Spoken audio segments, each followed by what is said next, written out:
Greetings. Do I sound normal? Because I was messing around with some audio stuff and my computer's on the fritz, so let me know if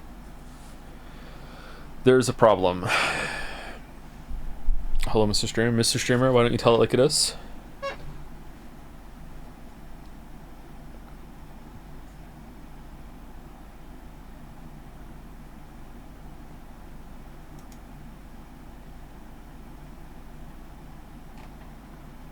This ratio of emote officially makes you a weeb again? What do you mean again? When was I officially a weeb before? What are you talking about?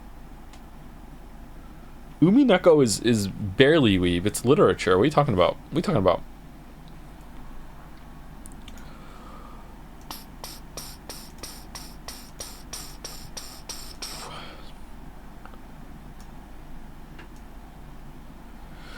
Alright, so my hard drives are broken. I'm gonna have to do a little mini hardware refresh because I don't want to build a whole entire new computer, but I am going to I'm going to get a new case, I'm going to get a new motherboard, I'm going to get a new PSU, and I'm going to, for the first time in my life, attempt a CPU transfer from one MOBO to another. It's never been done by these hands, but I'm going to try.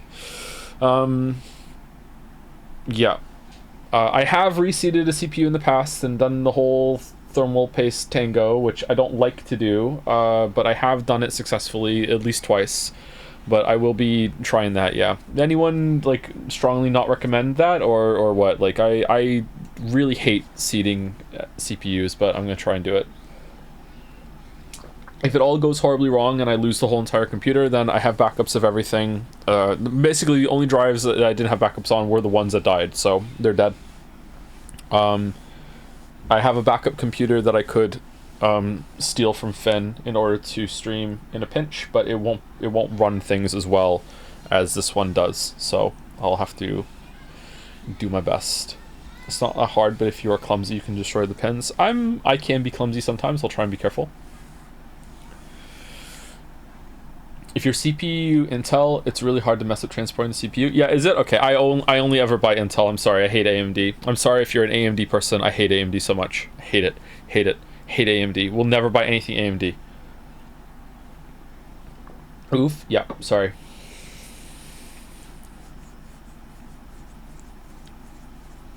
You can't fuck up putting in Intel. Exactly. Joe, you have a PS5 and a Steam Deck. I don't care if someone else builds something with AMD parts and then I purchase it. That's fine. But when it comes to me, buy my own parts, hate AMD. Hate it. Why? Because I had one bad experience 20 years ago, and now I'm done forever, okay? You get one shot with me. What a horrible computer that ended up being. Never, ever again. Never.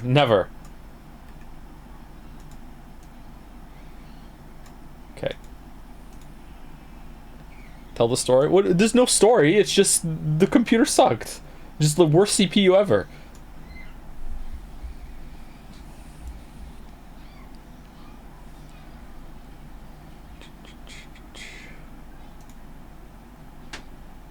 Had bad experience with fish. Yep. True.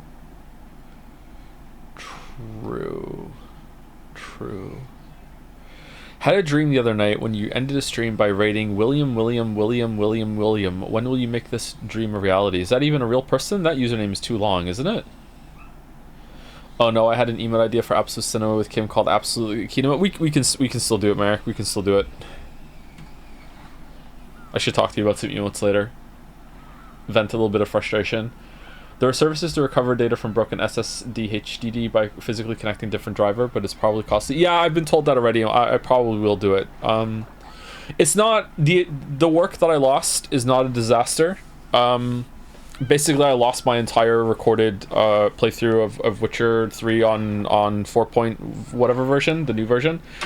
I had already replaced a bunch of footage and stuff that I needed and rendered out a usable copy of that, but it's still annoying to have lost that. So yeah, I would like to have that back. Yeah, it's not a disaster, but it's not fun, you know. Who do you think for the emails better? I'm waiting for like us to hit the 10-minute mark, and then I will say thank you. That happened just now? What do you mean? What happened just now? I woke up one day last week and 2 of my hard drives are blown. So I'm having some other problems with the PC as well. So I'm guessing that there's either a motherboard problem or a PSU problem. So I'm just going to replace both of them. I cannot get my Valve Index to work on this computer. It just will not do it. And then I thought, okay, maybe the index is broken. So I took it downstairs and I plugged it into the old computer and it worked perfectly. And I got to do 2 tracks of Beat Saber and I am fucking hungry for more. I want to get back into Beat Saber. I want to Beat Saber. I did Rasputin. Rasputin. I did that, and it got to the part where you have to squat down underneath the red zone that appears, and it was the first time I'd ever done Beat Saber since going to the gym, and man, I felt different. I was like, oh, this is easy. Here I go. Dude, I used to die doing that part, but now I'm like, I can hold it. It was leg day today, by the way. Beat Saber streams. Yeah. Speaking of hunger, have you eaten anything? I have eaten a protein bar today and a meal, so I'm doing okay. Use Steam Deck for streaming. The Steam Deck's broken too. I dropped it on my UPS and almost cried. Everything's broken. Ping Discord. Okay.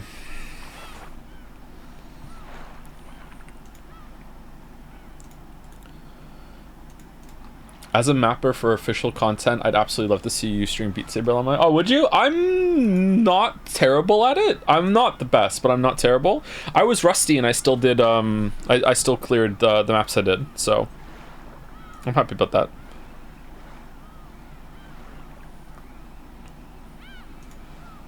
Oh, it's our first stream announcement since we updated Jads to the community server. How's it gonna go? People can opt out of that now if they want, I think. I don't know. Should I include that in the note? Umineko Sandwiches begin now. On Saturday, we will be doing a special collab stream with Mouse for co-reading the VN. Also, we have new emotes today.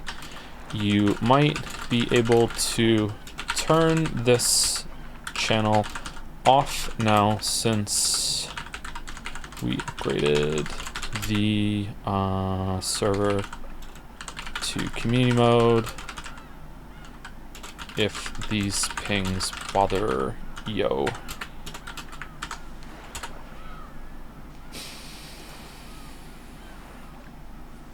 Share with your followers, publish. What the hell does that mean? What does that mean? Do I hit it?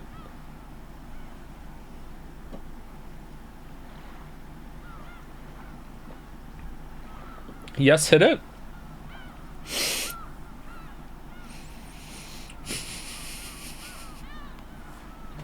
Chat wants me to hit it? Okay. I hit it. The message will be sent to all servers following this channel. What? You can edit or delete this message later, and it will update correspondingly in each following server. Okay. I hit it. I hit it. Okay. Fun. Will there be cheese provided for the mouse, says Cactus Corpse in a linked image in Dragon's Den. Okay, so first order of business is to say that today we are streaming Umineko on a Tuesday for the first time. Umineko Saturdays on a Tuesday are now a reality, along with Steins Gate Sundays on a Saturday. So we are going to be doing this probably every week until Umineko is done, unless I decide to quit. So we'll see how it goes. So we're doing 2 now. So yeah, after we're done with Persona 3, we will be going into Persona 3 The Answer, or I'm considering doing a quick break to stream Signalis and Returnal, and then doing The Answer, and then after The Answer we either play another small game or go from The Answer straight into Baldur's Gate 3. That is what I'm thinking of doing. So we'll see. I don't know if I want to go straight into The Answer after Persona 3. We will decide. I think we're going to finish Persona 3 this week, are we not? Or maybe it's going to be next week. I don't know. Are you going to give H-Bomber Guy a Chainsaw Man marble? I will give H-Bomber Guy any marble that he wants. If H-Bomber Guy is for some reason here and wants a marble, the H-Bomber Guy can have a marble. Sure. Yeah. Mm-hmm.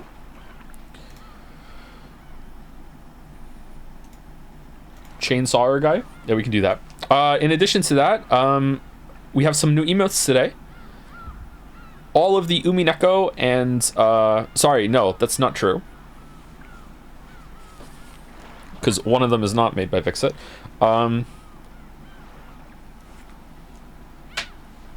The Beatrice ones are made by Vixit, so thank you Vixit for the Beatrice emotes. The Static Anne is by Harmva and French Fry. The Dancing Fry is by an uncredited artist, whom I'm not exactly sure if they would like to be credited. If they would like to be credited, I will definitely credit them when they inform me that they want to be credited, but my read on the message that I had with them was that they wanted to remain uncredited artists. So they are the ones that made Le Fry, okay? So if that's different, then let me know. And the Smile is made by Tep. Thank you, Tep.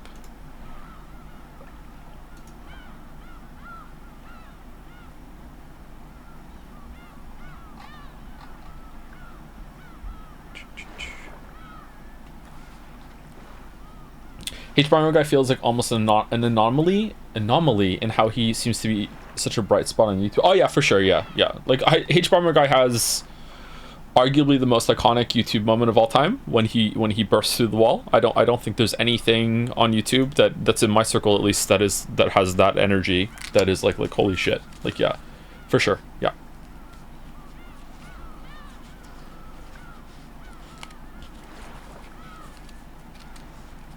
When is Wizard and Dragon 2? I have many unanswered questions. There is no Wizard and Dragon 2. If I ever continue that series, it will be from a mix of the Monster Slayer line with that, but I don't know if that's ever going to happen. Hopefully, but maybe.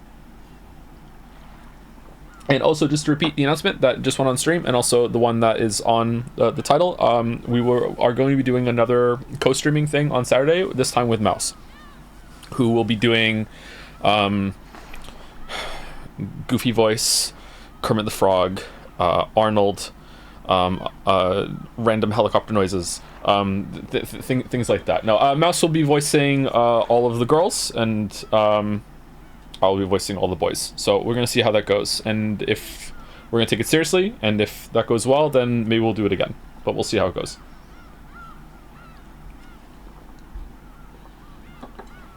When is Paper Mario the 1,000-year door? Sometime this year, probably.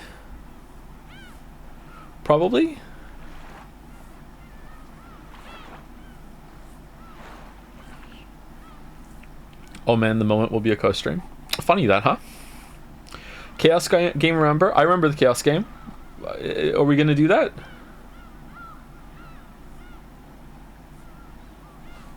They're all asking who I am. Can you tell them I'm a Jads mod? Mouse is a Jads mod, yes. Yes.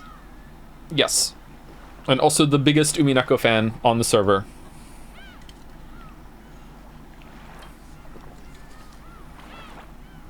You will love Chaos Game. What is Jads? There we go. What about Kusuro? Kusuro is only pretending to be the biggest Umineko fan in order to bamboozle the streamer into streaming for the first time on the Leap Day with shitty fucking background art thing, okay? That is what it was, alright? That is what it was. Possibly the biggest ownage that has ever happened on the stream ever. Sorry for the soul, you're forgiven.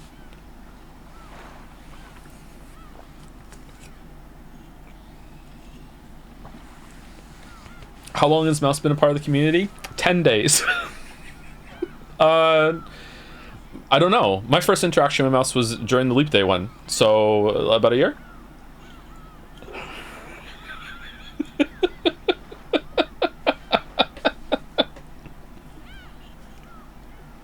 Biggest ownage equals new Jet Seiya category. That's true. That's true. Yeah, that would be a good one. Yeah.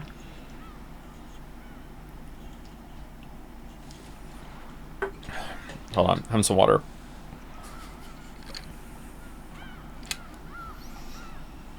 She joined with Alan Wake because she's the second biggest Remedy fan on the server. Who's the first one? Because it's not you. It's not you, Balder. Getting that goddamn Baby Merchant song stuck on my head. Jelly, obviously. Oh, it's Jelly. Okay, I was gonna say it's not you because you haven't even played the game. So bamboozled. Also ownage. If you weren't here for the Alan Wake 1 streams, okay, Balder was in there giving like his own director commentary at every single point of reference and Finnish folklore bullshit the whole entire time, acting like he's Remedy's biggest fan and like, oh my god, can't believe you're finally streaming Alan Wake 1. And then at the very end, I say to him just offhandedly like, oh, like, how did you like this part? And he said to me, I don't know, I haven't played this game.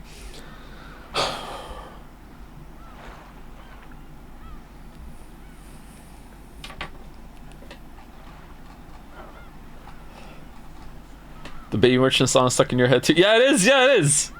I'm the Baby Merchant. I'm so sorry to tell you this, but I haven't actually played Alan Wake. I just watched my brother play it when I was a teen. Am I the only one here that's played Alan Wake?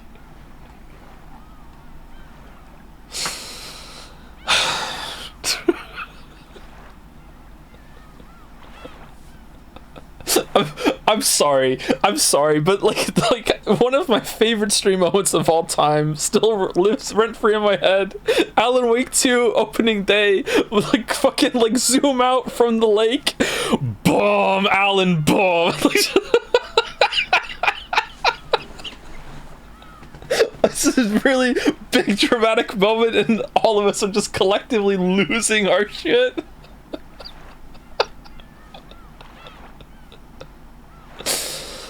Oh man.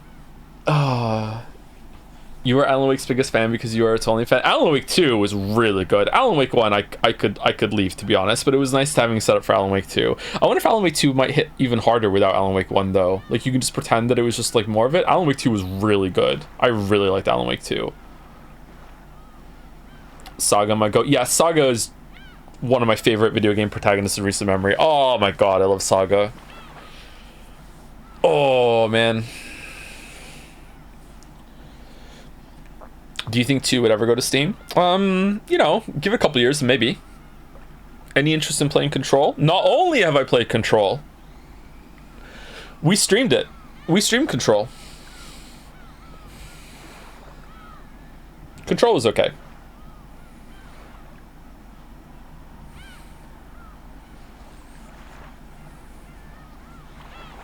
Saga versus Beatrice. Let's not fight. Let's not fight. Any interest in playing Persona 3? Not today. Not today. Not today. Not today.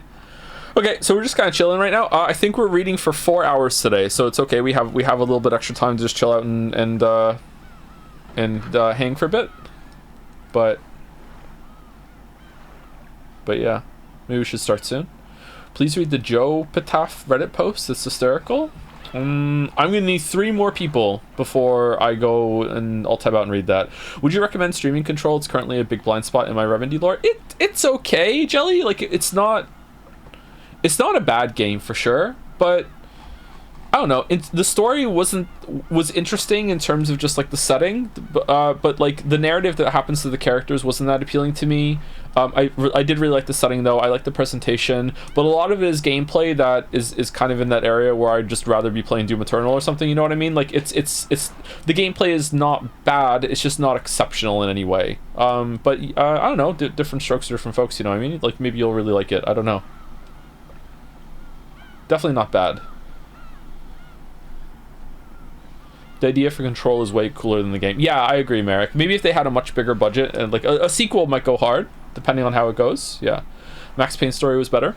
I don't really remember Max Payne 1 and 2. I should play Max Payne 3 at some point.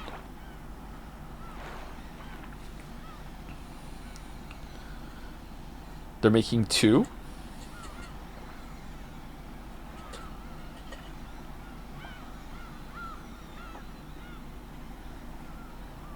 Two sequels? Do you plan on playing the Alan Wake 2 DLC? No. Should I? Should we have a DLC week where we just play all the DLC? Or DLC month? Ooh. DLC December. No, we can't do that, because that's Christmas. We're doing, like, Merry Yeekmas or whatever the fuck this year, aren't we? In October, we're doing Five Nights at Freddy's, because I want to know how I can scare my children. What could we do? What's another month that starts with D?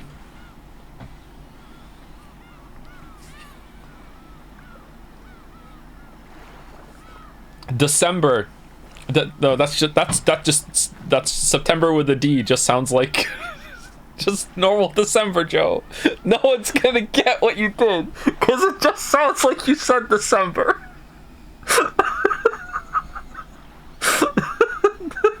September.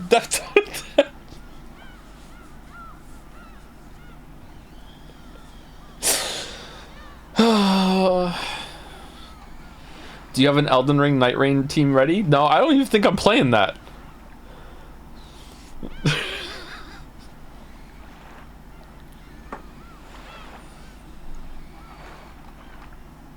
Dogist?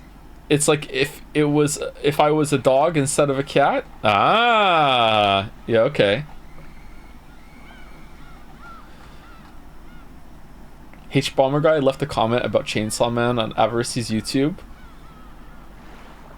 Why the fuck is Harry watching Avarice? What?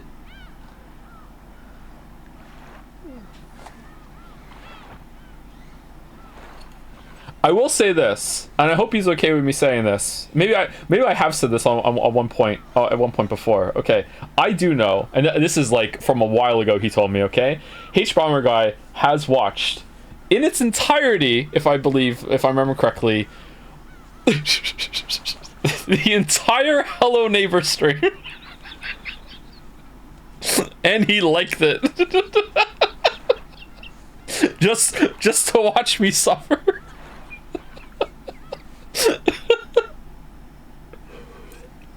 He even quoted a line from the stream that I had forgotten that he liked. He said, I've been thinking about you saying in Hello Neighbor, it's kill or be killed. I don't even remember saying that.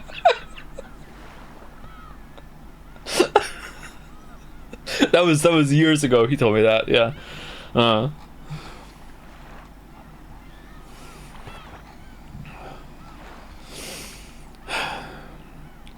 Did you know the Outer Wild devs have seen your playthrough plus the DLC? Yes, I know. Stop bringing it up. I'm trying to forget. Fucking. Oh man. God damn it.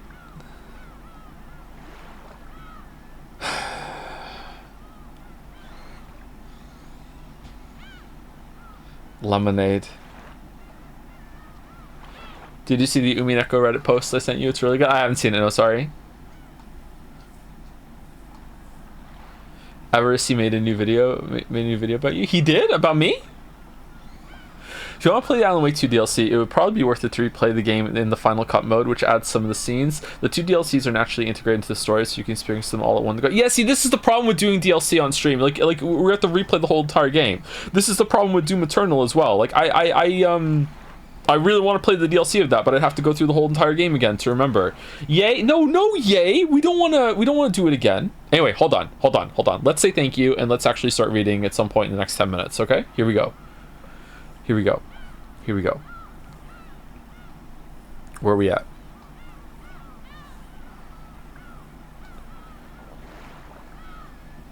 Thank you, Farl Barl, for subbing while the stream was down. Thank you also to Top Virtuosity. Did you hear my voice change into like streamer mode there? Whoa! How long have I been able to do that? New tech. Damn. Alright, hey Joe, when you get around to playing Baldur's Gate 3, would you consider turning on legendary actions? There are powers bosses get that make their fights more unique, but you need to turn it on to get them. Can DM a video showing how to if you want. I don't know. I don't know. I don't know. If it, yeah, sure, whatever. If people say yes, then okay, fine. Yeah. Okay. All right. Who do I know? Who do I know that and I trust has definitely played Baldur's Gate 3? Sereth?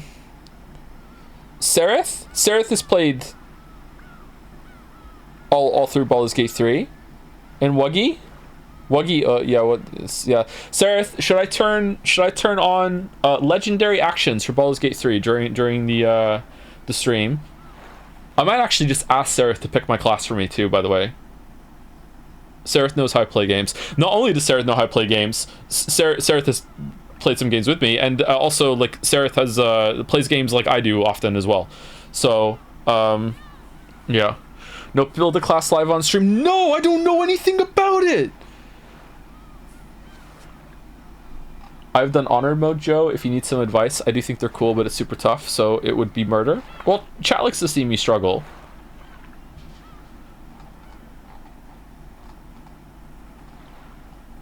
Marble race for class? Oh, do I need to extend it?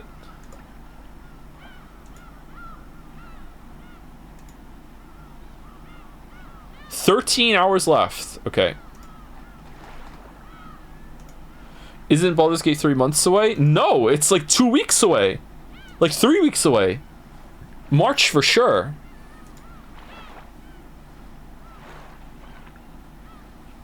What? Yeah. We were meant to do Baldur's Gate 3 before Persona 3.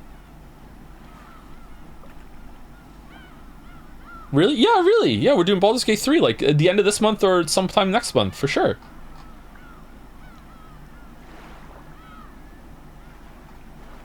Take off redeem marbles when you reset. Too late.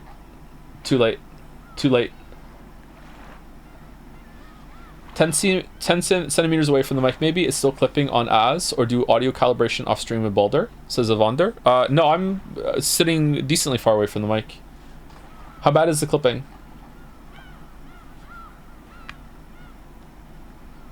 Hold on. Hold on.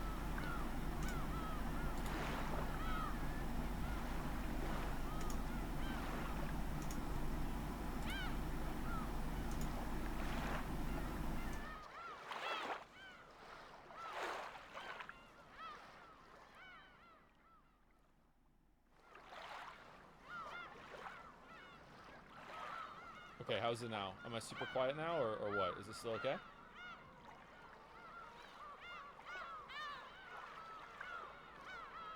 Ultra quiet?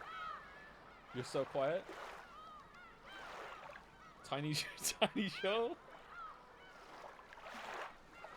Alright guys, it's time to Serving Umineko, here we go. I'm just a wizard shrunk me down into like this little form, but I can still use the mouse, don't worry. I need both hands, but I can do it. Alright, here we go.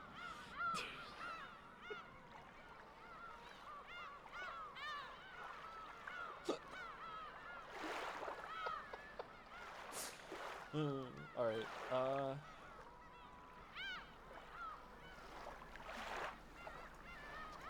okay, how about now? How's this? Still quiet? It's still quiet? Okay.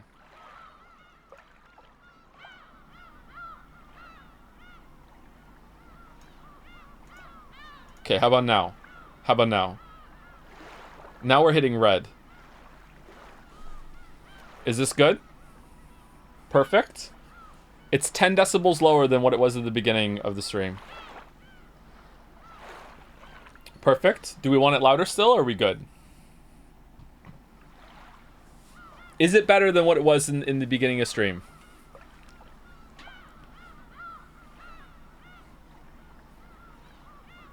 No? Yes? No? It's 10% better. Here's good, says Baldur. Try yelling a bit? What do you mean? I don't yell. I'm cool as a cucumber streamer. It's the same? It is not the same. It is 10 decibels different. Have you been playing Po2 Endgame? Pick your mom on chatter. Pick your fucking mom. Do your best Kinzo impression. Oh. Bitorici. There we go. How's that? Is it clipping?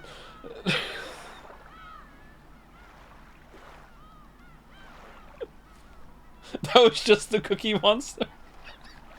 Oh, hello, Dr. Nanjo. Oh, have you seen Beatrice? I have new Beatrice snack. It is Cookie.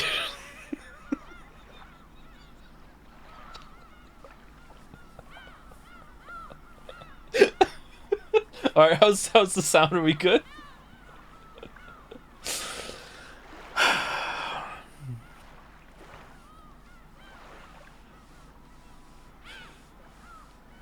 Okay, you let me know.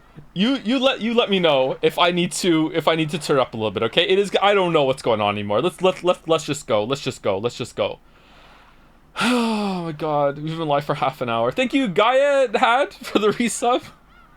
Persona 3 fans sitting in chat going, maybe, bros, maybe this is all a bit. Maybe he's not gonna fucking read it at all. Maybe he's just gonna sit here and just talk. And then the Umineko fans will have their comeuppance. Here we go.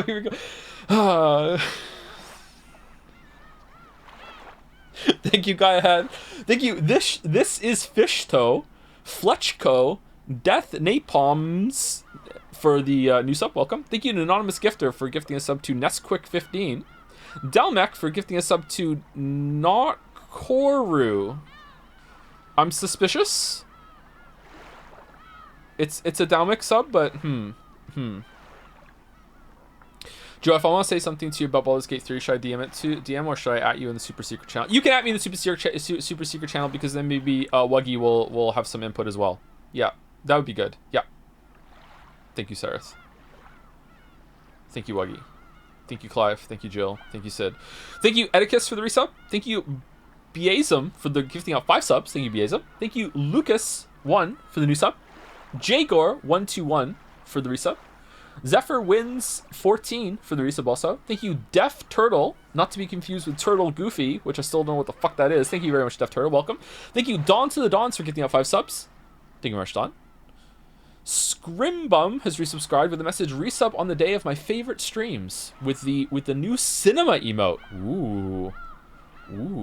The cinema emote looks like it's almost in widescreen. I don't understand how that works. Maybe it's just here? Huh. Thank you, Zyle Fenko, for the resub. Hey Joe, your Persona streams finally motivated me to play an Altus game myself. Currently playing Metaphor and having a blast. Looking forward when you get to it eventually. We might play Metaphor at the end of the year, I think. Or at least we'll allude to it. Thank you, Yuri was taken for the bits. If Canon made a wish to the witch, it would be, I wish I was a little bit taller. I wish I was a battler. Ah, nice. I wish I was a little bit taller. There's a Witcher 3 joke in there somewhere that is in the script. Thank you, Zorgrox, for the bits. Message just for Joe. Okay, hold on.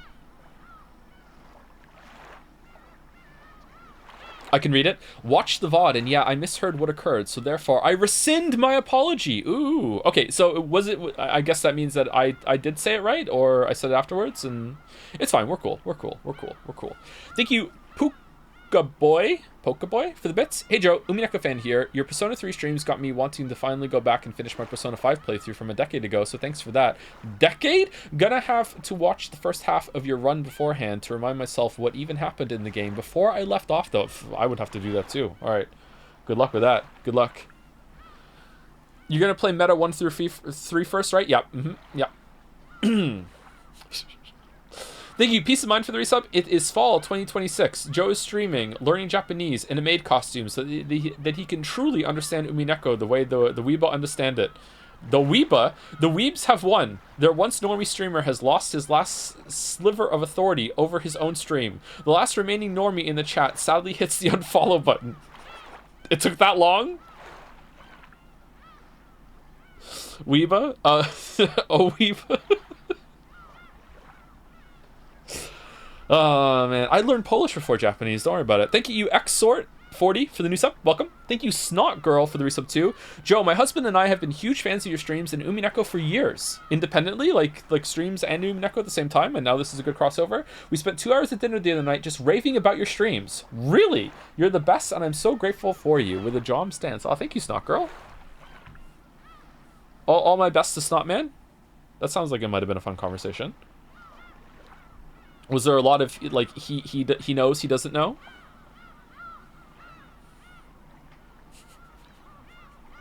Snot man. Thank you, Big Man Rat, for the resub. Having enjoyed the Umineko streams, I decided to read just a tiny bit ahead of you, and I've somehow already managed to make it halfway through episode 3. And goddamn, is it peak? Is it peak? Is it peak? Yeah, I'm not necessarily saying this. Do I want to say this? I do. I've said it. I've started. Here we go. I'm not saying this about you, Big Man Rat, necessarily, but it seems like for some people, like this VN has made them realize that there is some value in literature. Maybe it's like, books. Books are fire. Actually, wait, what? Because like, you know, when you're in school and you're being told to read some books, and like the teacher picks some like fucking like Canadian mandated book bullshit, like you like what the fuck is this? Like a good book can hit you, man. A good book is good. It's right there. It's a tautology. Yeah. What are these books? Yeah, good job, chat. Yeah, no, I was reading something else before Umineko and I finished it so I could focus on Umineko. Ooh. Thank you, Mython665 for the resub. Loving Umi Pico. Me too. Thank you, Elden Ringed, for the resub with the new smile. Electron Active Area has resubscribed with therefore. Uber Super Sloth, sorry to interrupt the stream, but there doesn't seem to be a good method for bans to be appealed. The whole message for an appeal doesn't work since you need to be in the same Discord to appeal. You can just like join on another account and DM me, and then after that, as long as you don't tell anyone you're banned, avoiding the ban, like you're not going to get banned for that. Like it's fine. If you want to do that, that's something you can do. Just ban evade. Well, I mean, like the unspoken rule about banning and being ban evaded is that if you come back in and now you're good and you never like step out again, but now you're just a different person, then problem fucking solved, isn't it, my weebs? Like, but yeah, if you want to just like make an account to and you only contact me to fucking like appeal your ban, that's fine. True, so true. I hate to admit it, you've read faster than me, and I must now disappear into the ether and return once I have read more. Like what? Once a week at the pace that I'm going? What are you doing?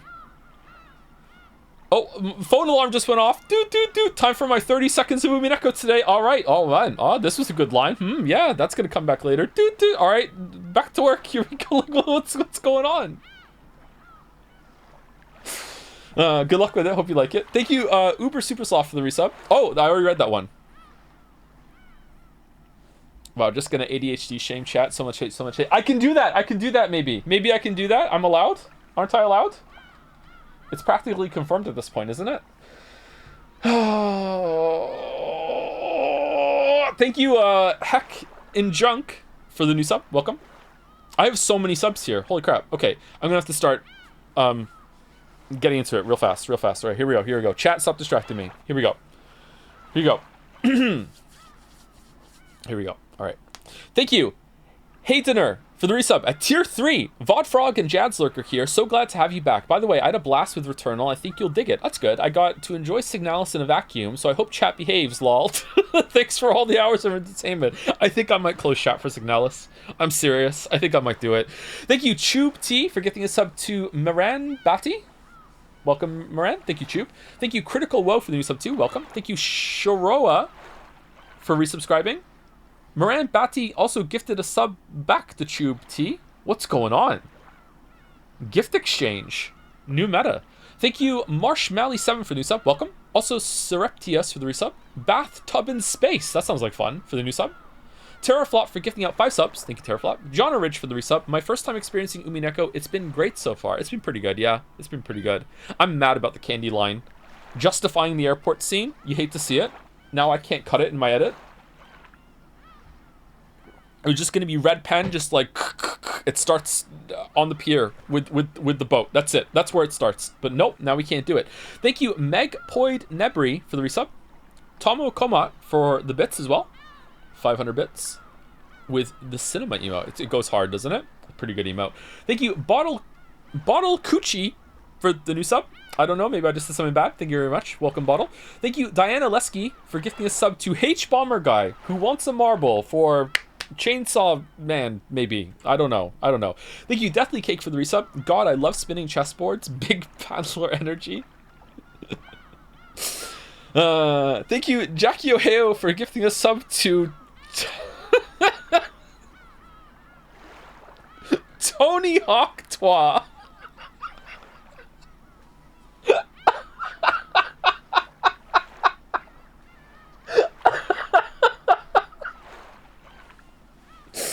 So here I am. Thank you very much, Jackie Ohio.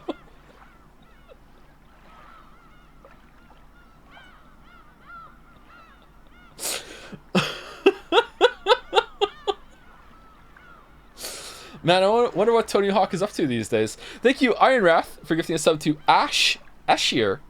Ooh, thank you, Iron Wrath. Thank you, Bottle G Quality, for the new sub as well. Welcome, welcome.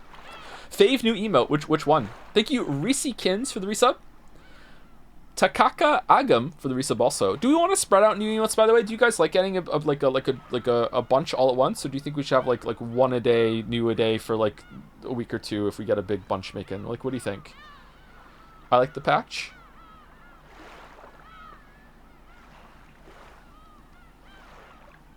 A bunch at once. Up to you, my man. It is, but I'd like to know like what people like. Is it fun to have a bunch all at once? Doing the fry in the rain. We still have some. We're full on static ones now, but we do have some room for some animated ones. So if anyone would like to suggest that any of the emotes that are currently here have like the rain on them or like some basic movement, then yeah, just let me know and I can do that. We can fill the slots and just remove them later. That's fine. Thank you. Thank you to Con5654 for 20 gift subs. Holy shit.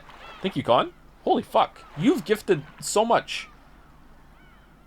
That's very generous. I hope this doesn't come across as rude, but like whenever like someone gets to this point where I'm like, holy shit, that's a lot. You can be done forever if you would like, and you've paid so many dues for the entertainment I'm providing you. If Con, like, thank you so much. That's so generous. Thank you, Bye Brosco, for the resub. Umineko. Geshuin for the resub too. Fiddlestuff 97 for the resub. Welcome. Hopefully I'm saying that right. Okay, I think I might actually just have to rapid fire read out names and not do any messages if we're gonna get through this. Sometimes the Tuesday streams are like this. Man, I don't want to be rude. Okay, here we go. Thank you, Stormhail. Umineko till I cry. Potential pizza. Loving the Umineko read-through. I thought of what I wanted to say in my resub message last night, but now I forgot. Looking forward to your One Piece read-through after this. No, don't do that. Thank you, Niaxi, for the resub. Fababa for the resub. Hello, Joe. I read Umineko fan after the first stream. It was okay. Thank you, Vaultboy127. Hey, Joe, since we're approaching the 25 stream mark for Persona 3, I was wondering about my payment for acting as all the chatters who love the game. When can I get it? Thank you, Shades MTD, for giving us up to Dr. Lingard. Remember me? Thank you, Fool's Gold, for the resub. My name might be more apt for a Persona 3 stream. Cut their mic. You just won fucking extra fucking Umineko stream on Tuesday. We won. Be gracious in victory.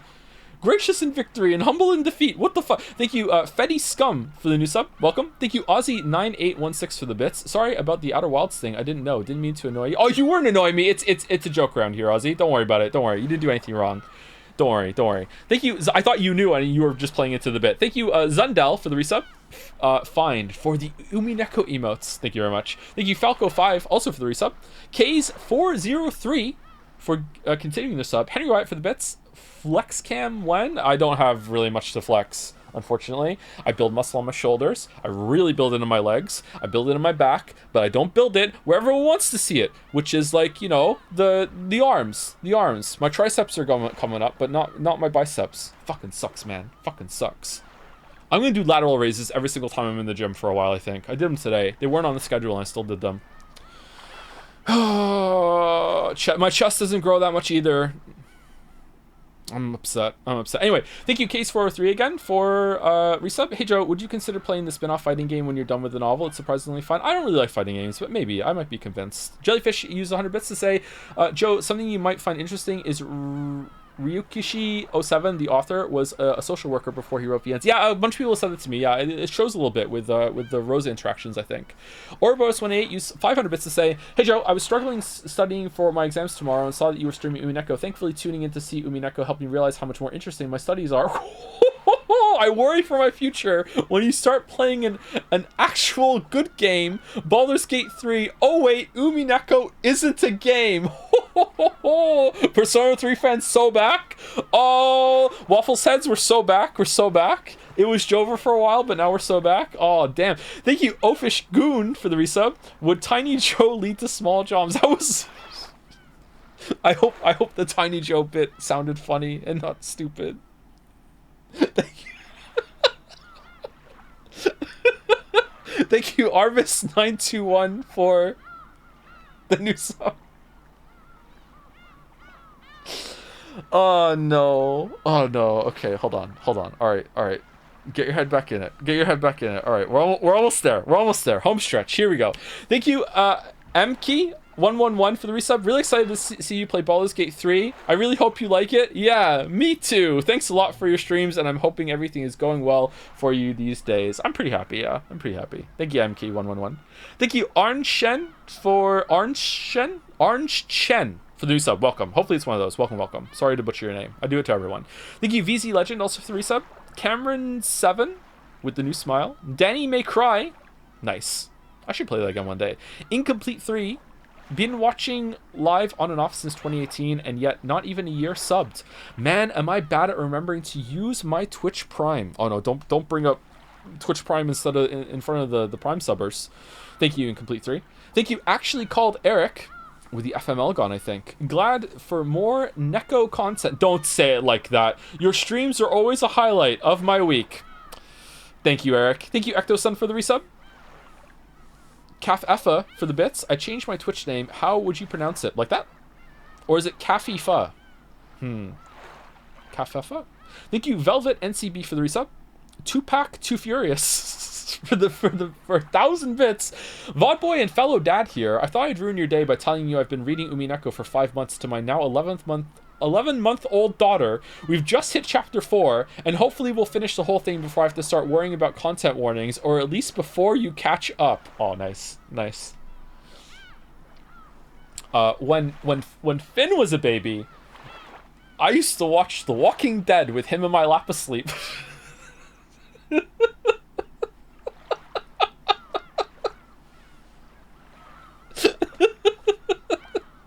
So I'm right there with you.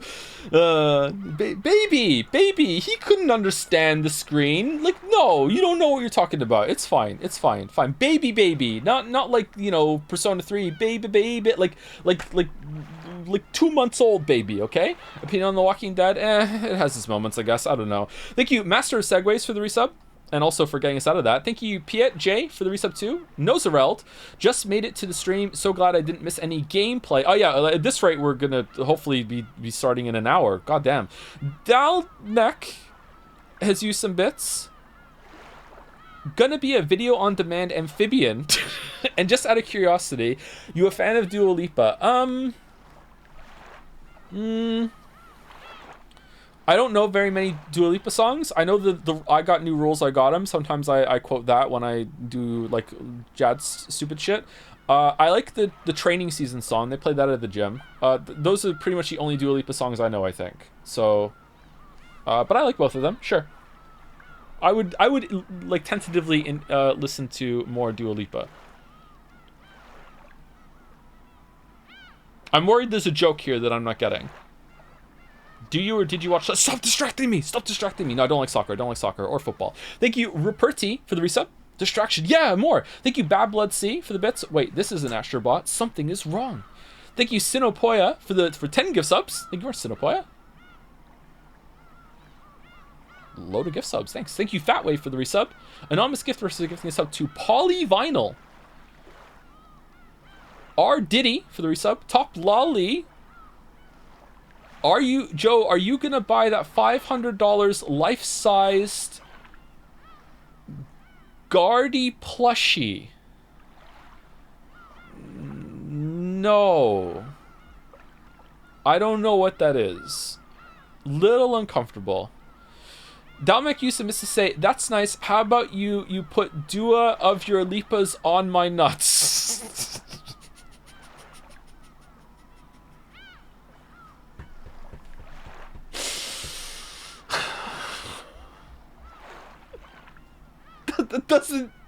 that doesn't even make sense.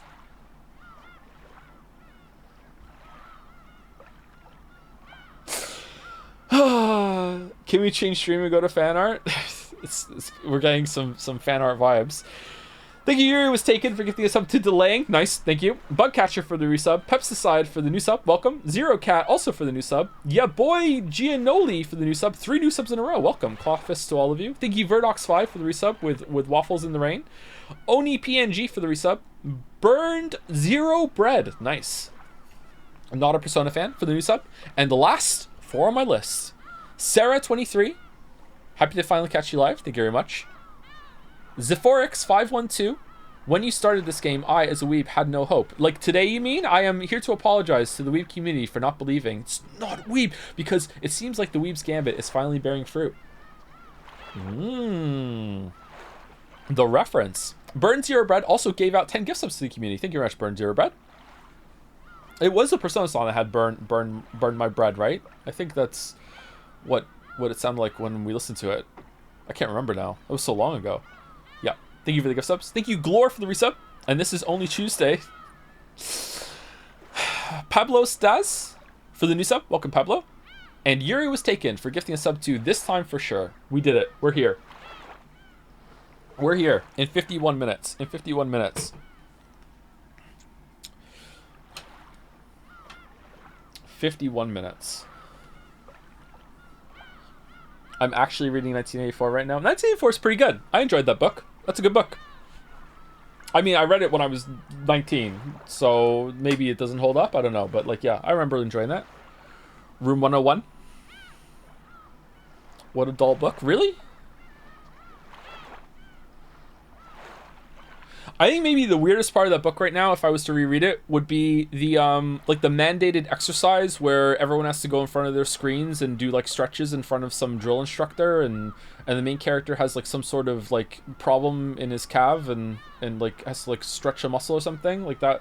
That was a weird part thinking back. What's that all about? Any book recommendations? Umineko. Thank you, Toxic Cookie Art, for the bits. My husband is a huge fan of your stream and is always going on and on every time you start one. It would mean a lot if you said hi to him. His name is Brandon Greenawalt. Thank you. Greenawalt. Okay. Hello. Hi, Brandon Greenawalt. You seem to have a very thoughtful partner here. Hope that you're having a good day and that I'm not being bamboozled because chat's being a little weird. Doxed.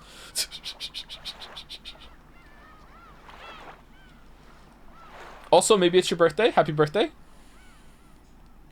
Hope you're enjoying the stream. Thank you, Crimson Petals, for the bits as well. Crane was right. I passed the exam, just barely. True miracle happened. Really? Nice. The Crane was right. Yay. Nice. Good job. Good job. All right, here we go. Are you or are you not? I'm not. No, I'm not.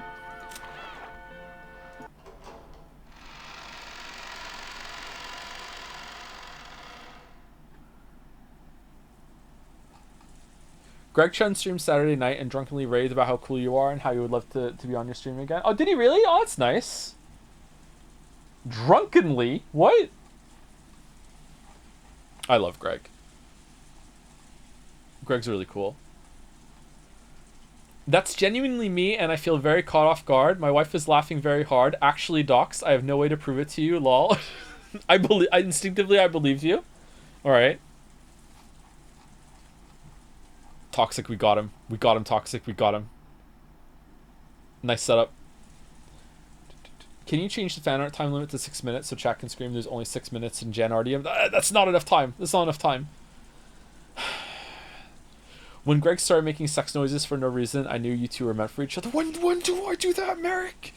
Almost all those quotes. Almost all those quotes. Almost all of the quotes you had in that video were just like bit messages, people making me say things. Almost all of them.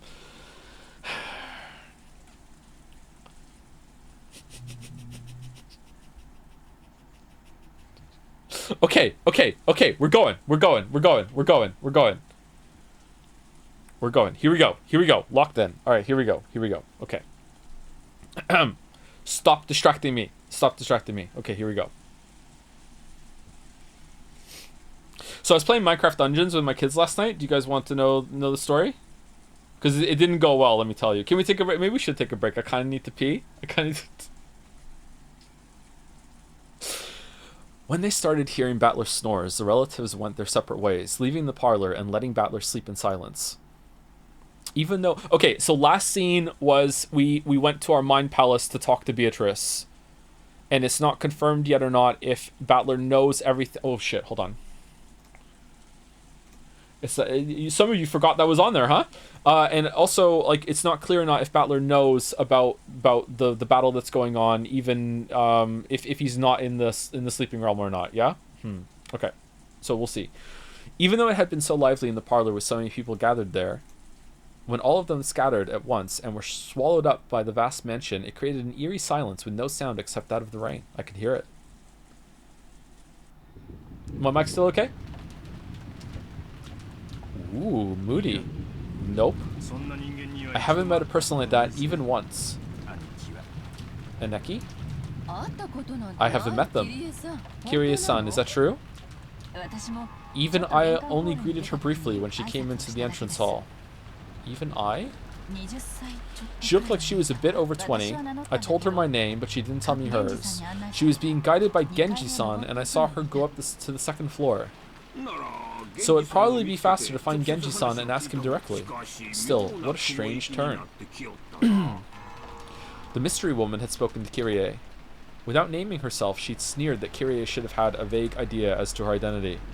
That brought someone to mind, and then there was her look-alike, the witch in the portrait. Interesting. Wonder what this would have looked like in the original.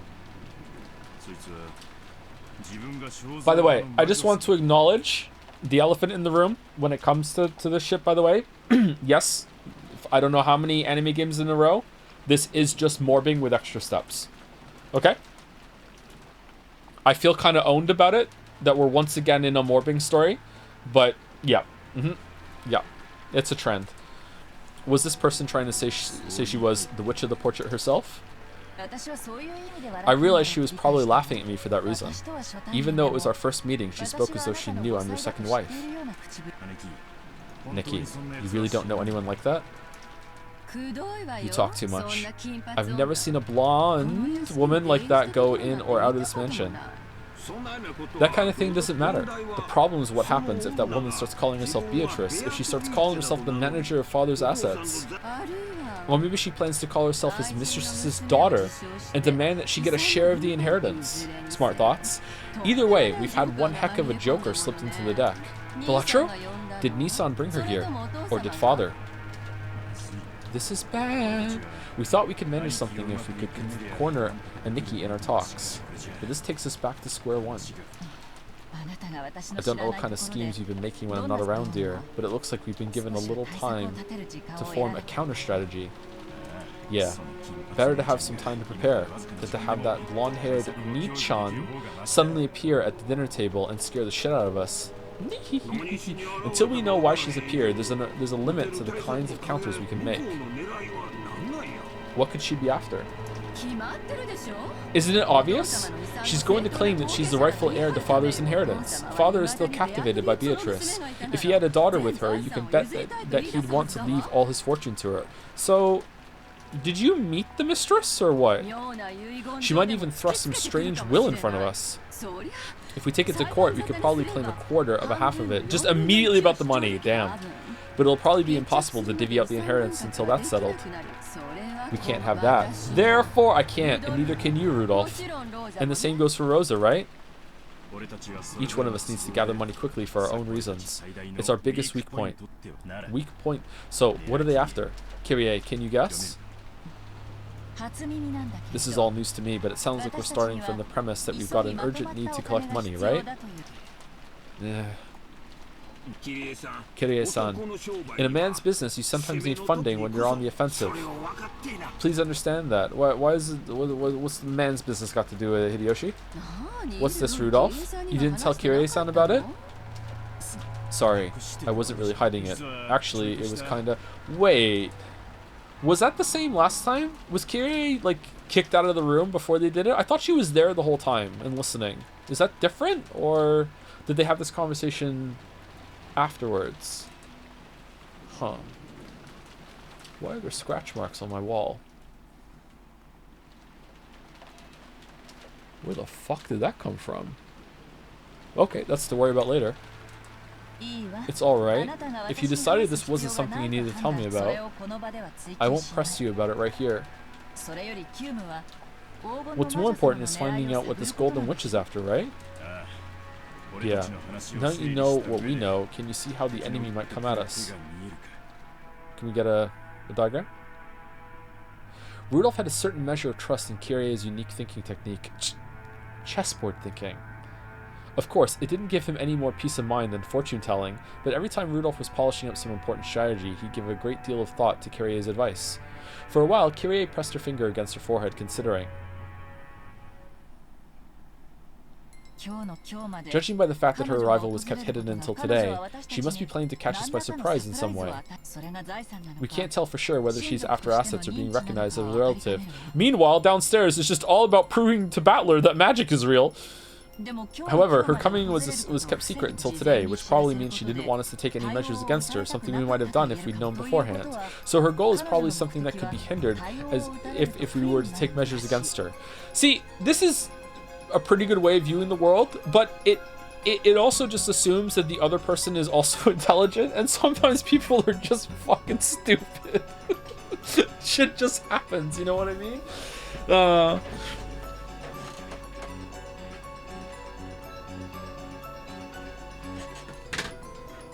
It's like that, it's like literary analysis is when you assume that everything in a work is intentional, on purpose or purposeful, has a point to it, where sometimes it's just accidental. Just like me saying intentional was on purpose. So you would all laugh. Ha ha ha ha ha ha. Please laugh. Okay, measures against her. Understand? I get it.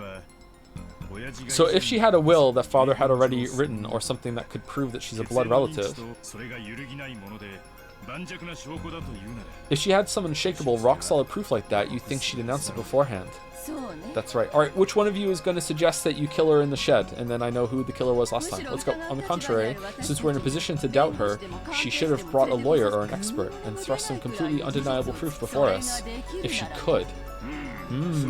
So the mere fact that she's launching a surprise attack shows that our foe can't win with a frontal assault, or she is the lawyer. Makes sense. If a trump card can win no matter what, it's best to play it out in the open. If you play it in a roundabout way, it might end up weakening its impact. Skipping to the conclusion, we can probably expect to be faced with some huge surprise, something related either directly or indirectly to the inheritance problem that's on everyone's minds. Our opponent probably plans to overawe us simply by the impact of the shock. However, no matter how great the impact might be, it cannot be absolute. In other words, we have enough leeway to take advantage of this. You've really got brains. Even understanding just this much is really reassuring. In other words, you're telling us not to get sucked into our opponent's pace. In the end, it's an extremely simple conclusion. No matter what our opponent brings up, we should deal with it calmly without rushing things. So we know nothing. This is just the very first step in the art of negotiation. You really can't say you've predicted your opponent's thoughts with just this. Come on. Just like the usual, that was pretty good. Now that we know we've got a little leeway to attack, it helps us relax a bit. What we don't know is how she's connected to Krasny-san. Will it be a surprise for Krasny-san too, or was he actually the one who called her here in the first place? If it's the latter, that might make things very troublesome. That's right. Secretly calling a mystery woman on the day of the family conference. It would be in terrible taste, but it does feel like something Nissan would do. Aniki, let's do this. As long as she can't clearly prove her identity, we won't accept her position in any way. That would be for the best. Already she's refused to introduce herself to Kyrie-san. We can't let our conference be disturbed by the statements of some unknown woman. She might even show us proof that she's a blood relative, or a blonde relative. If she can prove father's blood runs through her veins, like with a maternity record document, there's nothing we can do. I mean, why would that just like supersede all of your blood relatives though? Blood relations. It's always possible to suspect that physical evidence has been faked, and even if it's real, in order to prove that the person in the documents is the person we see, we need to check their condition at a hospital. At the very least, it'd be impossible to prove that now on Rakinjima. You're right. What about Nanjo? In other words, it's something like this. No matter what's shown to us now on Rakinjima, it can't be accepted as truth. Okay, we can't believe in anything until a typhoon passes and they prove it to us at the proper place. Giggle. Spotting all kinds of holes and stuff like this is Aneki's specialty. We'll be counting on you. Are you joking? You'll be helping too. We need the money. We need it quickly, and a large sum. Our fates are all tied together in this. As if we just stand by and let some suddenly appearing mystery woman destroy the inheritance we're after. In fact, if it gets really bad, we should take her to the shed, and Rudolph and Eva always formed a united front as siblings at times like this, sickened by the idea that their own inheritance might be snatched away by an outsider. Kyrie noticed how indomitable they looked, shook her head slightly, and gave a small sigh as she gazed out the window. Man, this is kind of fucked up. Poor Kinzo. Outside, it was still raining heavily, and everything was gray, having lost all vibrance. You know what? Maybe Kinzo deserves it. The lush garden that the sun had shone on earlier now felt like a lie. For some reason, the words Eva said... Yeah, you know what? That's a very interesting kind of thought. If you have, like, really wealthy parents, and they were also really shit parents... Would the inheritance just become like a supplement to like parental love at that point, and you'd be really hungry for it? Like, what would that be like? I have absolutely no context for that kind of situation. I wonder what you would feel like in that case, right? Because I'm sitting here going, wow, you guys are just really greedy, like money grubbing motherfuckers. But at the same time, it's like maybe this is like their version of like my mom and dad love me. You know what I mean? Like, I don't know. Huh. Anyway, the lush garden that the sun had shone on earlier now felt like a lie. For some reason, the words Eva said a second ago kept repeating in Kyrie's head.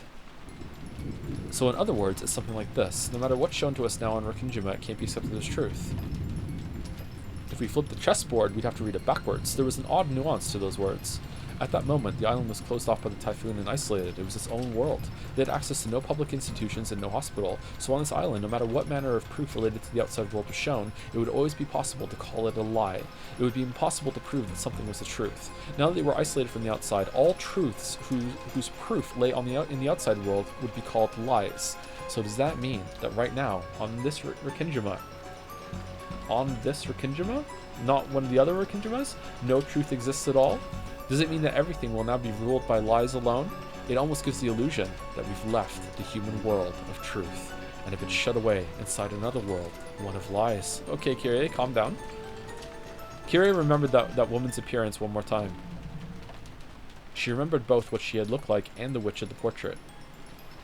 On this island, which has been cut off from the world of humans and shut away from the world of non-humans, a non-human being has come to visit.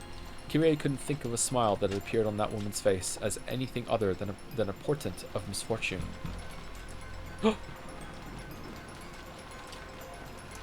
get the feeling my chessboard thinkings missed a vital premise. One that'll be necessary to understand that misfortune-bearing smile. Yes, that smile made me feel as though someone inhuman was mocking me. I've based my reasoning on the assumption that our opponent is a human like us. However, just like this island is now, she may be a being that isn't human, and human values may not matter to her. Kind of a quick conclusion there, Kyrie. When you go to sleep, can you talk to Beatrice too? If that's true, all of our reasoning is useless. For what reason has the witch been invited here today? Only one thing is certain. Now, in this instant, she's staying somewhere in this vast mansion.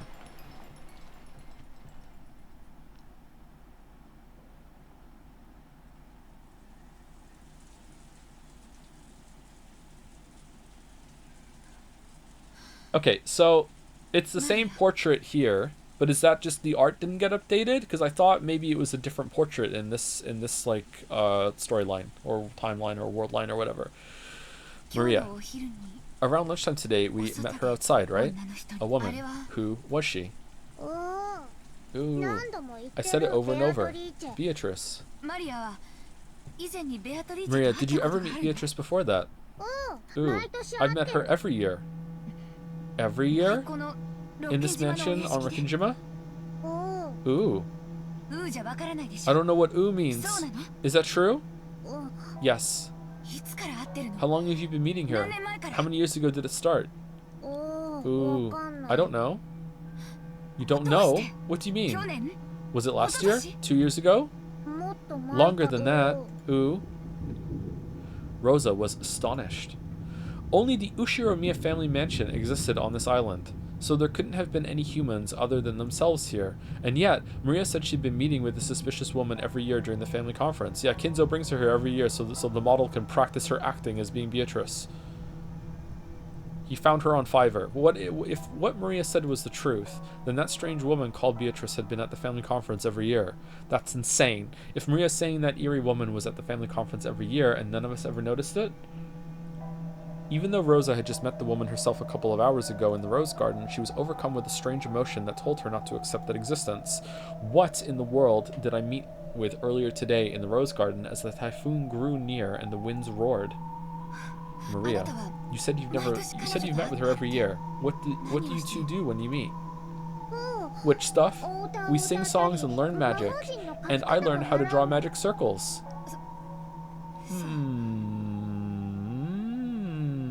With your bag of red bullshit. Really? That's incredible. Maria, you often draw scribbles. I mean, magic circles in your notebook, right? Did she teach you that too? Ooh, you know what? Beatrice drew examples to teach me. Come on, look. Maria joyfully fished around in her handbag. Then she drew out a single notebook and began opening to that page. Most of the pages were covered with drawings that were literally scribbles. All of them were occult-like things, and while it may sound rude to Maria, who was joyfully flipping through the pages, they were all creepy. No, that tracks. Look here. Beatrice drew it. Ooh. Yep. Each one of the pages in the group Maria opened to had an eerie magic circle. Why would Beatrice teach you the charm that stops Beatrice? Huh. Furthermore, at a glance, Rosa could see that Maria hadn't drawn them. The strength of the strokes, the thickness of the lines, how clean the shape was, the subtle thickness of it. Man. Let's see Beatrice's notebook. By itself, it wasn't good enough. It wasn't enough to guess the background of the person who had written it. But it was enough for Rosa to be sure that it was someone older than Maria. Rosa had to accept it now. There really was a person on this Rikinjima. I was told that part of this means island. So is this is basically like on this island? So this isn't necessarily just a name, or is it just like a translation thing where that she herself hadn't known existed until now? And this person had come to the family conference every year to play with Maria. Does the witch Beatrice live here, or does she live outside the island like us? Ooh, Beatrice is the witch of Rikinjima, so she lives on this island. So you're saying she's on the island even on days when it isn't the family conference, right? Ooh. I don't know what ooh means. Yes or no? I mean, I know what ooh means. Yes. Ooh. What in the... I can't believe it. How long has this unknown witch been living on this island? I used to live on this island. I lived on this island, passing the time in the mansion, in the rose garden. And even so, I never encountered a witch like that. Right? Okay, let's go tell, the rest of the murdered pals. Mama, what's wrong? Mama. My head hurts. I was probably getting a little mixed up with my memories from when I was a young girl. Wait. When I was young, I was terrified of the witch, unlike Maria, so for me, the name Beatrice was a synonym for terror. Surely, my fear from those days has been revived by the appearance of a woman going by that name. She can't be a witch. She's obviously a human calling herself Beatrice, right? And the battler in his sleep. Right. That's right. That witch entrusted me with an envelope. What in the world could that be? Rosa pulled that western envelope out of her pocket. It was one of the envelopes that bore the Ushiramiya family crest, which Kinzo used for his personal letters. And this red sealing wax had even been sealed by the head's ring which Kinzo held, which meant this envelope belonged to the Ushiramiya family head. In other words, it was from father. Why was a woman calling herself Beatrice holding it, and why did she give it to me? That's right. I'm sure she said to read this aloud at dinner. What in the world could be written inside? A sense of uncertainty gripped Rosa, as if opening this envelope might let loose incredible misfortune. However, at the same time, a little curiosity sprouted up too, urging her to find out what was written inside before the other siblings could. Using common sense, one might guess that it contained a huge decision somehow related to father's inheritance.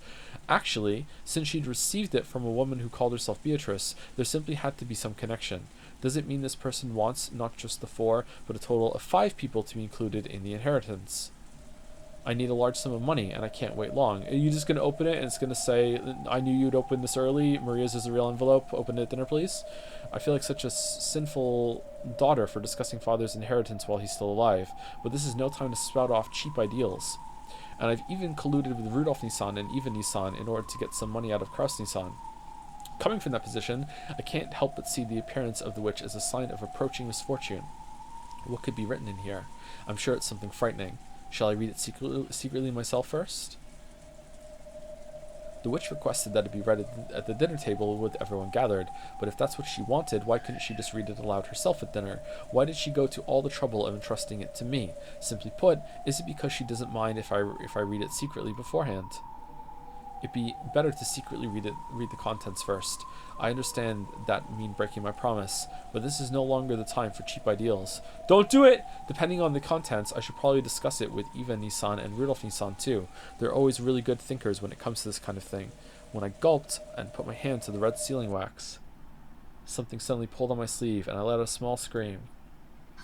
What? Maria? Don't scare me like that. What is it? Ooh, you mustn't. Huh? In Maria's expression was the same portent of misfortune she'd felt from that witch, and it sent a tingle up her spine. Beatrice told Mama to read that letter during dinner. You mustn't break a promise with a witch. That's not it. I just wanted to look at the envelope for a second.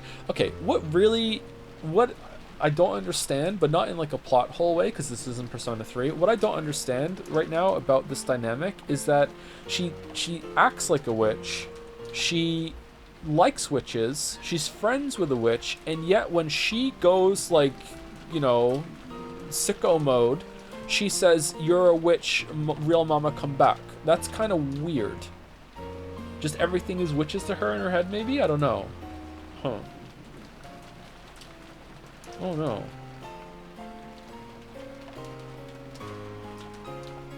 I wonder if there's a reason for that, or if it's something you're supposed to kind of think about yourself and be like, why would she do that? I'll keep my promise. After all, I always tell you to keep your promises. Of course I keep my promises. Yes. Mama's a good girl. Hee hee hee hee hee hee hee hee. Alright, calm down. That laugh. It isn't cute, so stop it. Ooh. Come to think of it, you received a letter too, Maria. What was written inside? I haven't opened it. Beatrice said I mustn't open it until the time to open it comes. So I'm taking good care of it. Ooh. I see. You listen well to what Beatrice says, don't you, Maria? Why don't you listen to me? Ooh. I'm Beatrice's disciple, so I listen well to what my teacher says. I see. Rosa realized something. Mixed in with Maria's gaze was the glint of someone that wasn't her. If Rosa broke the rules and opened the envelope here, Beatrice would definitely learn of it, because Maria was the witch's disciple. Maria was in contact with that witch. Man, that's gotta really sting, Rosa. Oh, man. I'll keep my promise, so tell Beatrice not to worry, okay? Ooh, I'll tell her. Hey Maria, if I want to speak to Beatrice, how could I meet her? I don't know. Beatrice is very fickle, so she always appears suddenly. I don't know a way to get her to meet me. But you know, she's always watching me, so if I get in trouble, she'll definitely come and save me afterwards. She's definitely erased her form and is hiding close to me.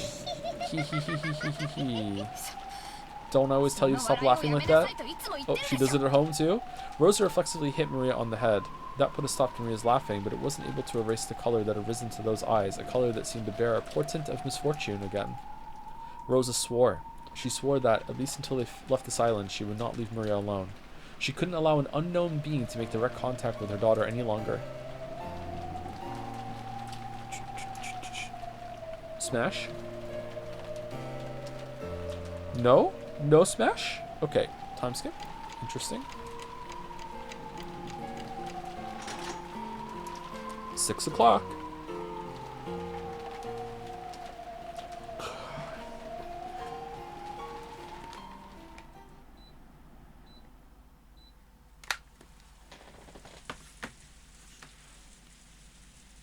Maria, 戻ってこねえな。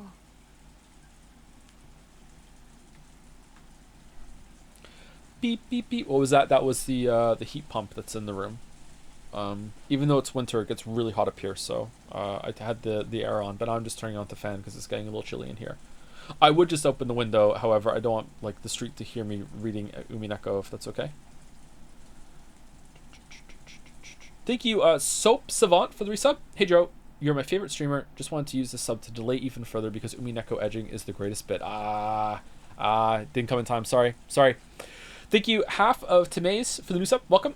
Markheim for the resub too. What the fuck is Umineko? You're here, don't worry. You'll figure it out. It's pretty good though, so you might want to like start from the beginning and see. Thank you, Sienna in Vienna, for the 5 gift subs. Thank you very much. And last on my list right now is Colton72 with the resub. On-tensional. It was so on-tensional. So on-tent. Wait, so is the heat heated by something else than the heat pump? There's two. We have 2 heat pumps, one on the first floor, one on the second floor, and when it gets really, really cold in the winter, we bust out a space heater and put that in the kitchen. So yeah. And that's enough. There are also radiators, electric radiators in the house, but they don't need to be used anymore. The game music is a bit loud. Could you lower it, please, Joe? Is that true? Does anyone else want me to lower the music?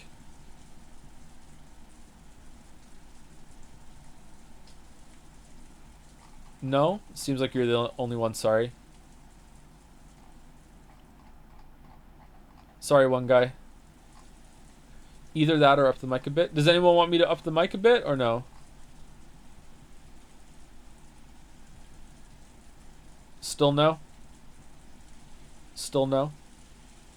We're good? Okay. Alright.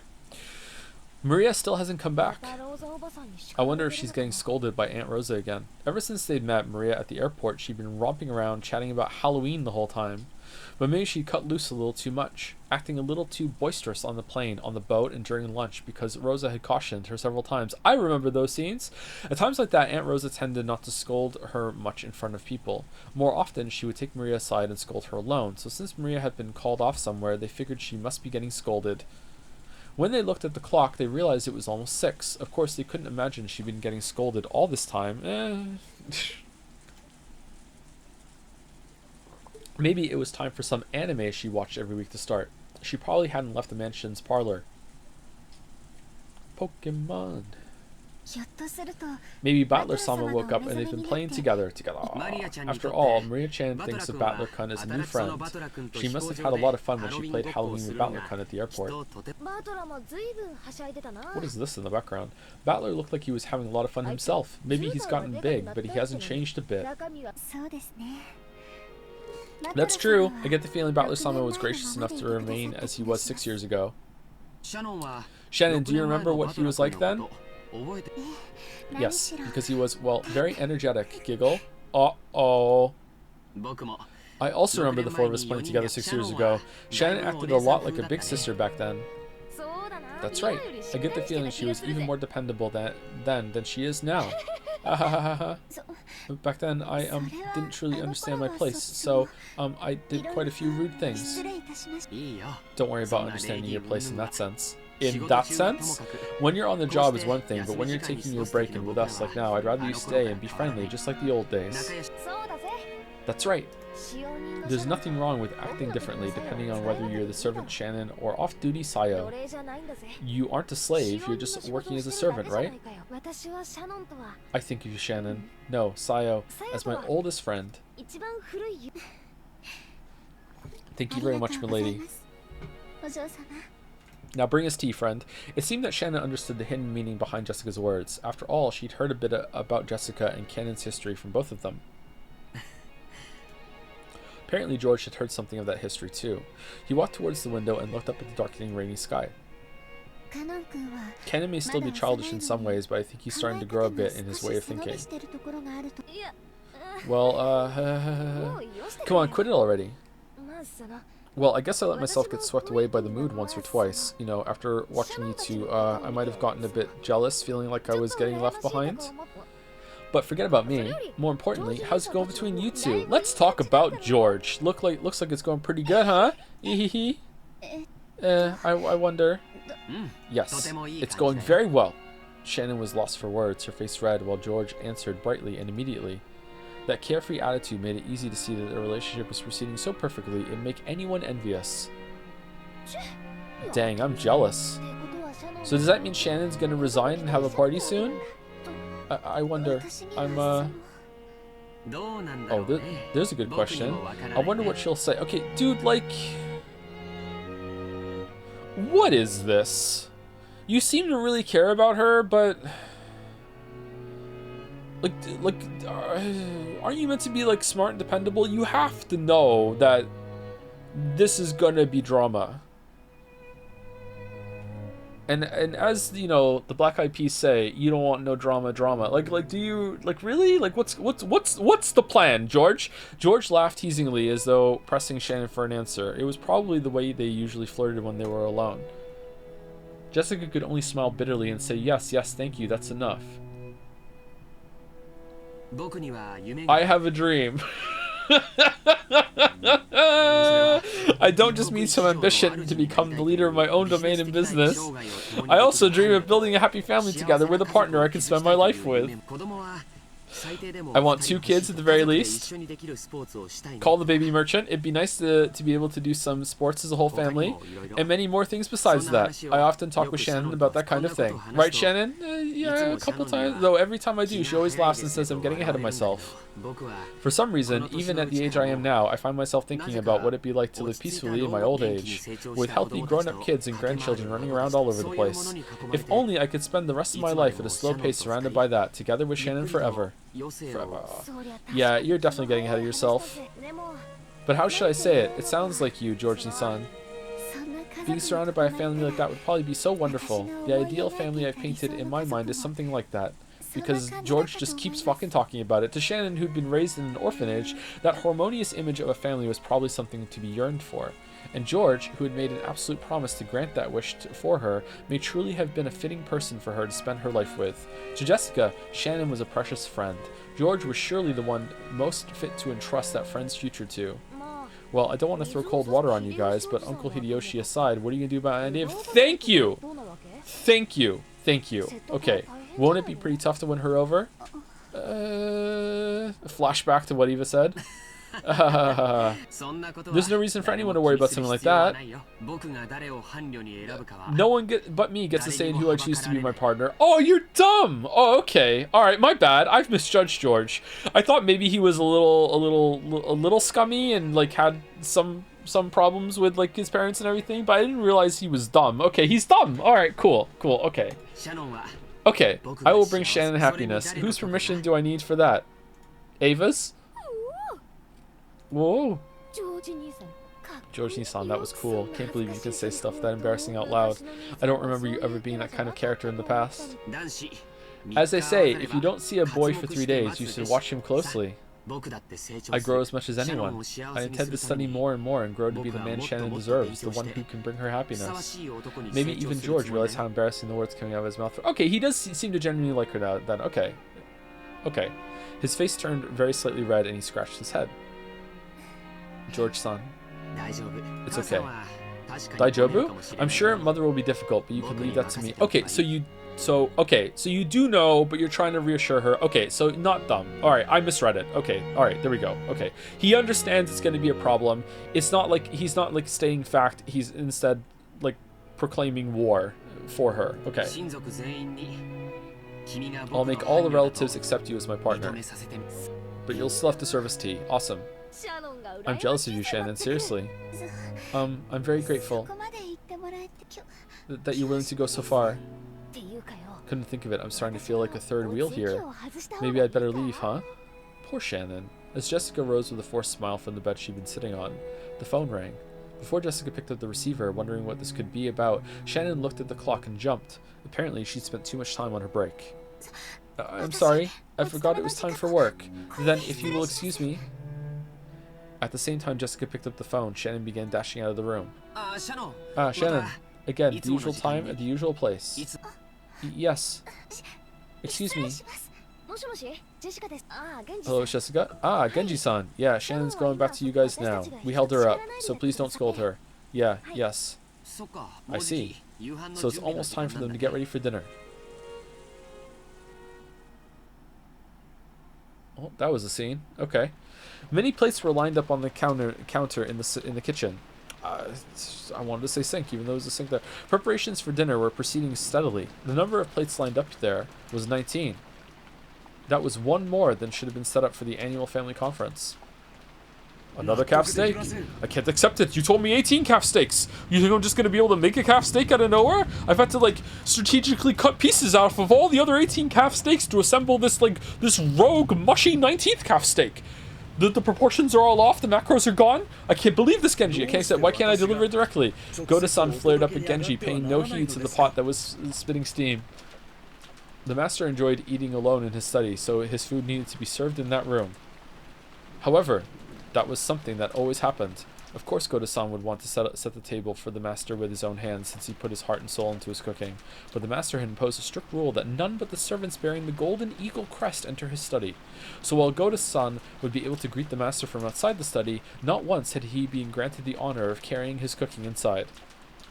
Goda-san was always irritated by this. Of course, he was a newcomer in terms of years of service. However, he had piled up plenty of experience from his previous jobs, and he was quite confident that he'd be able to perform in front of Kinzo in a manner that would do him no disservice. And yet, simply because he was not permitted to wear the golden eagle, he still hadn't been blessed with this honor. Dude, who cares? Can you imagine what damage that would do to his pride? You might think tonight was a repeat of that, but it wasn't. Because tonight, there was a person other than the master who wanted their food to be carried in the room. Does she have one? She has one.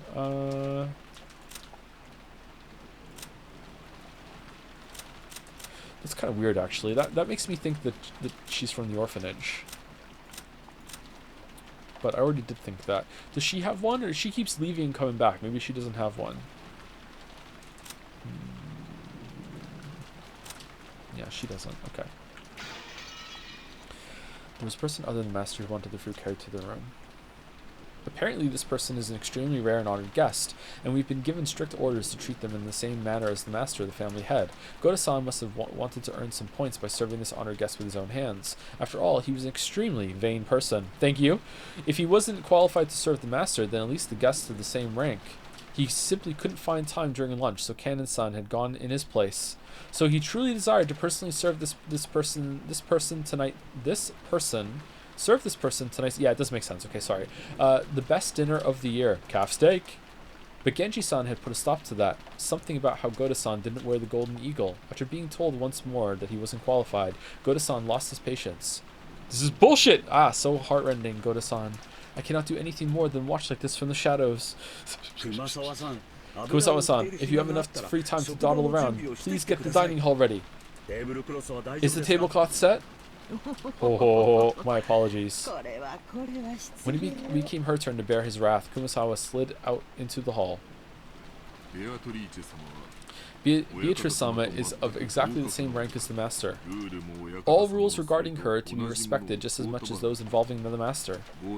Goda-san, please devote your attention entirely towards your own task and serve all the relatives. I wouldn't mind if it was you, Genji-san, but is it really okay to let a child like this serve such a guest? If she made some blunder, it would be quite embarrassing. I know they've served here a long time, but it doesn't mean they've been trained in the proper areas. If you'll allow me to speak freely, they are completely lacking in the fundamentals that might qualify them to interact with such a guest. Oh, I'm here and hearing this. Oh, shit. Goda spoke bluntly, even though Shannon was standing right there in the kitchen. Shannon was the one whom Genji had ordered to carry dinner into Beatrice's room. By the ranking system among the servants permitted to wear the golden eagle, Shannon certainly was the second highest in rank. If the highest ranked Genji went to set the table in Kinzo's room, then it fell to Shannon to set the table in Beatrice's room. Gota's pride was always horribly injured by this ranking system. At times like this, he'd speak out bluntly and rudely against Shannon and Kanon. Gota kept raising examples of each of Shannon's failures until now, making a ruckus about how she couldn't do this or was terrible at that. Shannon, who listened to this with her head hung in shame, heard Kanon's voice from behind her. Kanon had been leaning against the wall in the hallway near the kitchen entrance, a blind spot from the inside, and had been listening to all of this. He probably knew that if he entered the kitchen, sparks would start to fly his way. I've got to say it. The man's scum. He's going to do it, but we could all learn a lot about the fundamentals of entertaining guests from him. Gota-san has learned so much, so he'd be a great reference. Great reference, Nissan, you sure are nice. More importantly, is the guest in the VIP room really Beatrice-sama, as they say? Is he really scum? Like, he seems to take his job seriously, and he feels like he's getting snubbed all the time, even though he's doing his job. I don't know if I would call him scum from what I've seen. I get bad vibes from Gota, don't get me wrong. So if I had to choose right now, I would side with Kanon. But like, I don't know. I don't think we've seen enough to call him scum.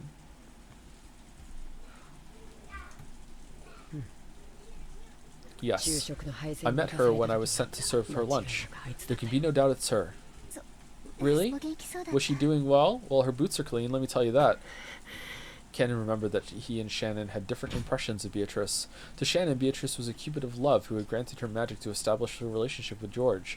Judging by the expression that rose to her face, it looked like she couldn't wait to inform Beatrice of how her relationship with George had progressed. However, Kanon already knew. That which came here with a terrifying goal in mind. The nebulous witch that only they'd been able to see in the past had now revived so fully that she could walk in openly through the front door, and even have dinner carried to her. Once, when she'd vanished from in front of Kanon, the witch said something about how her own power was still weak. So if that witch was now appearing so openly, did it mean she'd finally regained her former power? And she said something else, too. She definitely said that she'd sown the seeds of love while fully aware that they would fail. And she said even more. Let's hear it. She definitely said that the day had finally come upon which the door to the Golden Land would be opened. And you know what? She said a fourth thing, too. She also said, Shannon, she's planning to hold some bizarre ceremony with the master, and you can bet it'll be something too horrible to imagine. And no one will be able to resist. What are you talking about? She came here as the master requested, so that the door to the Golden Land would open, and so that everything would be returned to the Golden Land. She definitely said that to me. What is this face? In the past, the two of them, as furniture working for Kinzo, have been told what the opening of the door to the Golden Land meant. So Shannon understood everything without having to ask a single question, and because of that, she felt a deep despair. Something tore at Kanon's heart as he looked at that expression twisted with grief. How could... Why now? Didn't I tell you? We are furniture. Because you acted like a human, because of love, you're incapable of obediently accepting the day our service comes to an end. Once, I wished this day would come, but it never came, year after year. I didn't know how long we've been forced to endure suffering as furniture. So I thought that day of rest would come for all eternity. I thought the same thing, but I believed it would definitely come someday. So I never forgot that I'm furniture. Idiot! But Nissan, you did forget! Remember, it's my fault, isn't it? It was I who... Yeah, it's your fault, Nissan. If only you hadn't experienced love, we'd both be happy that this day had finally come.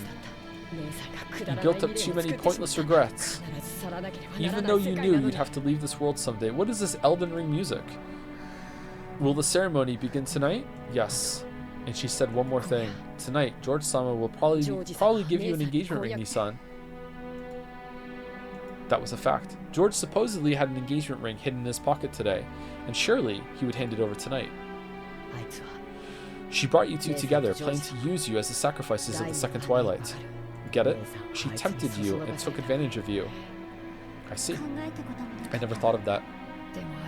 But she told me, she promised that if you don't accept the engagement ring tonight, you won't be chosen as a sacrifice, Nissan. Huh. I think our chances of being able to go to the Golden Land together are very slim. There will be 13 sacrifices. Only 5 will be left alive. But everyone's meant to revive at the end. The chances of us being part of that group are tiny. But if you just accept her offer, those chances will rise. I want to take that bet. Our salvation is in the Golden Land. We're going to reach that place and gain humanity. And then, I want to live life as a human, together with you, Nissan. If we do that, we might be able to find true love. In the past, we used to dream about being able to go to the Golden Land. If we go there, any wish will be granted. We'll be saved from this pain. That's what is the orphanage just like a cult? Kinzo's cult? Everyone's just indoctrinated into believing in the witch, and he just like pulls them here whenever he needs them. Like what is this? What is this dynamic, man? That's what we believed. However, in this ceremony, only a few people would be invited to the Golden Land, chosen by fate and chance. Everyone else would lose their life as a sacrifice midway through the ceremony. However, in the past, Shannon and Ken had thought that whether they reached the Golden Land or were sacrificed, they would still be released from their duties as furniture. That meant this ceremony would definitely bring release to furniture like them, no matter what happened. I don't like it. Together with you, I want to make up for all the suffering we've endured. I won't become a sacrifice. Okay, I'm a little unsure of the read on this conversation, because that almost felt like a proclamation of love between the two of them right here, and I don't know if it's like we'll find like platonic love, we'll be capable of love, we'll find out what that is, or like I don't know. I don't know what he just said to her really. Nissan and I will remain alive, and we'll reach the Golden Land together. So, I won't let you become the sacrifice of the second twilight. Please, Nissan, don't accept that man's ring. If you don't accept it, she promised not to select you as a sacrifice. I cannot do that. Tonight's ring is very special. My heart won't let me refuse it. Nissan, it's George. The sacrifices in the ceremony are decided on the witch's whims, and that witch has promised to overlook just you, Nissan. You alone will definitely be able to go to the Golden Land. Only me? What about you, Kennen-kun? The witch's game is enough for me. I'll slip through her clutches. I am not powerless. I'll tightly grasp that faint chance. After all, our lives are transient, aren't they? In order to begin our real lives, let's drag ourselves to the Golden Land. Then, we will gain humanity. And when we've done that, maybe I'll be able to experience romance just like you, Nissan. Maybe I won't have to make someone cry just because I'm furniture. Kennen-kun, I've had enough of being furniture. I'll definitely become human. I'll escape this pain, no matter what. Okay, my read on this now is that he doesn't have any romantic feelings for Shannon. It's like a general like experience love with someone, not Shannon specifically. Okay, that's my read on it now. That might be wrong, but that's my read on it right now. There were tears in Cannon's eyes. By now, Cannon had noticed. Shannon hadn't been the only one to know and suffer from the taste of love. He had too. The tears Jessica had shown him that day, and Jessica's pitiful face, as she tried to smooth things over and stay bright ever since then, had slowly wrought some kind of change on Cannon's heart without him knowing it.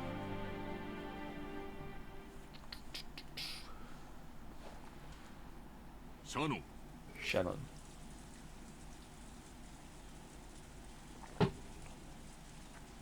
Thank you for the bits, Lazy Potato. Hi, Joe. Usually a VOD viewer, but I'm trying to catch the Umineko streams live. Just want to say I love how you refer to Kumasama as Kumasama-san accidentally.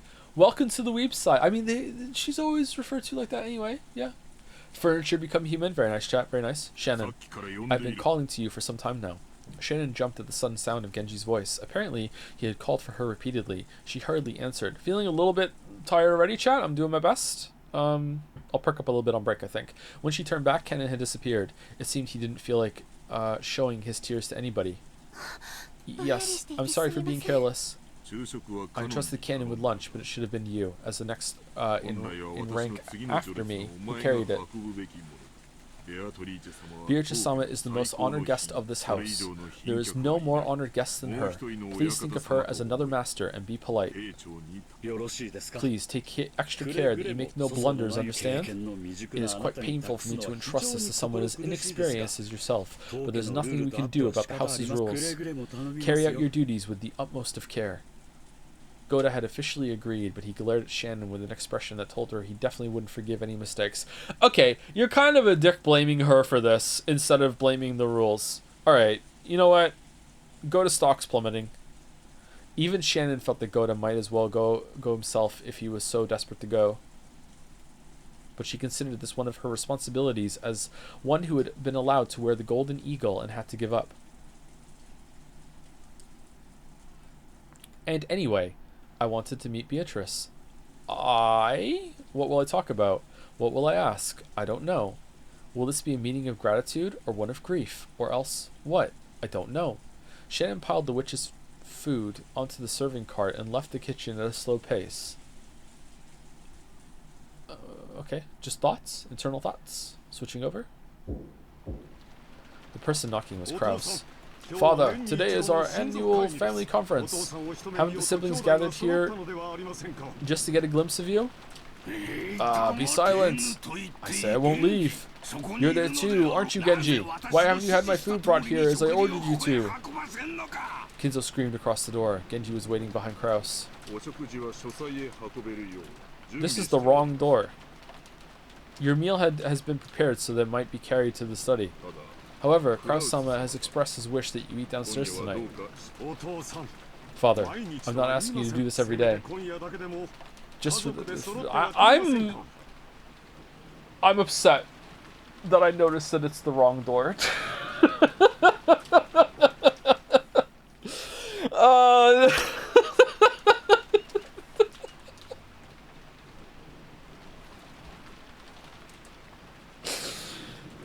I'm asking you to do this every day, just for this one night. Won't you gather together with your family?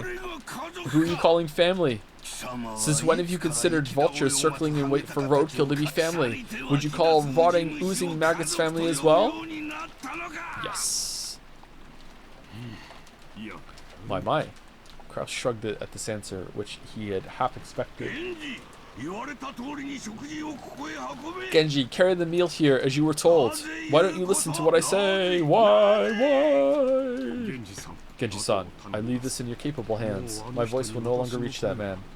This seems almost exactly like the last scene that was in the other timeline. Kraus gave his head a small shake, then quickly turned his back on the door to the study.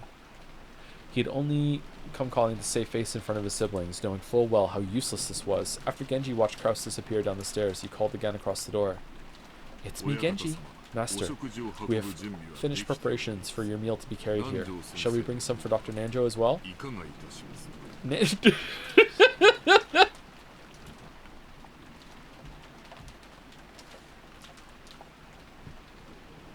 Nanjo standing there watching like Kinzo just go off on his son, being like, yeah, I could eat. Nanjo could be seen in the study. Because Kinzo had forcefully pestered him into finishing their long-lasting chess game, they had been playing against each other since the early evening. Nanjo had announced as a doctor that Kinzo's days were numbered, so he couldn't refuse if Kinzo demanded that they finish this game while he still lived. Kinzo was thinking deeply about his move, concentrating more than usual. It had been Kinzo's turn for quite some time, and Nanjo, who was tired of waiting, had randomly pulled out a book on magic that he couldn't understand and was skimming it. Kinzo-san, you won't think of a good move just by folding your arms and sitting in front of the board. Perhaps we had better take a break and refresh our minds. Be silent. That should be enough to solidify my defense. Will the bishop and the knight be able to penetrate that opening? Yes, this is what playing chess is like. Today, Kinzo was focused on maintaining a strong defense. Normally, Kinzo's motto was that offense was the best defense based. However, today was completely the opposite. I am also hungry. Shall we suspend the game here? Besides, I've used my head so much without a break that I'm already feeling dizzy. At this rate, I might not be able to perform at my best, and people are going to die later, and I'm going to have to inspect the corpses. Now, that won't do. In chess, both players must always make their best moves. Any other sort of move is merely a nuisance to consider, ruining a game whose focus is predicting your opponent's thoughts. So true. Such a thing considerably reduces our enjoyment. Kinzo sighed deeply and finally shifted his gaze away from the board. Chess isn't chess without an opponent. If that opponent is tired and wants to suspend the game, there's no getting around it. True, the goal of chess is for both players to make the best possible moves and aim for victory. It's an intellectual game where reading your opponent is key. But Kinzo-san, have you forgotten that there's another goal besides victory? Fun, to have fun. What? What other goal could there possibly be? To think that you of all people would forget something like that. Chess is a way to pass the time having fun with a friend. You've got me there. I believe I once said those exact words to you long ago. Yes, you've got me there. Kinzo, who almost always wore a frown, relaxed his face for once and laughed. Nanjo felt like he'd been reunited with a close friend they hadn't seen in ages, and then he leaned forward and said, "So can I get a plate?"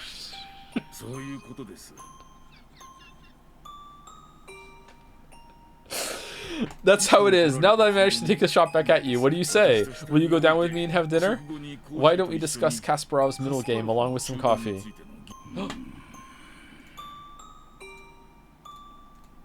An appealing proposition, but I'm afraid I must decline.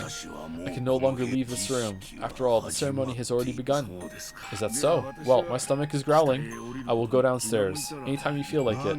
Nanjo. Thank you. Oh, what could you be thanking me for? We didn't finish our match. However, it seems I've somehow achieved that second goal of chess, which I had forgotten. And it would appear that goal is no less important than achieving checkmate. This isn't like you. Why so sentimental?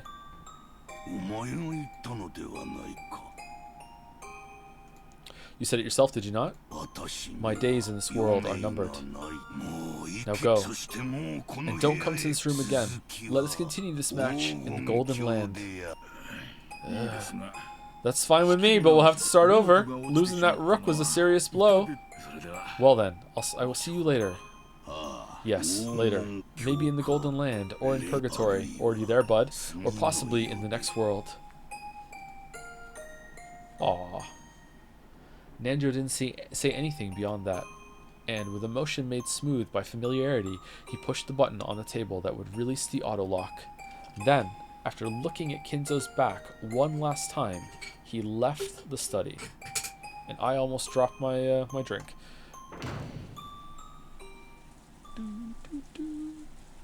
As he did, Genji's voice came from the hall. If you are ready, master, I will now carry in your dinner. It may be my final dinner. I must savor it. Please, prepare it, as you wish. And are your preparations complete as well, master? Here's the calf steak that I made, said Genji. Yes. You know what, your cooking has gotten much better lately, Genji. Very, very, very big improvement, indeed. In the time leading up to this day, this room has been carefully wrapped in a multitude of barriers. Even if her roulette chooses me, I will definitely repel it. Ah, okay, so that's why you have all the defenses up. You're not trying to keep her up, you're trying to keep keep her out, you're trying to keep the death choice out. Okay. I will remain alive, and will surely become one of those who reach the Golden Land. I shall repulse the visit of the Reapers trying to drag me off to the land of the dead. Why would you leave in the other timeline then? To pretend to be Beatrice, or? Huh.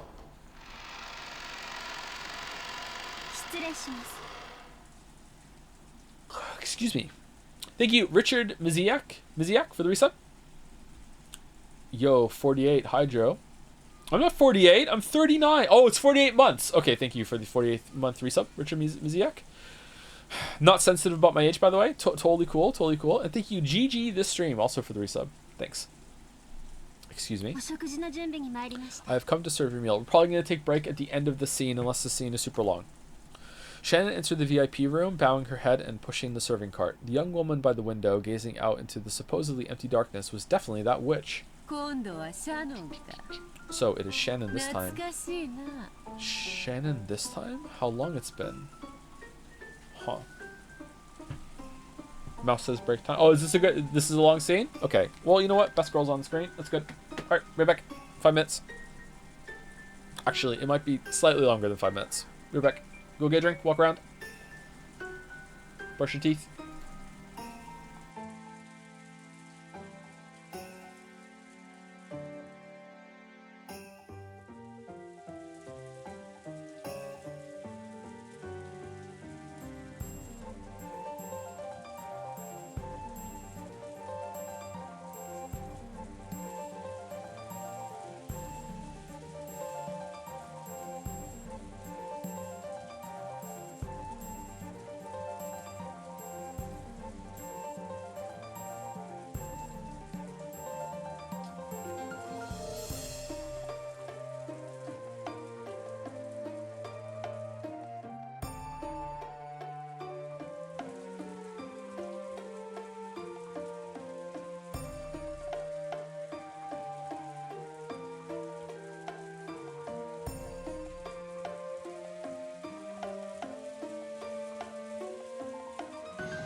Alright, hey chat, sorry about that. Let's continue.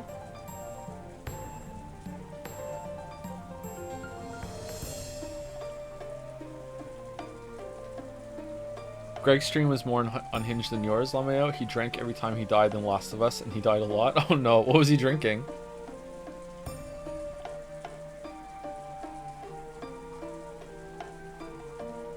Girlfriend fell asleep while we were watching Germa's Oblivion streams. I switched to cracking the cryptic, and halfway through she woke up and thought Simon was an NPC reading Germa riddles.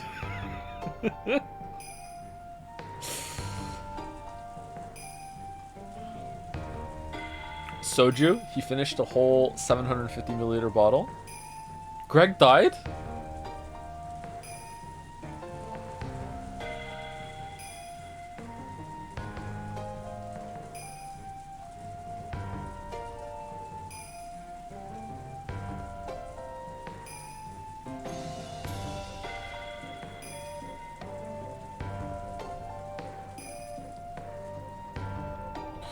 Who's the last person I said thank you to? Was it GG to stream? I think it was. Top Virtuosity? I said that name earlier, didn't I?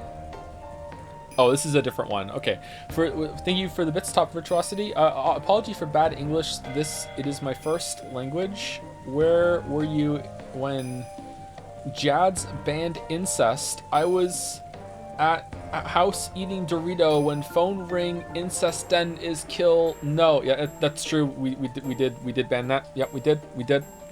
Yep, we did. It's true. Yep, it's absolutely true. I'm sorry that this is how some of you have to find out. It's true. It's true. Sorry, it was sake, not soju? Okay.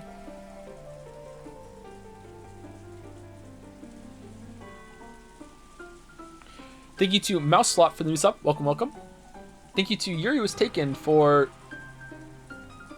gifting a novelty subs. What remains of Edith Witch? Am I right? Haha, lol, am I? Okay, thank you, Yuri Was Taken. High commitment to the bit. Thank you, Toxel, for subscribing as well. Good to see you again, Toxel. Hope you're well. And there's some giant emotes. People love the new emotes. What was the favorite, by the way? I didn't see anyone in chat. I'm gonna eat a cookie, chat. I'm sorry. What was, what one? My guess is gonna be the cinema one versus Dancing Fry.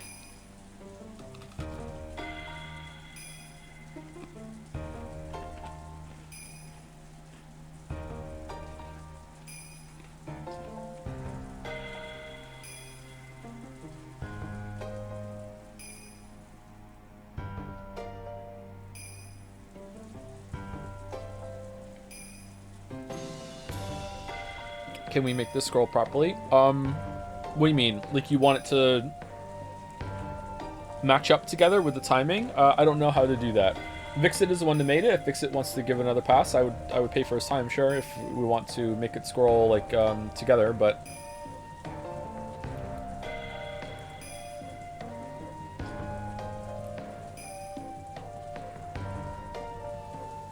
I don't know how that would work.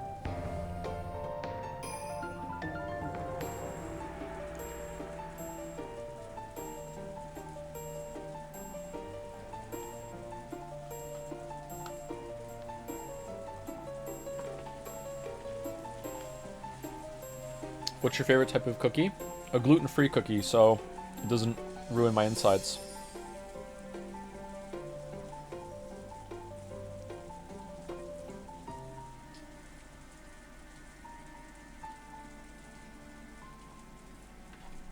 How's the song? It's pretty good. Do you like hobnobs? I don't really know what a hobnob is, sorry.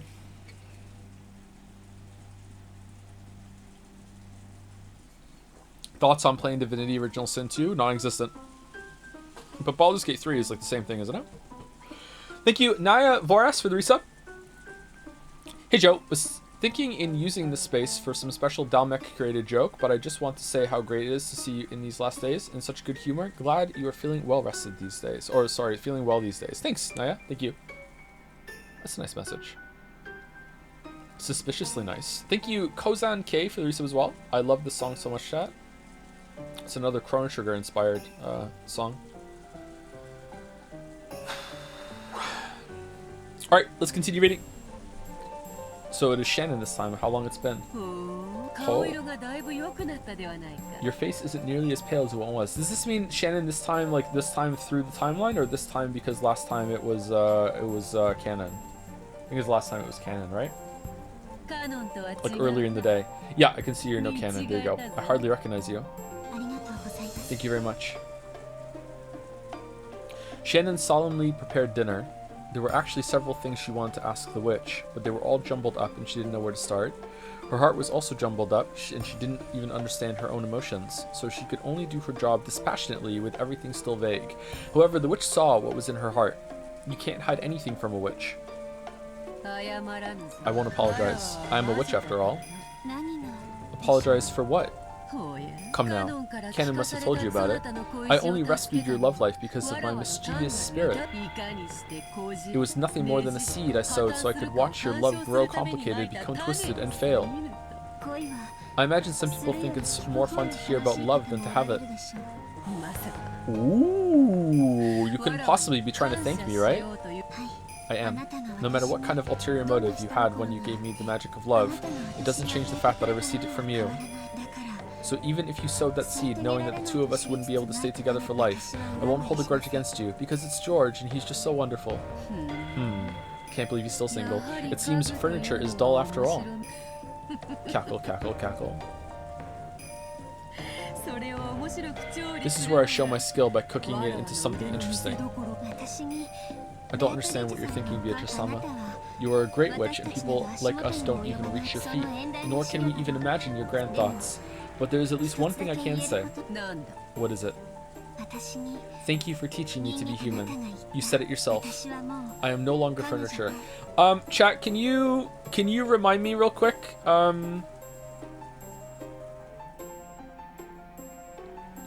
Okay, I'm gonna ask a very specific question because I don't want to be accidentally spoiled. Okay, I am asking. Okay, listen to the wording of this question, please. Okay, I'm asking a very specific question.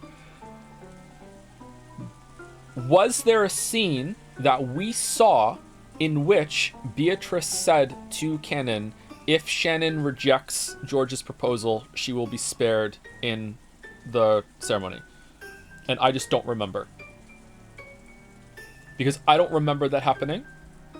Don't think so? Okay, alright. So, it's possible Canon could be lying. It's possible it happened off screen. What, anything like that? Okay, alright. Okay. I'm no longer furniture.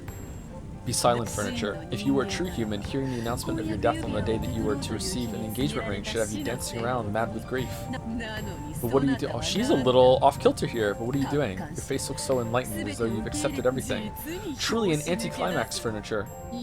No, I am not furniture. Be silent, furniture. Ooh, I won't be silent, because I'm not furniture. Are you saying you won't obey my orders? Furniture obeys orders, but a human decides for herself whether to obey orders or not. So I won't obey your orders. I mean, you could still decide to do it. Humph. Cackle, cackle, cackle.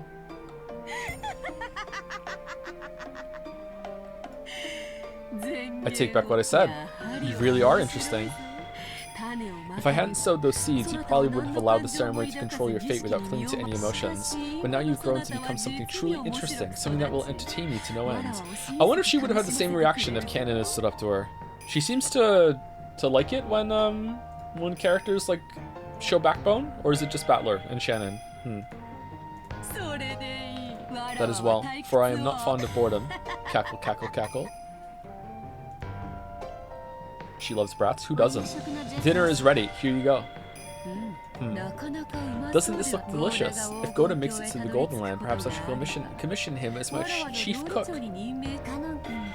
I heard from Canon-kun something about how if I rejected George-san's proposal, you promised not to make me a sacrifice. Indeed. I said as much. Okay, so either she's going along with the lie, or it happened in the room here earlier after we cut away. Alright. You would make an ideal potential sacrifice for the second twilight, but because Canon cried and screamed, asking that I spare you, I graciously listened to his words, with the condition that you abandon your engagement, of course. Cackle, cackle. See how gracious I am? What a foolish offer, and what a foolish threat. So, you used that to thoroughly bully Canon-kun, did you? Where is this coming from? So you comprehend. Cackle, cackle, cackle. Apparently Shannon had seen through it. She had apparently guessed at how the witch had bullied and humiliated Canon with that horrible promise as bait. I made him crawl on the carpet and kiss my shoes. And that's not all. Do you want to hear the other ways in which I humiliated him? Shannon silently shook her head. I finally come to understand you. You like to bully, confuse, and trouble people, and you do it to entertain yourself. So now I know for sure the one single way I can resist you. And what might that be? I don't care about you. I'll carry out the fate that has been given to me, that's all. I won't entertain you. Oh, but you are. I don't care about you. Ooh, Maria? The witch's features twisted in hatred for just an instant. It disappeared immediately, but the expression that briefly rose to her face was rare for the witch, whose malicious smile usually never faded for a second. Because if we don't care, you don't exist? Cackle, cackle. I see, so you might resist me in that way. How amusing. How truly entertaining. I'll kill you. You and your lover both. If that's the fate you decide upon, do as you will. I won't be afraid, and I won't stand against you. After all, I don't believe the cruel fate that's coming is something controlled by your will. We humans know nothing about fates that might come to pass in the future. That's why I'll live to the fullest until the last instant, following my convictions and the fate set before me. Fate is just a roll of the dice. There's no malice in it. Even if you claim there is, I won't believe it. Oh. So even though you've quit moving furniture, you have no fear of death. It seems you believe this will bore me, but you couldn't be more wrong. The thought of seeing whether you can hold on to that view until the last moment merely serves to intrigue me more and more. Cackle, cackle, cackle. I can't stand this. Why did you take the form of a human, appear in front of us, speak with human words, and ridicule us? If you hadn't appeared in front of us, if you hadn't predicted the future, we would have been able to live life to the fullest until the last moment. That's what witches do. We fuck around. I live off your fates. Reigning as a high order being does. I live off your fate. Reigning as a high order being does over. Okay. As a high order being does over low order beings. Okay, I got there. Alright, sorry. Your fates are nothing more than fragments. If I cut my hands together, I could scoop out as many of those as I want. Just like how, no matter what the beef cows I raise might babble, it doesn't change the fact that I'll be having them for dinner. Cackle, cackle. We are powerless, so we cannot fight against your ceremony or fate. But I can make you unhappy right now. Oh, I'm gonna eat your calf steak. Here I go. And how are you planning to accomplish this? I didn't bring you a knife. Ha ha ha, got him. By walking away from this place right now, no matter how I respond to your words, I will only amuse you. Refusing to respond to your questions is my only method of resisting you. I'm going to Tataris. I see. You might be able to take a shot at me, but you cannot defeat me, yes? I have the power to kill anyone for eternity. I cannot wait to see whether you can keep up that resistance in an endlessly repeating cycle of death and rebirth. Okay, so that's how she's contextualizing this. Yeah, I thought that earlier when she said it in the tea room. Yeah, so this is her power. She can, like... She can reset the board and go again. Don't you forget it, okay? You spoke... I wonder how far back she can reset the board. I wonder if anything that happens... No, the airport was different. So she can really reset the board. Huh. That's way far away from the island. Okay, that's interesting. Or... was that just a projection that she was showing Battler?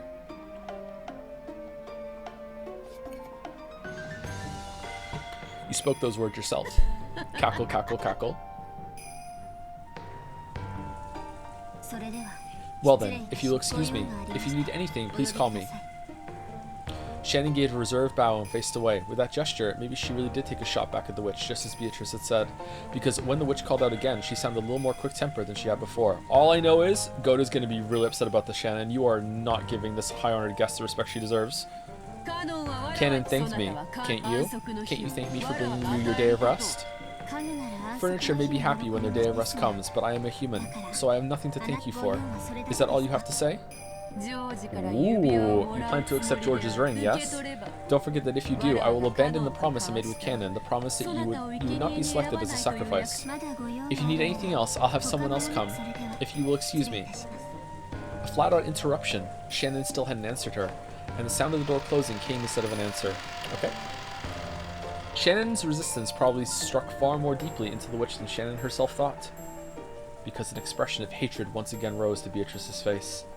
She had made Cannon submit even though he hadn't been ensnared until the end, whereas Shannon, who had been so easily ensnared before, refused to submit this time. Is Kumasawa like talking in the corner right now, explaining this all? Yeah, she's behind the curtain, I see. So this is the state of affairs. So this state of affairs is amusing after all. Cackle, cackle, cackle, cackle. Perhaps I really am still young. This is why I haven't tired of life after 1,000 years. So all Battler has to do to win is just be like, yeah, I don't believe, and no, I'm not giving you a chance to explain. The fact that Battler wants to know the answer is in some way engagement, and Beatrice likes it. So it's like thumbs downing a YouTube video. It still counts for the algo. Yeah, okay, so that's what, you know, it's like a hateful comment. Okay, this was the most fabulous part of the family conference. Dinner.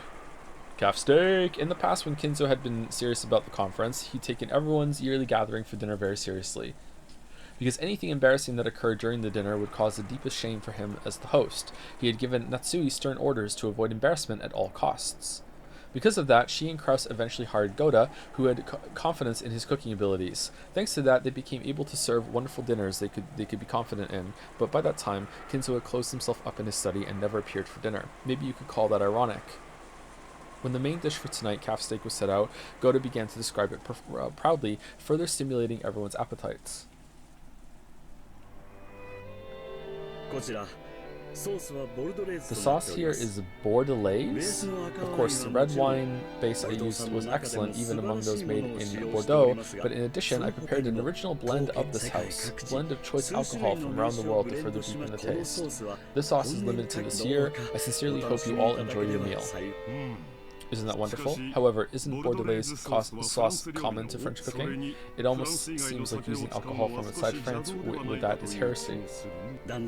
Kraus-sama, today is the annual family conference. As a dinner for those who normally live far away and who have traveled far from across the world to gather together, I realized it would be most fitting to have a sauce made from a blend of fine alcohols from all over the planet that have never met each other before. Oh, okay, that's a cool idea. So I had it specially prepared.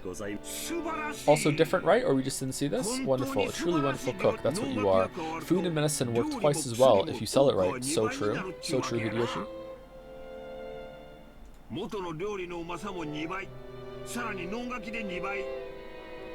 It's already it's twice as delicious as normal food, and the advertising makes it twice as good as that. The taste keeps doubling and doubling. Wow, like the amount of people dead. Giggle. Come on, Nissan. That question of yours was obviously a plant. No doubt about it. You totally set Goda-san up to steal the show on that one. You think so? I thought there might be some people here who didn't notice that today's food was in the French style.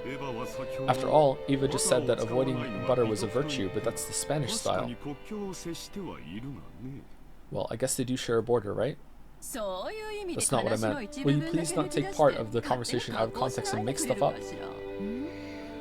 It's a very delicious sauce, Goda-san. You certainly are amazing. It is a great honor to receive your praise, and this is all thanks to Madame's habitual guidance. No, it was all Goda's idea. I only listened to the recipe and approved of it.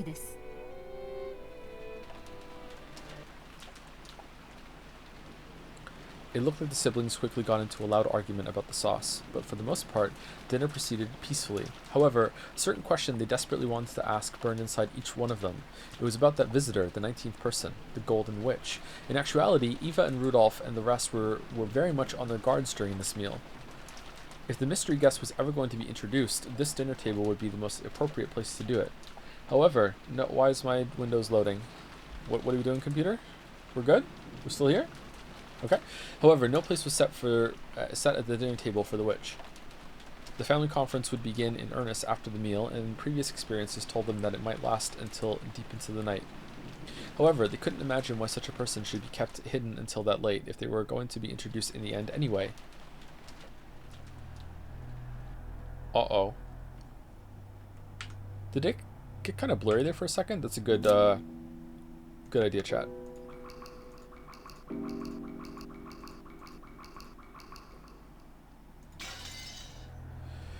So even Rudolph and the rest were starting to feel a certain suspicion. Perhaps this guest was unknown even to Kraus. If this wasn't an assassin called by Kraus to give him an advantage in the inheritance problem, then maybe they should speak frankly to Kraus beforehand, creating a common front to resist anything disadvantageous to the four siblings.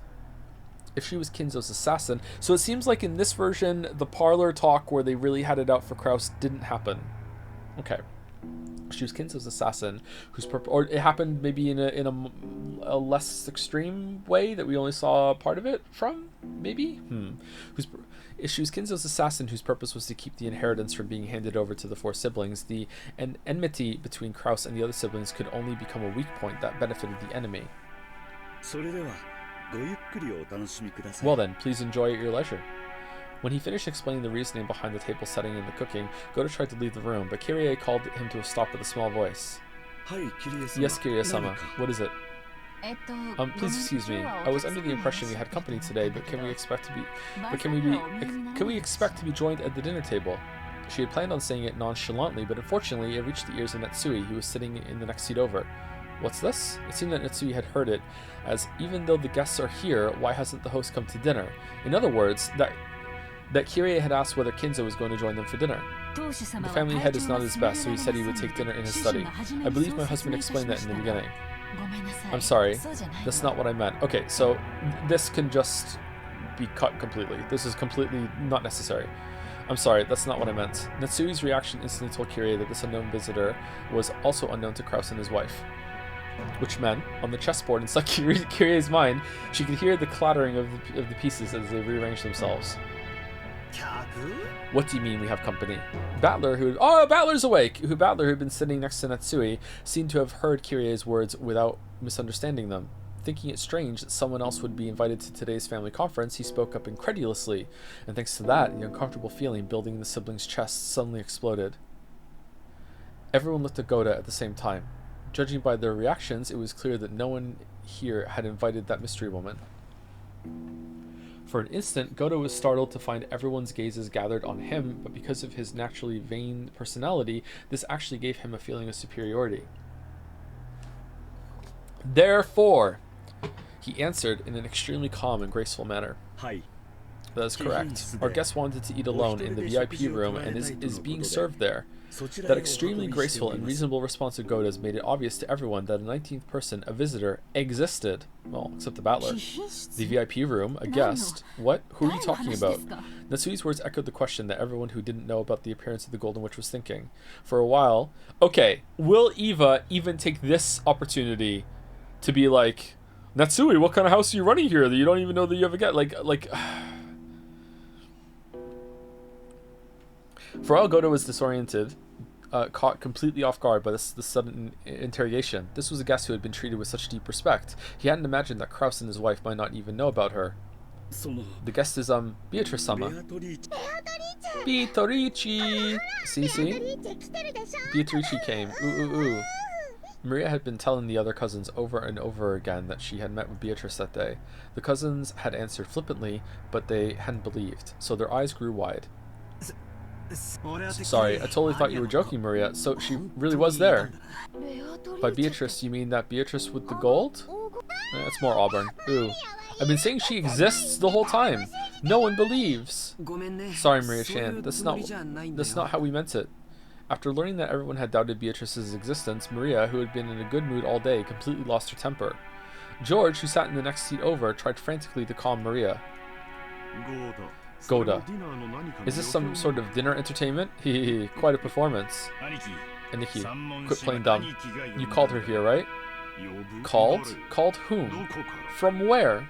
Nissan, let's be clear about this. Who is she? Surely you aren't going to tell us it really is the Beatrice from that portrait, right? Eva, what the fuck are you talking? I don't have a clue what you people are talking about. Goda, you really aren't joking, right? I was just ordered by Genji-san's, call for Genji. Immediately.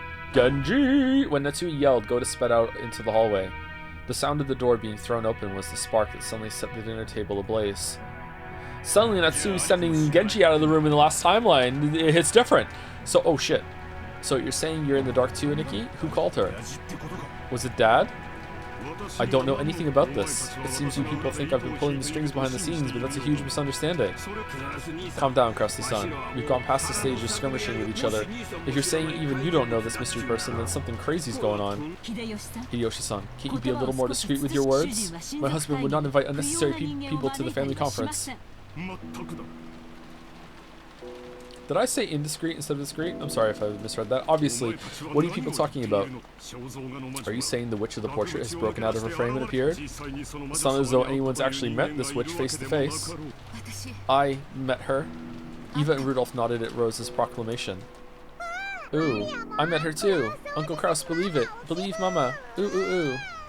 The brief tension was broken, and Maria also started to make a ruckus. By now, the room was thoroughly wrapped in chaos. Chaos. I don't have a clue what's going on. So what does it mean? Does it mean the witch who gave grandfather the gold is showing up as a special guest this year?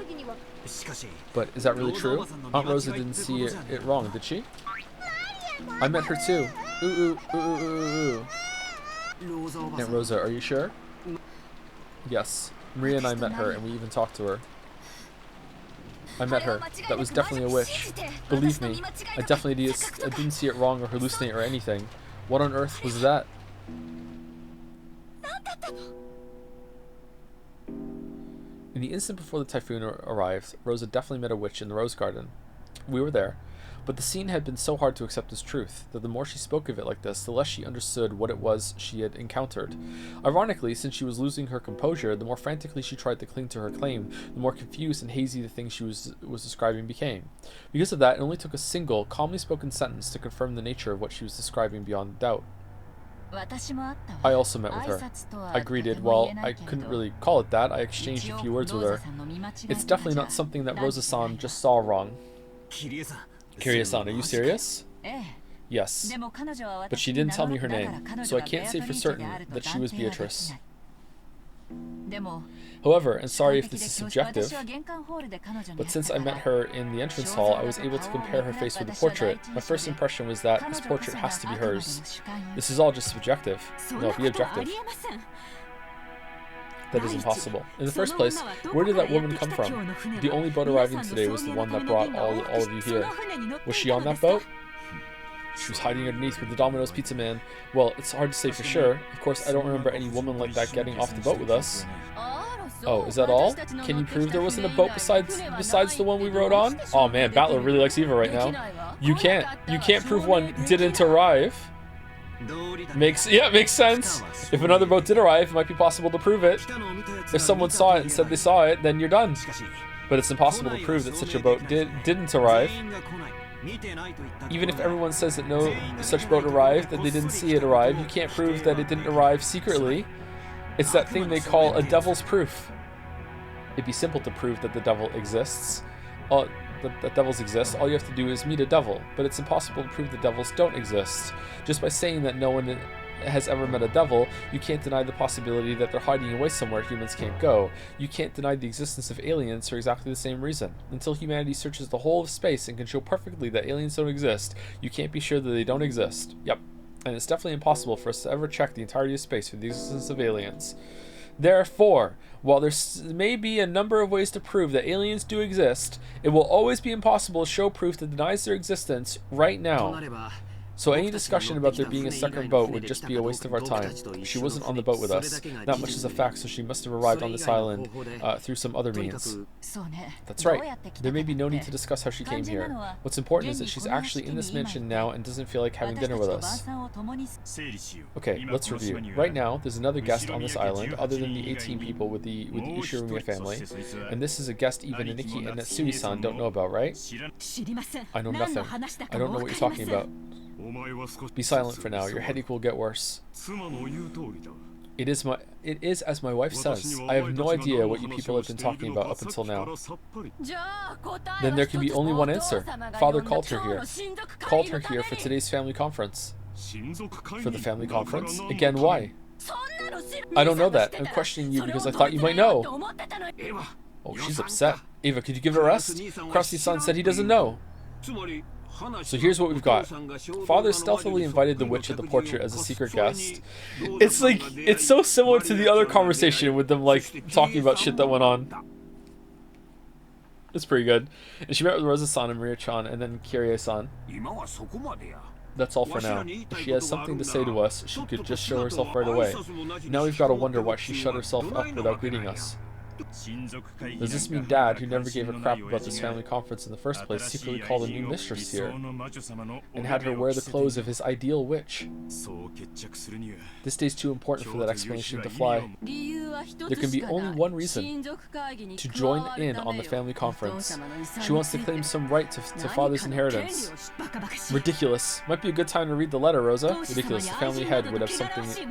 The family head wouldn't have something as filthy as a mistress. I told you to be quiet. I've lived in this mansion with Father all this time, and I never heard a thing about something like that. If we stretch plausibility to the limit, and assume Father had an illegitimate child with some mistress decades ago, then maybe Father searched her out and called her here today. Is that what you're trying to say? Dear, it's absurd to think Father has such a child. To waste the noble blood of the Ushiramiya family on a mistress. This is nothing more than a few people making wild claims. It's obviously a fantasy, a delusion, a daydream.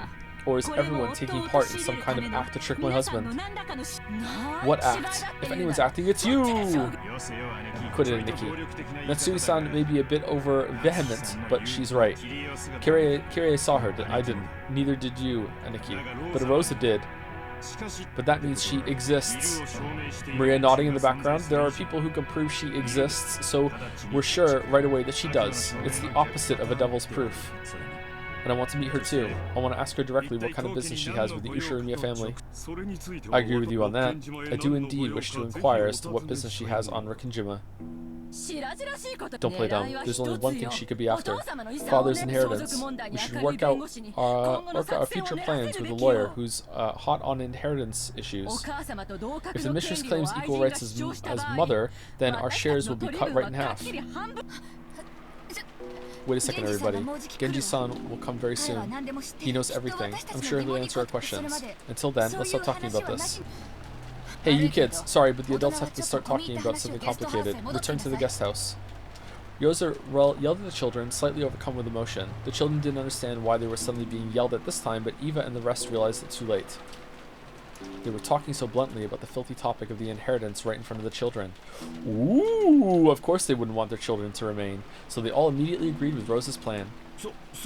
That's right, just as Rosa-san says. George, take all the cousins and go back to the guest house. You all play nice together. George, do as you're told. Take all the cousins and leave right now. Wait a second, Mother. We still haven't finished eating. Oh, and dessert hasn't even come yet. Aw, Guda's upset again! God damn it, Guda's like, God, I had this whole thing planned! This witch! Here I go killing. We will have Goda-san take dessert to the guest house. So leave. Jessica, from here on, the adults will be talking together. Go. Sure. Even though I'm still eating? Well, guess I won't be the only exception. Thanks for understanding, Battler-kun. What? You sure are lucky. Huh? Why? I don't want to leave if I could. I bet. I'll let you adults enjoy your happy family chat about the inheritance. These two get along so well. Like, oh, it's the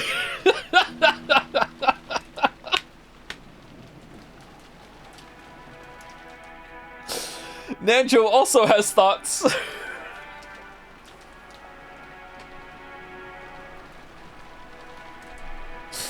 I will also leave my seat. At any rate, it appears my turn will not come tonight. Ninja quietly rose to his feet. That's a weird line. From his seat in the farthest corner, he had been calmly watching the whole discussion without butting in. Surely that reaction of his was very adult, just what you'd expect of a calm old gentleman. When Ninja rose from his seat, it ended up encouraging the others who were supposed to leave. The children noisily rose from their seats as they hurried into the hallway. The servants returned. I apologize for taking so long. I have called Genji. I was checking to see that all of the doors and windows were shut, so it took me some time. My apologies. Come on, children, to the guest house. Goda-san, my apologies, but could you carry the children's portion of the dessert to the guest house? Huh. Is that what you wish? It seemed Goda wasn't amused to see the dinner he'd worked so hard on interrupted like this. He sent Netsui a look as though asking her whether that was really okay. Do as Rosa-san says, and it will not be necessary to set out dessert for us. Do not approach the dining hall until we call for you. Tell the rest of the servants to do the same. Understood? Yes, as you wish. Poor Goda. Come, everyone. Shall we go? Maria-san, you mustn't trouble your mother anymore. Ooh, ooh, ooh. I want to talk about Bito too. No, no, no. Ooh, ooh, ooh. Maria-chan, could you tell us about Beatrice in the guest house? I really want to hear about the witch. Okay? Ooh, ooh. You're pretty damn smooth, Georgie-san. I'm impressed. Can't believe you're still... Are you sure you don't have kids?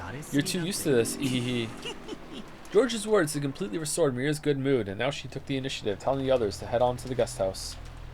It looked like Gota didn't like being kicked out himself, but he couldn't disobey Natsui, so he left the room with Battler and the rest, closing the door. Is there some way I might be of service, everyone?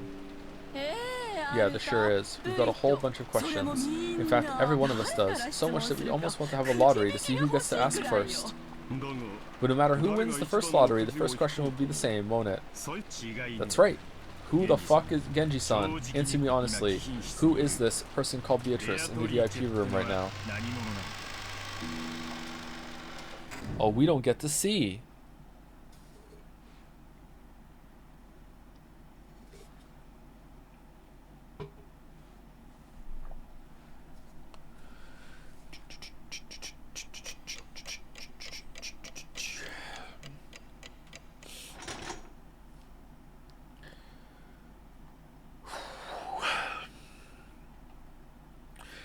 Thank you, Squirming Horror, for the new sub. Squirming, not squirm in. Squirming Horror. Hold on, 1 second. Is there music? There we go. Thank you, Squirming Horror. Thank you, Moxis, for the resub. Hi, Joe and future VOD me. I finally have a stable-ish job, so I can sub again. You've been great company when I needed it for many years, so thank you. Are you for real gonna read some Homestuck on 413? It's like my favorite thing, and so I am obviously terrified. More of chat than you, to be honest. Genuinely, I think you might like it. That's the deal I made with Balder. Yep. Balder has done me several favors, and yep. So, I agreed. I'm only reading it that one time, though. If that's the date that Balder said, that's what I'm doing.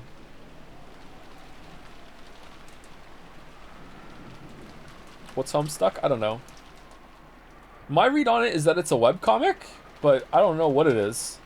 Yeah, we're doing that on the 13th of April.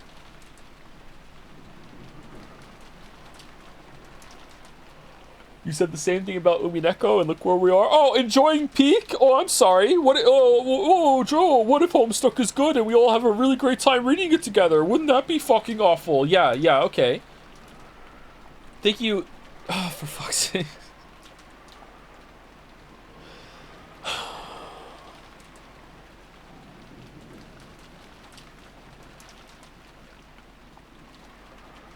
I swear to God, this is Dalmec on an alt account. Thank you, Joe's Free Use Boy Toy, for the resub. I've lost gallons to Beatrice of Gatorade, rehydrating. Yep.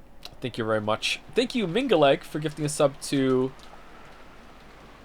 Fluffal Hyena. Interesting name. Thank you, Kreitler John, for the 5 gift subs. Thank you very much. Thank you to Lithia for the new sub. Welcome. Punish Baldus for the resub.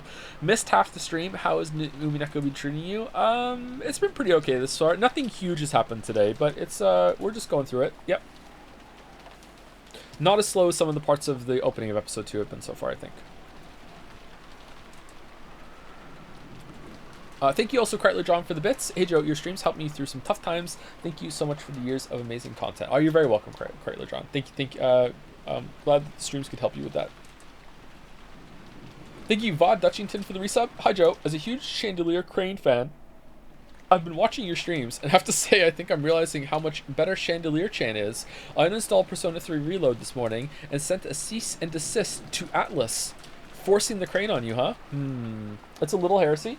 Thank you, Crimson Petals, for the bits. Homestuck is like Umineko for terminally online people, so we're gonna love it. Thank you, Top Virtuosity, for some more bits as well. Excited to see you play Baldur's Gate 3 and Signalis. Hopefully you like it and chat doesn't ruin it. It's like the old Resident Evil games, but better. Also, anyone hearing this, please DM me on Discord, Joms fan art, if you have any, because I'm running low of stuff to post on r/Joms. Joms has a subreddit. Thank you, Lisuk, or Lisuk, for the resub as well. I have returned. Welcome back.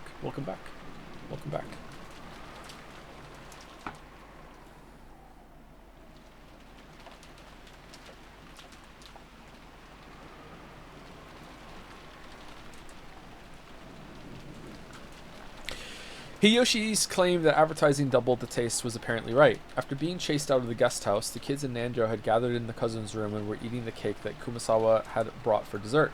It was both wonderful and high class, topped with lavish amounts of cream and decorated deliciously with fruits. But delicious as it was, it didn't taste quite as good for some reason. Haha, without Goto-san selling it, it isn't nearly as good. Oh! Is that a, is that an insult? Oh no. And if we ask Kumasawa-san to sell it, she'd just say it's made of mackerel. Ooh, really? You can make cake from mackerel? Oh, absolutely.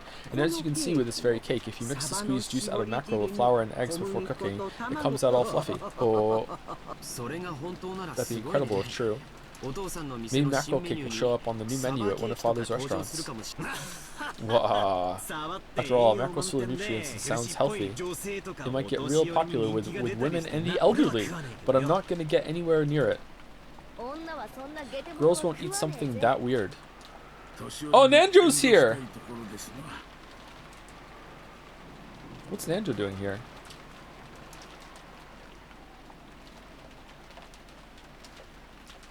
Even the elderly would wish to decline.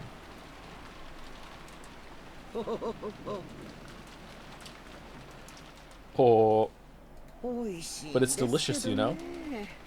Kumasawa was really cheering up the mood with her classic mackerel jokes. Classic mackerel jokes. Oh yeah, she did do some of them in episode 1, didn't she? But the sound of the downpouring rain kept turning their attention towards the mystery guest. In the end, they showered Maria with questions again, since she was the only person here to have met Beatrice. I can't believe she was actually telling us the truth.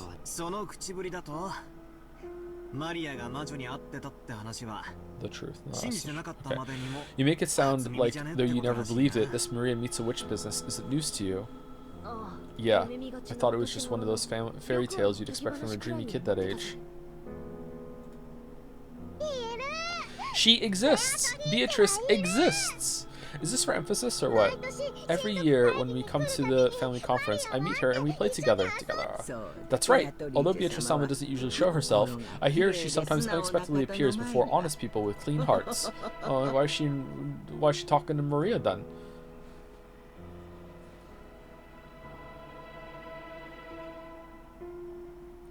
Beatrice referred to that character in the fairy tale about the Okinjima witch.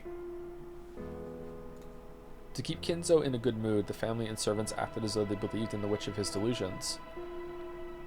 That's how Okinjima's fairy tale, or maybe ghost story, had come into being. To the family members who knew that backstory, the fairy tale of the Golden Witch wasn't something to be taken too seriously. However, they were never able to say that out loud in front of Kinzo. Because of that, the legend of the witch carried a lot more weight to someone like young Maria, who didn't know the story of how it had come into being. That's why Maria believed in the legend of the witch. She accepted it entirely. That was only natural for an imaginative girl who believed in witches. So people had avoided saying things that would betray her dream. On the contrary, they had worked together to say and do things that would help liven her dreams without her knowing. So when Maria-chan was showing us that candy that supposedly came from Beatrice, I figured someone subtly slipped it into her handbag. I have done similar things a few times in the past, secretly placing sweets somewhere. So it was you! I imagine even Kumasawa-san, or rather all the servants and everyone in the Ushiromiya family has done it once or twice. So if it'll make a small innocent kid happy, you might place a sweet somewhere and have everyone join in on keeping the secret alive for her.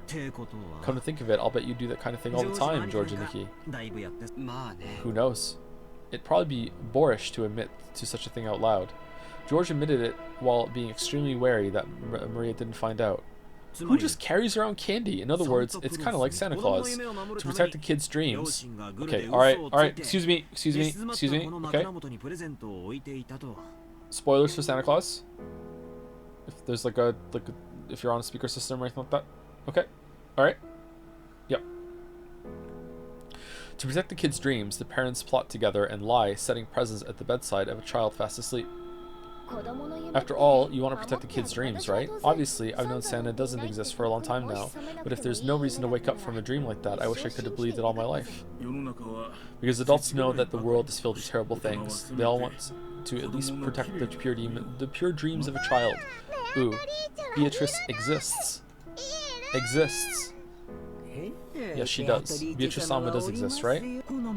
Some time ago, when I was drying mackerel to make some black tea, suddenly... Well, it basically goes something like that.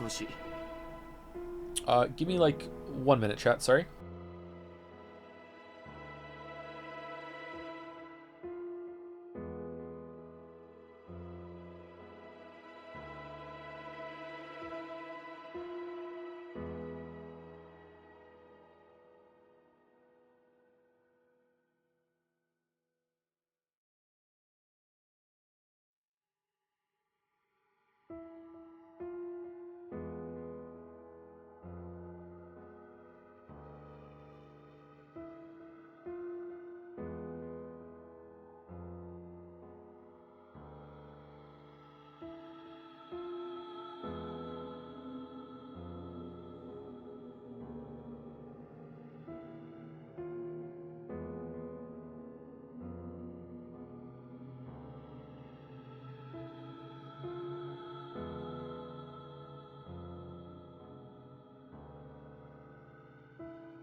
Alright, I'm back. Sorry about that.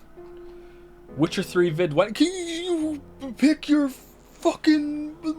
What? Well, it basically goes something like that.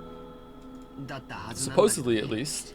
So simply put, this was supposed to be a witch that no one but Maria believed in. I wouldn't phrase it quite like that. The point isn't that we didn't believe. We were all trying to give her a chance to believe.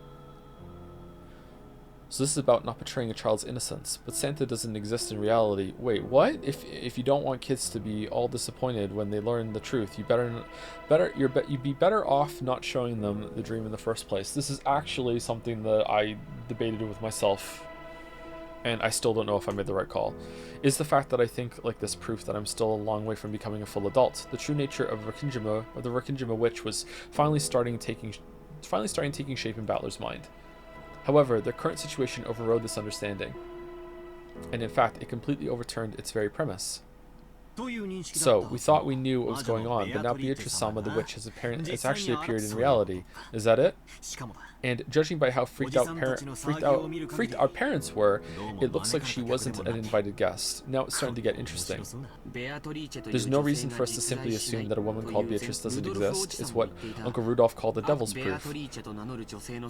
Battler thought at first. None of us knew that a woman calling herself Beatrice existed. Well, I mean, somewhere in the world, like it's a name, but that's not the same as proving that Beatrice doesn't exist.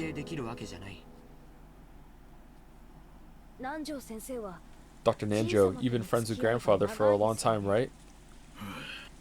At one point during the family conference, I was questioned quite thoroughly by Krasan and the others. They wanted to know if long ago Kinzo-san might have had a mistress called Beatrice and an illegitimate child with her. I get it. Is it true? I may be a doctor, but I'm a bro first. Bros never tell. Our parents have their heads full with the inheritance problem, so of course, if the daughter of a mistress like that showed up, it'd be troublesome for them. Krasan and the rest probably asked Genji-san about it first. However, Genji-san is an aide who's sworn loyalty to Kinzo-san, and is probably a friend more trusted by Kinzo-san than myself. I doubt he told them anything. So next time, they went to ask me, as an old friend of his. And, did grandfather have a lover called Beatrice, Dr. Nanjo?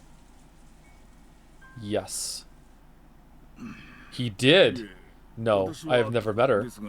But Kinzo believes she existed. However, I have heard from Kinzo-san that he had a relationship with a woman like that. He said she passed away a very long time ago. She's dead. So did the two of them have a kid? That I do not know, but Kinzo-san always says that reviving Beatrice is the goal of his research. Usually, if one loses a mistress but has a child left behind to remember them by, they pour all of their love onto that child. Therefore, we naturally assume that there was no such child between Kinzo-san and Beatrice.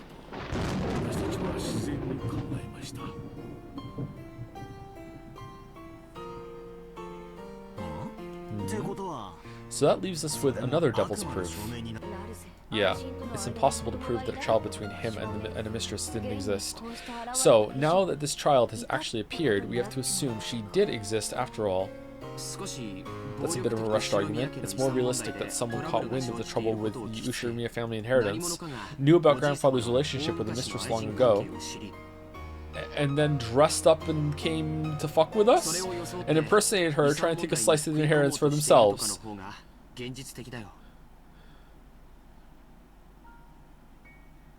Okay.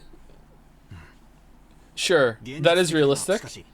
But we can't deny the possibility that she really is an illegitimate child. One who lived in isolation, forgotten by grandfather, and who's returned for revenge, right?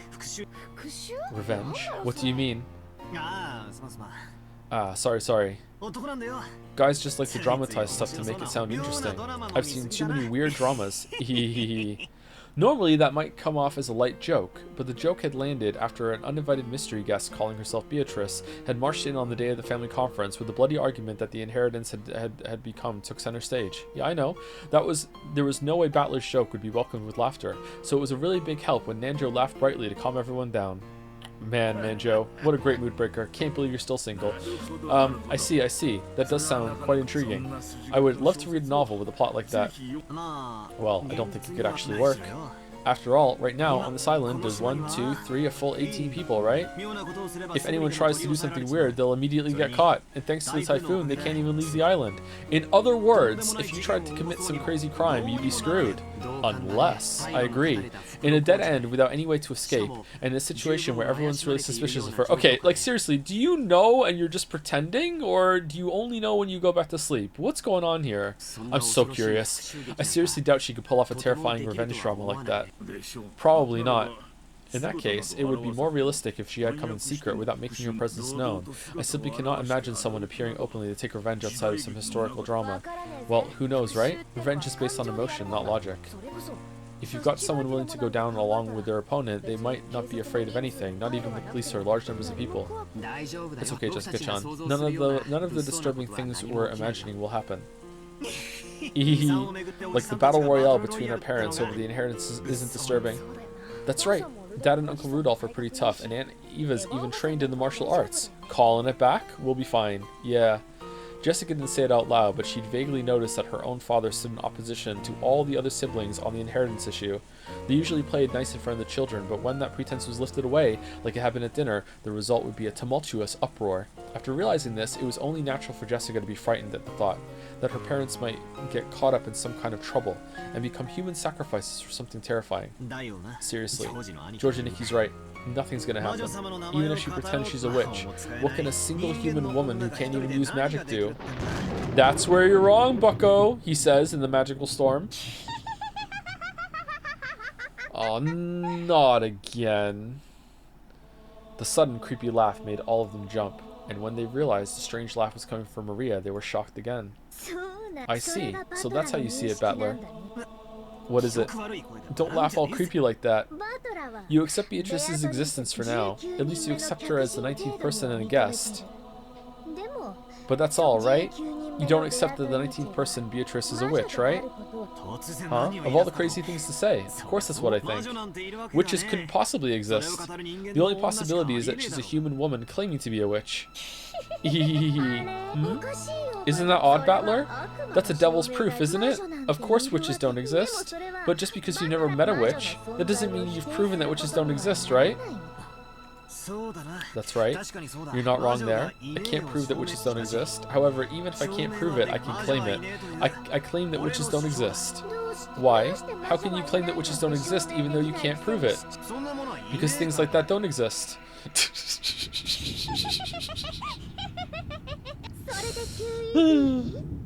So that's QED? You finished your proof without any evidence or basis? Where are you getting off saying QED, Maria? Now there's a typical case of the ignorant willfully ignoring the shallowness of their own knowledge. A reckless suspension of thought. Hehehehe. Then there's only one way to resolve this, Maria. The witch's side needs to show some proof themselves. It's a devil's proof again. If you bring me a devil, we can end this right now. In this case, we can just get this woman calling herself Beatrice to display some wonderful magnificent magic like the twinkling stars. All she has to do is show us something. That's impossible for humans, right? Well, in episode 3 she will, and then she'll be like, yeah, oh, so the problem was I didn't show magic, huh? Well, here's some magic. Vroom, vroom, vroom. See, you saw it. And be like, well, no, that could just be fucking like an elaborate light show. Maybe you have a pyrotechnical fire guy and back in the bush, and then you hear a sneeze, and it's like, shit. Okay, do it without a pyrotechnical fire guy. Come now, you two. Please settle down. Kumasawa noticed that the atmosphere between them was getting worse and tried to calm them. Equally? Look at this! It seemed as though Battler quickly realized that he wasn't acting like an adult, but Maria's expression didn't loosen. As she laughed creepily, she sat staring at Battler. You quit it too, Maria. Let's get back in a good mood, okay?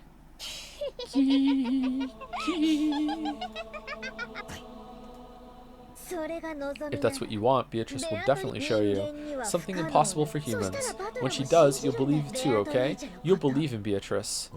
Sure. If she lets me have a look, I'll believe. It's a chess debate between the witch and you, Battler. If you get checkmated, you'll believe in the witch. Oh, I like the way you put that. The witch shows her magic.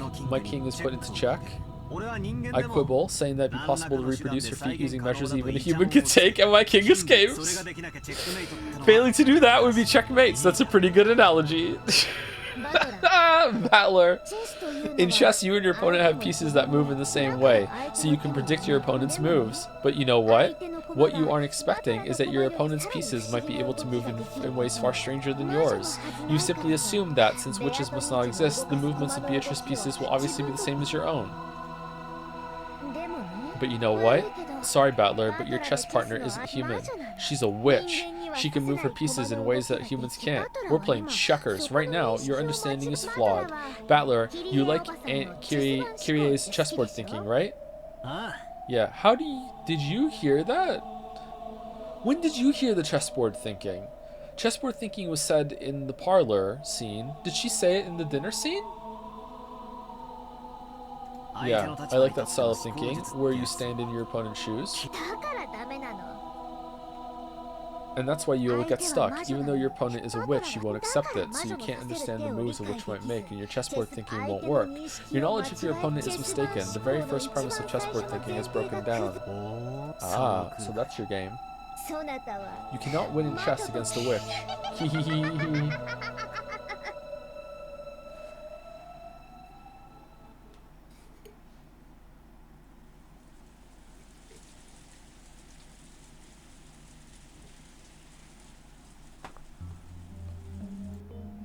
Oh, chill vibes are back.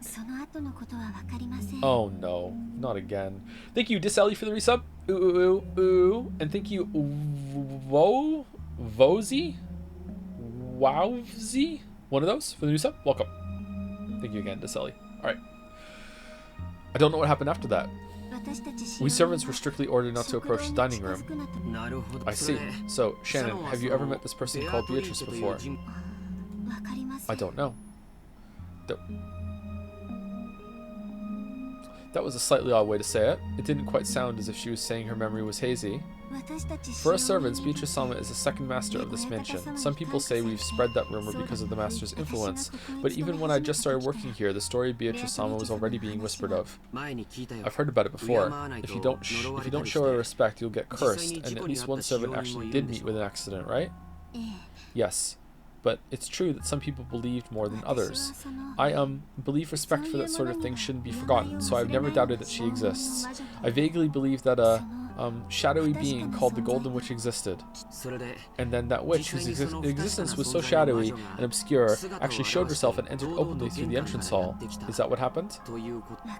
I don't know. I don't know anything.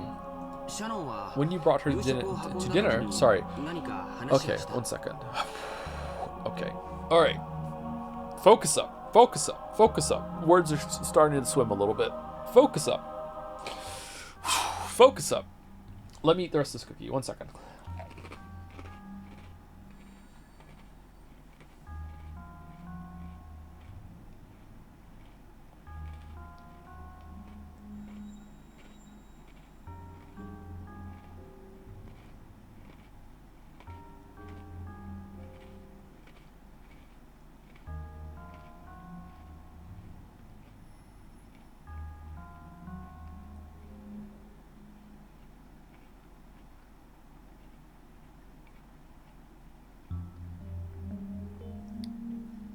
Time to bring out the Red Bull. I had a Red Bull at the beginning of stream. I don't know if it does anything. All right, ASMR, please. Someone said 50 minutes left. Are we 50 minutes away, or we had a very long opening? Don't we have? Aren't we going to 5 hours today, or what? I guess we'll see.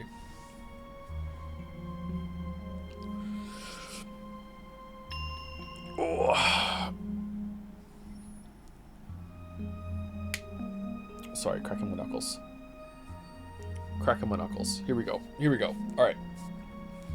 When you brought her dinner, did you talk about anything? No, nothing.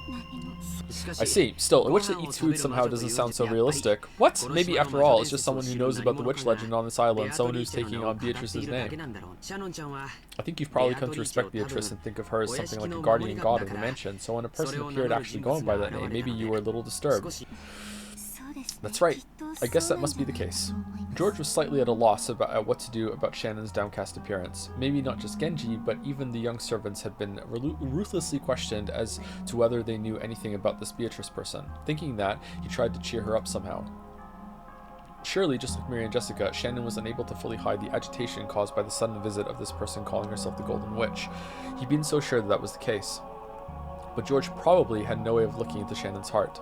Shannon was bitter and sad. The doors to the Golden Land would be opened. The witch had definitely told her that. That meant the demise of everything, even if she accepted the ring from George. They would never be married now. No, in the first place, did furniture like her even have the right to be married? Even if the witch hadn't come to signal their demise, wasn't their relationship fated to fail sooner or later? Had she turned her gaze to focus solely on those fun days spent with George, while purposefully closing her eyes to the sad reality?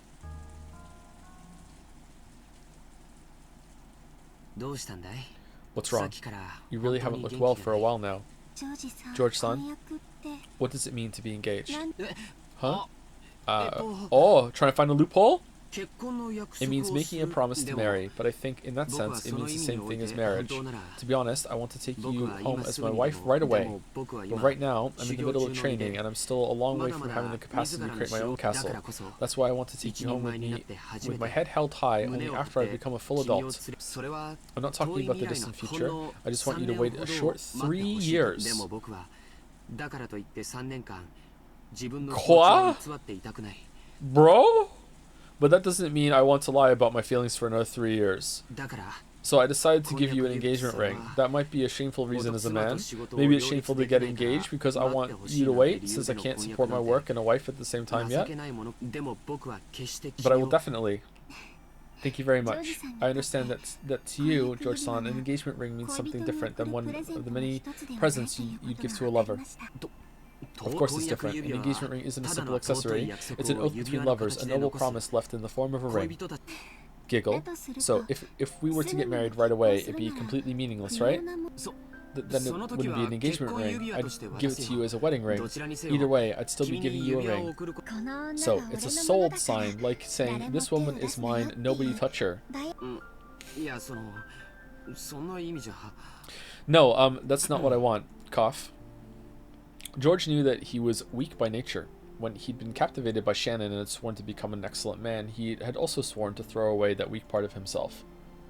So even though he had to be blunt about it, he chose to answer a little roughly. He was sure that doing so would bolster and reassure Shannon.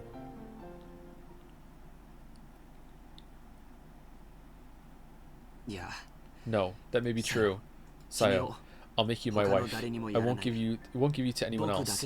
I'll make you mine alone, so no one will lay a hand on you. That's what this ring is, without a doubt. Thank you very much, George-san. I feel like she's building to like saying, why don't we just let's get engaged, but don't give me the ring until like tomorrow. She's gonna have her cake and eat it too. Get fucked, Beatrice! You said I didn't have to take the ring. You said nothing about agreeing to marry him or anything like that. I'm truly happy. Then, George-san, if it was decided by fate that this engagement ring, that this promise could never be fulfilled, would you still give it to me? Shannon tried to ask that, but she swallowed her words, because George had already spoken the answer. George had said it. He had said that to him an engagement ring was infinitely similar to a wedding ring. Therefore, accepting George's ring had a significance far more sacred than a promise to marry. Oh, the opposite. So, I'll stop calling this an engagement ring. From now on, this isn't an engagement, it's a wedding ring. Is that really okay? Is it okay to just proclaim that we're married without even God's blessing? Yeah, it's enough to tell God, Father, and Mother about it afterwards. We'll tell them all that we've been married. No one will be able to undo it. I declare bankruptcy. Okay, George-san. I'm not saying this because of a momentary emotion. I'm not just looking at how you are now. I'm looking at the you of tomorrow, of the next day. I'm even gazing at you as you'll be in old age, in the future, as I say this. You're always thinking about that, George-san. How about you want to enjoy your old age slowly, surrounded by healthy children and grandchildren. Yeah. At that time, an older you will be beside me. That is what I expect. No, what I foresee. Yes. Because that day will surely come. Will it surely come? Yes. Surely. Definitely. And this ring proves it without words. Please.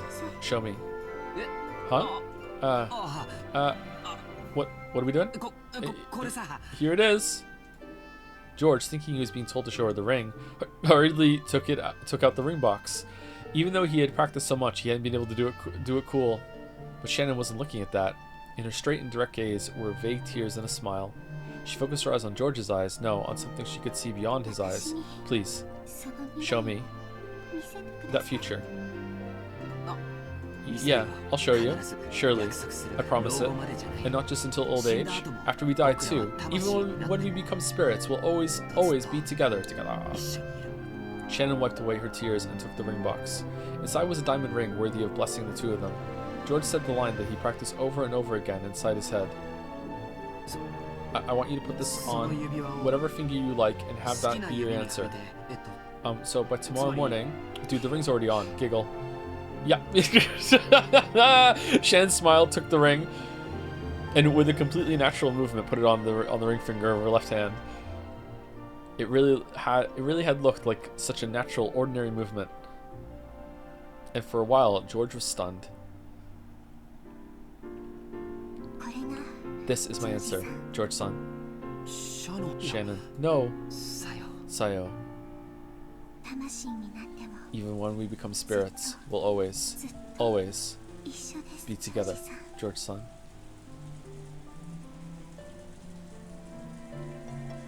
There was no blessing from God, no pastor to witness, nothing.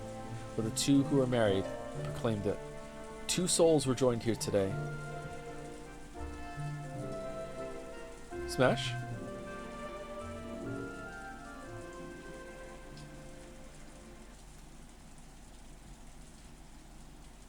Smash? No. Okay.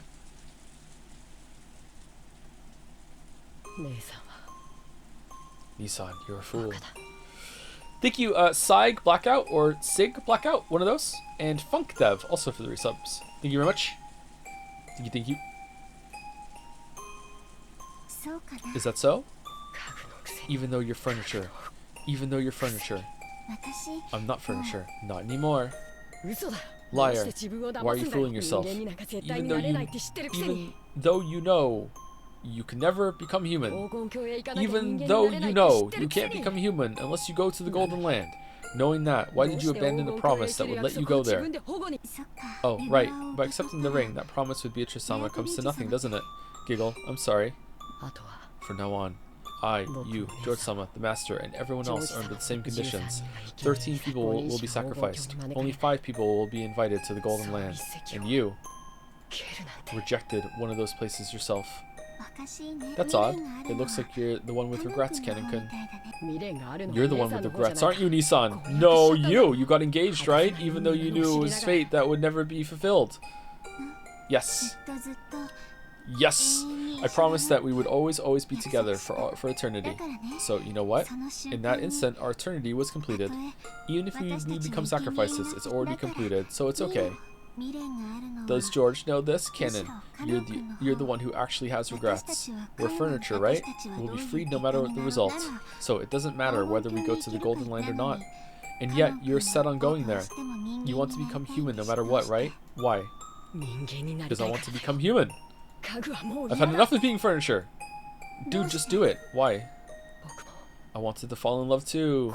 Tears were coming from Canon's eyes, and he howled. I liked Milady, and after seeing Milady that day, I started liking her even more. And when I heard that Milady also liked me, I was really happy. But I'm furniture, and I can't accept Milady's feelings. You're wrong. We may be furniture. We may be less than human, but that doesn't mean we aren't qualified to love. I thought that if these feelings wouldn't ever come to anything, I'd be better off not having them. I just decided that eventually I'd disappear, and that it definitely hurt her. No, that's wrong. I was just frightened. I was just afraid, thinking that any love that couldn't be eternal was best avoided. Even though their lives last only a few weeks, cicadas fall in love and then vanish. But you'll never find a cicada that... Cicada? Cicada? Tomato? Tomato? That refused to fall in love simply because it'd end in a few weeks. Yeah, but they're bugs. They're dumb, Shannon. It seemed that Canon was still muttering his regrets, but by now it was all jumbled up with his sobs. That witch is detestable. Why did she plant these feelings in me? If only she hadn't pulled that bizarre prank, I wouldn't have paid Milady any notice. Beatrice-sama is detestable. To make you cry bitter tears, she played games with your fate. But I don't think things went as the witch expected. After all, knowing love isn't a regret that ties you to life. It is the destination we're supposed to reach in our journey through life. And without love...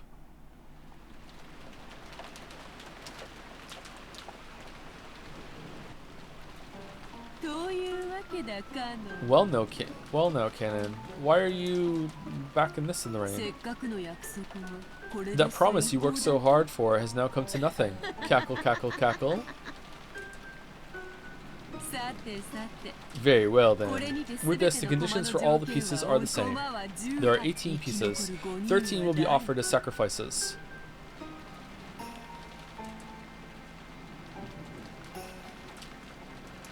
How many pieces are on a chessboard each side? 16, right? 16? 32 pieces total? 16 on each side? Okay.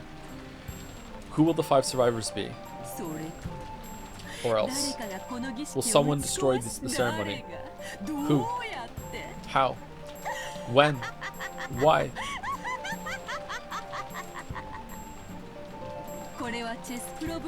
This isn't a chess problem.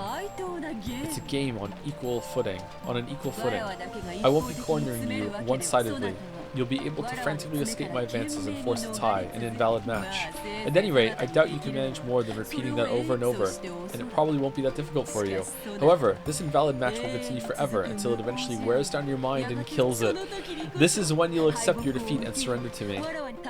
There's a reason I said it was like a game on equal footing. That's because rules for my loss have also been established. There's nothing as boring as a game you can't lose, right? I mean, tell the people who cheated on Showdown. As for how to defeat me, that would be the epitaph that stands as an offering to my portrait. It's both the way to open the door to the Golden Land and the key to destroying my ceremony. I'll try to complete the ceremony in accordance with the epitaph. You'll try to solve the riddle of the epitaph, destroy the ceremony, and overthrow me. Solve the riddle hidden in the epitaph, and expose the location of the vast sum of gold I gave Kinzo. What? What result will this game show us? I'm expecting a good fight, okay? Entertain me, Ushiromiya Battler. Battler!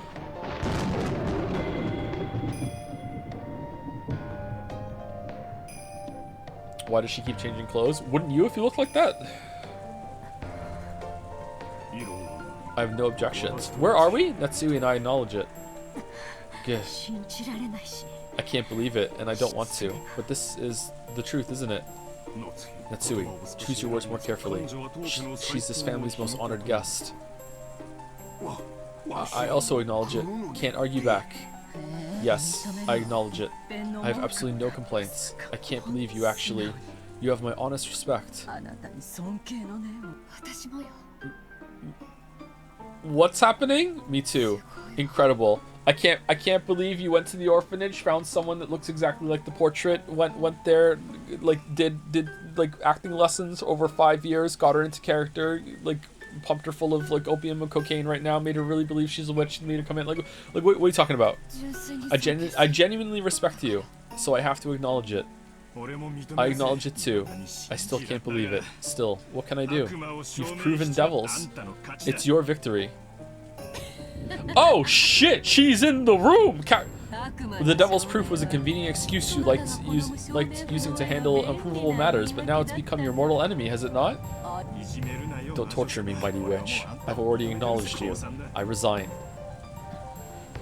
Uh-oh. Kyrie?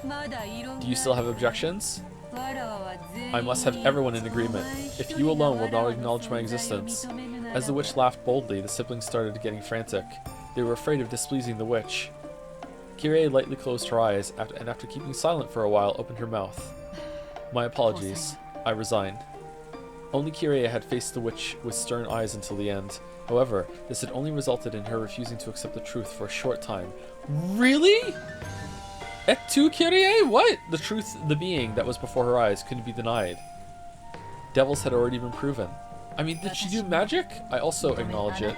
You are Beatrice, you sure me a family alchemist, and a user of great magic. I must acknowledge the fact that you are a witch. What's going on?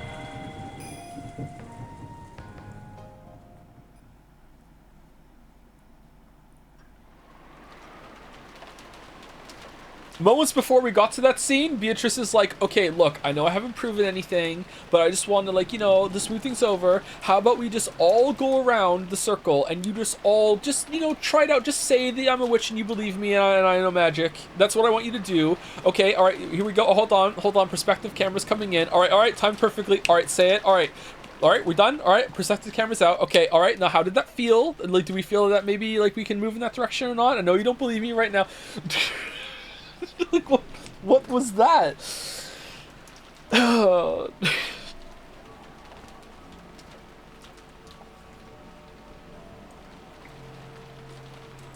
pay you $500 to fuck off and call me a witch. Yeah, maybe she just has a lot of money. Yeah, hold on. I'll settle all of your debts. Here we go.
Did you enjoy the cookie? I did. I wish I munched another one while this was going on.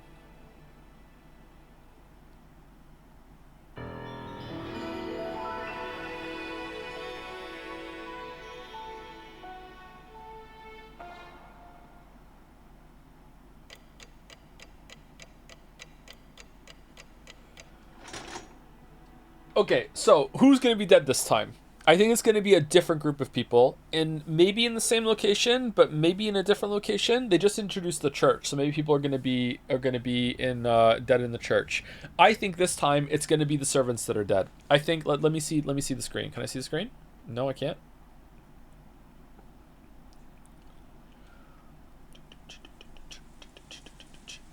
What is the sound that always fills my ear? Okay, so 6 people have to be dead for the first Twilight, right? It's the same. It's the same. 6 chosen. Okay, all right. So here's what me thinks.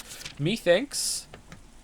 Dead. 1, 2, 3, 4, 5, and 1 more. Shannon's not gonna die until Twilight 2 with George. Maybe Kinzo. Or maybe one of these dudes. Maybe Kyrie for being the last one to say something. That's what I think. I think this time it's gonna be kind of the opposite. So boom, dead, dead, dead, dead, dead, and then 1 more. I don't know who.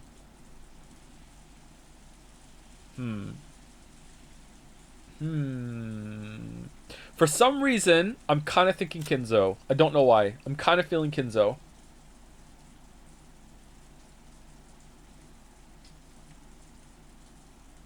Let's save it.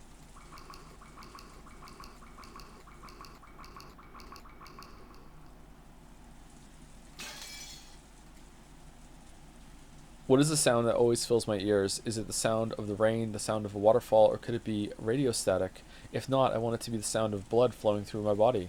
I want it to be the sound of the blood circulating throughout me, telling me that I'm still... Oh, maybe it's Battler. Battler's a ghost for the whole time, and he's like Beatrice, like, what are we talking about? Believe in me, I literally killed you. Like, prove I'm a ghost. Prove it. I still think and feel like what. Is it morning? Light entering. Oh, I'm wrong. The light entering through a crack in the curtain was faint, but at least it told him that the dawn had broken.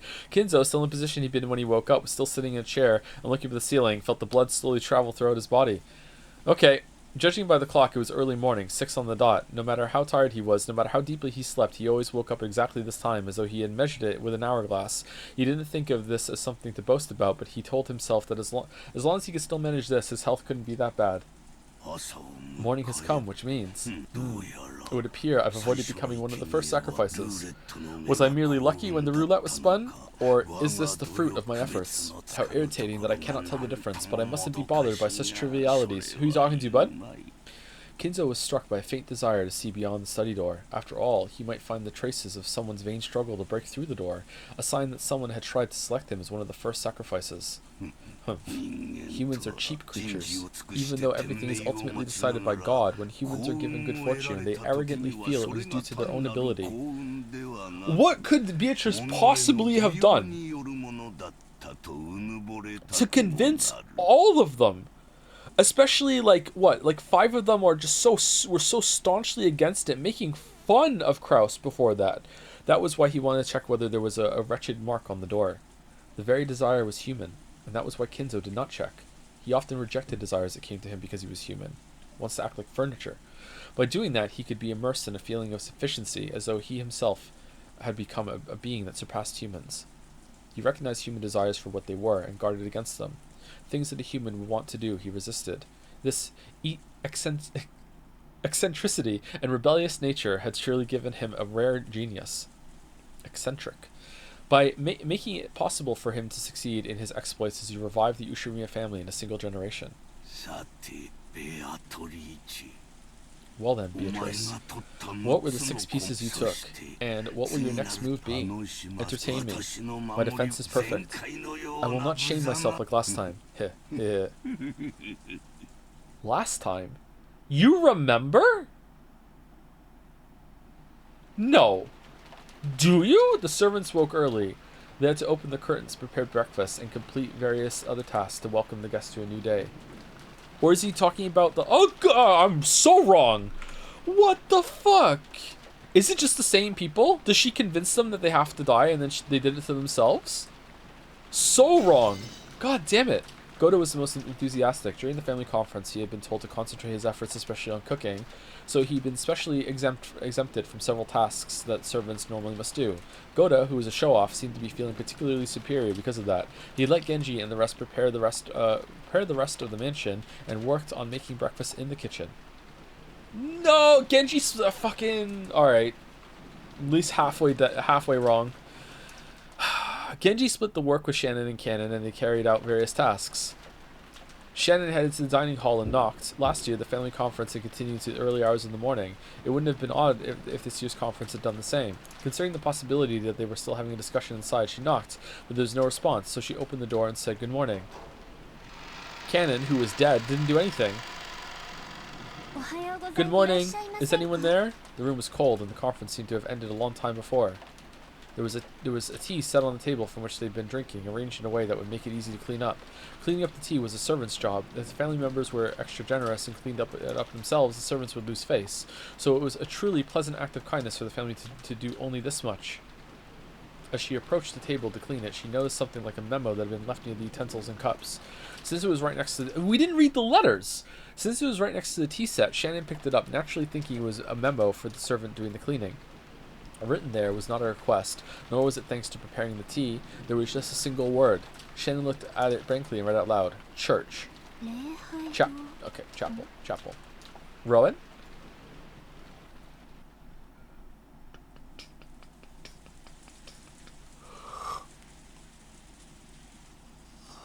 A small sound kept repeating over and over. Normally that sound would have been too trivial to be worth caring about. If only I could stop hearing it soon, I could go back to sleep right away, she thought vaguely. But no matter how much time passed, the sound did not end. It repeated over and over. Ah, shut up. Who is it? Banging on the door this whole time.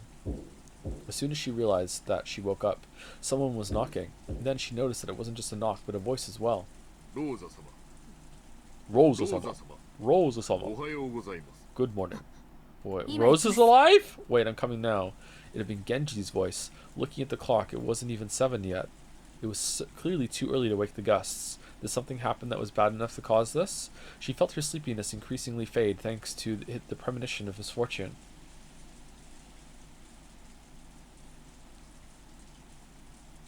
Though Genji was a servant, Rosa had known him since her childhood days, so even though she was slightly defenseless in her pajamas, she opened the door a crack and answered. And then Genji stabbed her. Stab. Good morning. I apologize for waking you this early. Did something happen? Yes. Actually, at the chapel. Genji whispered something into Rosa's ear. For a second, it seemed Rosa couldn't understand what she'd been told. After having it repeated several times, she realized that apparently something strange had happened. Rosa closed her door for a second, changed her clothes quickly, and followed Genji towards the mansion. Is it the kids this time? Could Battler be dead? Is that allowed? The chapel requires some explanation. It wasn't in the... Yeah, thank you. I was wondering where that was. Was there even a chapel last time? It wasn't in the mansion, but in a grove behind it, a short walk's distance away. It had been built at the same time as the mansion, so though its walls had been repaired many times, making it look new from the outside, it was a very old building.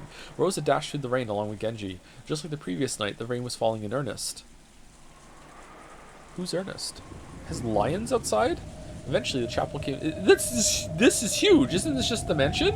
Eventually the chapel came into sight from beyond a thin grove. Just looking at it from the outside, it seemed a place of dazzling beauty where a pair of young lovers might want to get married. However, Kinzo is... What's going on? Oh shit! Thank you for the 50 fucking gift subs, Mitri. Holy shit, thank you. Stun locked. Holy fuck. That's a lot. Thank you, Mitri. As I say your name wrong. Matiri, maybe it's that. Thank you also, Dr. Nina, for the resub, and Chaburashaka for the resub. I enjoyed the Persona 3 streams, but then I watched Umineko go back to Persona 3. I almost gagged. Joe, just accept it. Witches exist. Even Kyrie had to resign from this game and proclaim that a great witch Beatrice does exist. It's time to face the facts and leave the fantasies behind. Beatrice, the Golden Witch, is real. She exists. Ooh, ooh. Ooh, ooh. Thank you again, Matari. Thank you very much. However, Kinzo apparently viewed it as a very sacred place, so Rosa and her siblings had been given strict instructions not to approach it unnecessarily. Even though they were all grown up now, approaching the chapel for any reason would still make them feel guilty, and also afraid, as if their father might get angry and hit them in the face. Well, is that where she learned it from? The servants' silhouettes could be seen in front of the chapel's entrance. Goda, Shannon, and Cannon, which meant that all the servants on the morning shift had gathered. A short while ago, Genji had spoken to Rosa, telling her what the situation was. However, without laying eyes on it directly, she definitely hadn't been able to understand. It was probably the same for all the servants gathered here as well. Without seeing it with their own eyes, they wouldn't be able to understand what was going on. Okay. Did I get any of them right? On the door at the entrance to the chapel, was something very large, drawn with a creepy, stringy paint that made one think of blood. Something like a creepy magic circle. What is this? When was it drawn here? The servants looked at each other. Goto was the first to open his mouth. My apologies. We don't usually enter this building, so we don't know when it was made. Then who was the first person to find it? It was me. When I went to the dining hall to clean up the tea set, I found a memo with chapel written on it. Shannon held up the memo with a shaking hand. Whose handwriting is it? It isn't Nissan's or Nissan's. So after that, you came here and found this, right? Yes. Did you open the door? Rosa-sama, look at this. What? Happy Halloween for what? Kanan pointed at a single line of English written below the creepy magic circle. Until it had been pointed out to her, she thought it was just another part of the magic circle. There, the following words were written in English. Happy Halloween for Maria. Happy Halloween for Maria. This creepy magic circle was for Maria. Happy Halloween. Yesterday, only one person had said Happy Halloween to Maria. The key phrase matched. It was the Golden Witch, Beatrice. What about Maria? She should be sleeping with her cousins, right? Did you check? My apologies. We just now realized that Maria-sama's name was written here. We still have not checked. Quickly. To the Genshi-mobile! Da-da-da-da. What are you doing? I'll go check on Maria and come back. Tell Krusty-san and the rest too. After that, follow their instructions. After saying that much, Rosa finally noticed that something was odd. Her own rank in this family's conference was the lowest of the four siblings. Why has she been the only one called during an abnormal situation like this when the other siblings hadn't been? Even if Maria's name had popped up. Could it be, huh? What? Yes, we tried to contact Kraus-sama, but we couldn't find him. And Madame was not in her room. Judging by the condition of the sheet, she might not have returned to her bed at all last night. Rosa felt something creepy crawling slowly up her back. Did you check inside the chapel? No, not yet. We tried, but actually, the lock to the chapel is special, so the master key will not work. There's a single key that can open it, but that key is missing from the key box. I mean, did you still try to just open it? She didn't want to get closer to the door with the creepy magic circle if she could.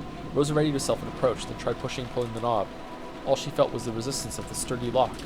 Oh. We searched to see if there was a window we could enter through, but I think we'd have to break one of the windows if we want to check inside. What do you think? Break it. There's no way I can give you approval to do something like that. This is Father's precious chapel. At that time, the events of the previous day swirled around in the back of Rosa's mind. That's right! When I met that witch in the rose garden. Didn't she hand Maria an envelope? With a key in it? Yeah, there's no mistake. She did hand it over. When Maria tried to open it, the witch told her not to do it yet, and then she surely said, the time to open that will come soon. Rosa was sure. There could be no mistake. The envelope Maria had received was...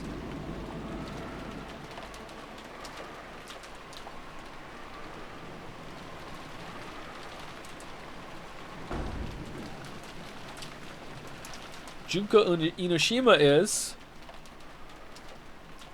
After dashing back to the guest house, Rosa approached the cousin's room while hiding her footsteps, softly opened the door and peered inside. From the inside, she could hear the healthy snores typical of young people. There were 4 children, and Maria was there, sleeping soundly. After breathing a sigh of relief, she entered the room with quiet footsteps. Okay, so who's dead then? Dead, dead, dead, dead, dead, dead? These 6 this time? Or like 5 in Nanjo? Huh. Okay, I was way off. After breathing a sigh of relief, she entered the room with quiet footsteps. She was after Maria's handbag, which was resting on the sofa. Maria always liked carrying her treasures around with her. She was probably emulating how her mother always carried her makeup with her. Of course, she was just imitating her mother, so everything on the inside was junk. In Maria's case, it was full of small, creepy occult items, notebooks describing things of that nature, and so on. Rosa had never been happy to see her daughter walking around with things like that, which weren't girlish at all. However, trying to force Maria to stop had resulted in a big fight, so she decided to let it be. Let it be... Here. This is it. A western envelope with the crest of the gold eagle. When she took it out of the bag, she realized there was a heavy, vaguely cylindrical object inside. Oh, the key is in there! She could tell by its feel and its weight. There was no doubt. This was a key.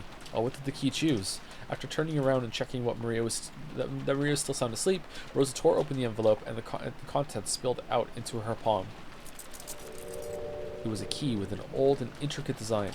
Rosa gripped that key and dashed out. Battler seemed to have noticed that sound, but after grumbling and turning over his sleep, he started snoring again. He was too busy talking to Beatrice.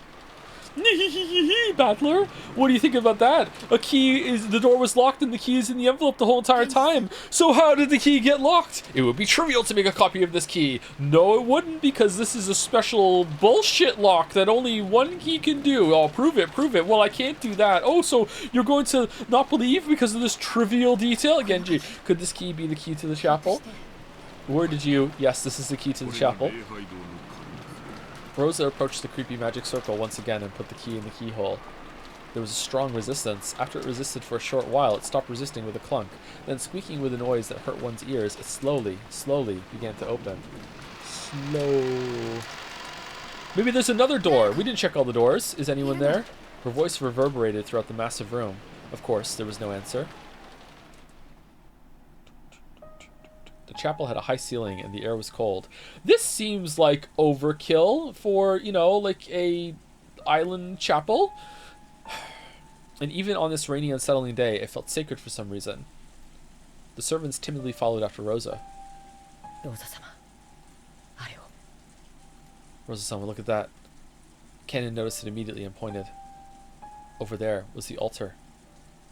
In the place that would normally have a pastor preaching of God's love, there was a table that shouldn't have been there, sorry.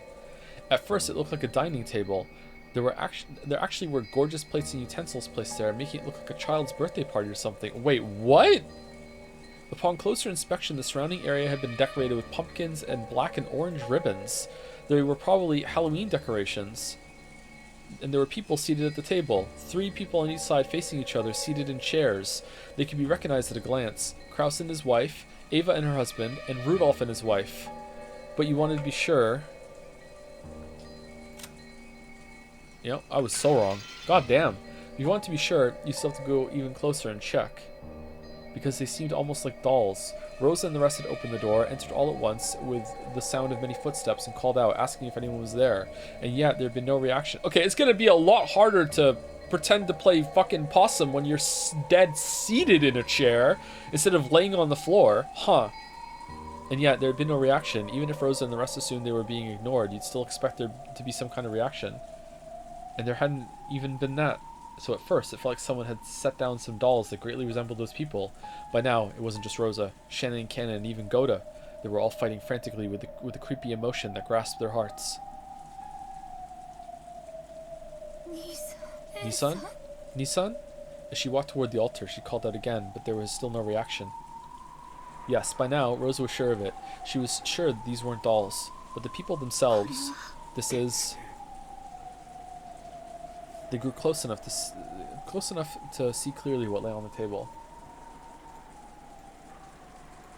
I think, is it fair to say that aside from Battler, this is quite a female-dominated perspective story so far? I feel like more times than not, we are being carried with a woman's perspective, right? It seems like that, right? That's pretty cool. They grew close enough to clearly see what lay on the table. It still looked like an adorable banquet, reminiscent of a child's birthday party. Oh, well, we didn't need the chandelier that long. Fuck. Plates piled up with sweets, cute pitchers with drinks, all kinds of pumpkin-shaped ornaments. They were all decorated in a Halloween style, and while this probably wasn't the time to be thinking it, Maria would surely have been delighted to see all this. Is that the spell she did? She made a bunch of candy appear on the table? And Kyrie was too stupid to see that it was just a mirror that was blocking it? Come on. Flip the chessboard. That was the state of the table they sat in front of, apparently asleep. It was an eerie scene, as though a small, fun-looking Halloween party had been stopped in time. They're all sleeping? When she approached even closer to them, she realized that there were snacks scattered all over the floor. Candies, cookies, soda, and chocolates, all with heavily fantasy-themed packaging. Oh man, there must have been another boat. They were all scattered across a carpet covered with blackberry and cranberry jam. Uh-oh, not jam. Isn't that the last boss from Earthbound? Ooh-ah. Rosa and the rest finally realized what the situation was. Goda's upset, it's a waste of food. It was a Halloween party. A banquet for those not of this world. Kraus, Natsui, Eva... Was that the save button? Eva, Hideyoshi, Rudolph, and Kyrie were seated in chairs, apparently asleep, but all dead. How could you tell they were dead and not simply sleeping? That was because they'd been vertically sliced open from their chests to their stomachs. Okay, who could survive that and also sit still for 8 hours? Kyrie for sure. Kurosama.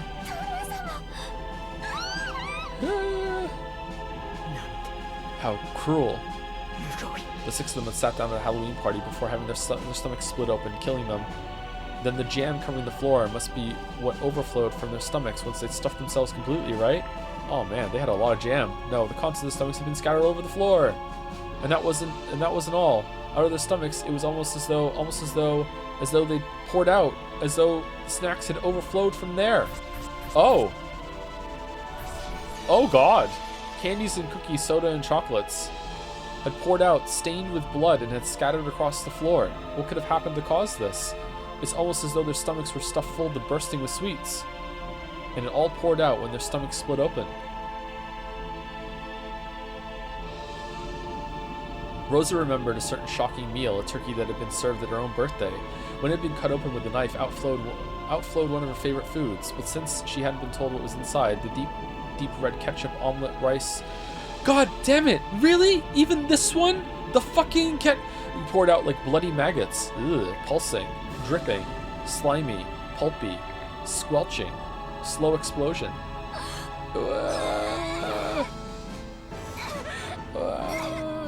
Well, this is extremely dramatic. This is like Hannibal level posing of the corpses. This is a lot more like extravagant than the last time.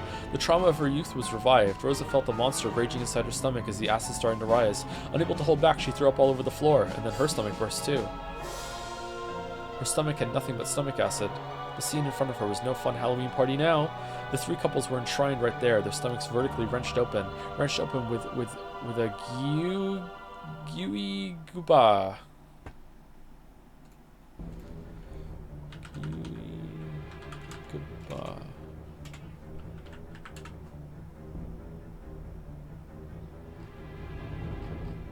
I don't know what that is.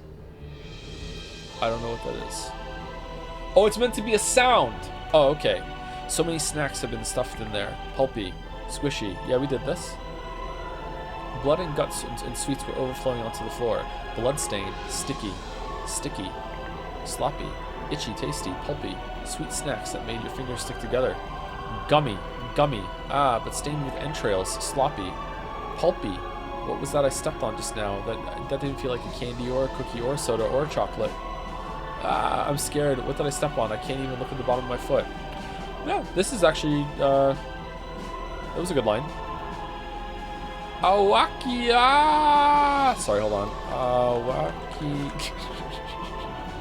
What a gruesome Halloween party. From far away, it looked like a truly beautiful, fantastical, and fun, but from up close, it was horrible, disgusting, yet somehow still beautiful. Rose's wild thoughts tried as best as she could to escape her throat with a loud voice that was neither a scream nor a roar. Kurosama. This is horrible, just horrible. As she like whistles and just quietly slips the ring off her finger. Call an ambulance. Call the police. That's right, the police. Police. If a word so tied to reality hadn't come out of Goda's mouth, Rosa and the rest would probably have found themselves unable to escape that nightmarish party even now. But it wasn't because they thought the police might be able to do something. If they didn't keep yelling about the police, it felt as though another seat might be set up at this demon's party and given to them. Meanwhile, Goda's inching closer to see, how many people finish his calf steak. Not seeing much calf steak in this mess. God damn it! Their own chests felt like they were expanding unpleasantly from the inside. Rumbling. Churning. And it was surely because candy was about to overflow from their stomachs. Rosa, once again tortured by a desire to vomit, threw her stomach acid up on the floor, and then she searched to see if there was any candy in it. Damn. Ha ha ha.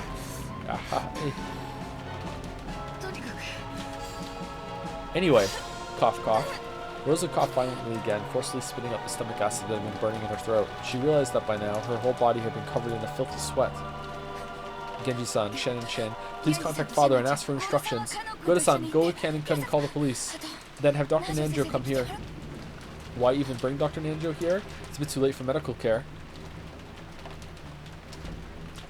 The servants accepted their orders and dashed outside. After watching them leave, Rosa once again stared at her siblings, with whom she'd spent good times and bad, and their partners. Though there could be nothing more tragic than this scene, for some reason she was tempted to describe these fantastical deaths as beautiful. Ooh. Ooh. One more chapter. Stop on glass break. Not too long. Okay. Thank you. Worth taking a break or no? They aren't here. Nah? Okay. Let's see. Oh, it's different this time. Okay. Well, it would be hard to, like, fake a death this way, so I'm more likely to believe that these are real this time? Why their faces bashed last time? Huh. Okay, his corpse was found in the chapel. The direct cause of death is unknown, but it seems his stomach was cut open and his intestines pulled out after his death. On top of that, sweets and candies were packed into his stomach. Welcome, Maria. Happy Halloween! Her corpse was found in the chapel. The direct cause of death is unknown, but it seems her stomach was cut open and her intestines pulled out after her death. On top of that, sweets and candies were packed into her stomach. Didn't I tell you? Stomachs are packed full of candy. Okay, it looks like this is the same for all of them. Are they not? Everyone has a stomach filled with sweet dreams. Why would there be anything filthy inside someone's stomach? This is why we want to be as sweet and innocent as candy. And so, I give you the land of dreams. Happy Halloween. Do you like Halloween? I like Halloween, yeah. They aren't here. Where'd they go? The servant room and the kitchen are both empty. What in the world happened? Ooh, ooh, ooh. Mama. Where's Mama? My letter. The letter I got from Bito. Give it back. Give it back. Wow. Perplexing. Battler-kun, are you sure it was Aunt Rosa? Well, why are you standing in the hallway? Even I was half asleep, so I'm not too sure. But I get the feeling that in the early morning, Aunt Rosa came in and fished around in Maria's handbag. I figured there was probably a tube of toothpaste or something in there. Why would there be a tube of toothpaste in Maria's handbag? Looks like you were a little more than half asleep. Battler vaguely remembered Rosa entering the cousin's room. Also, when Maria woke up before the rest of them, she started rampaging around, saying that someone had opened the envelope she'd been keeping safe. Putting two and two together, they figured that Rosa had probably come and opened the envelope. A letter from the Golden Witch. I wonder what was inside. I don't know. But that envelope was for grandfather's personal use, and it had the Ushiramiya family crest on it. Whatever was inside it must have had some connection to the family conference. She hadn't let anyone touch it, but yesterday Maria had shown the envelope off the Battler and the rest a whole lot. So they remembered. Okay, who? Okay, this would take a long time. Also, are there any other signs of like injury or struggle on them? So it has to be poison again. My mind goes to poison. But just like the act of like splitting their stomachs, putting the candy, making it look like it's sprayed out, like taking the intestines out, like not only would it take a long time, it would be incredibly messy. Like could one person even do that in 6 hours by themselves? That's oh man. Unless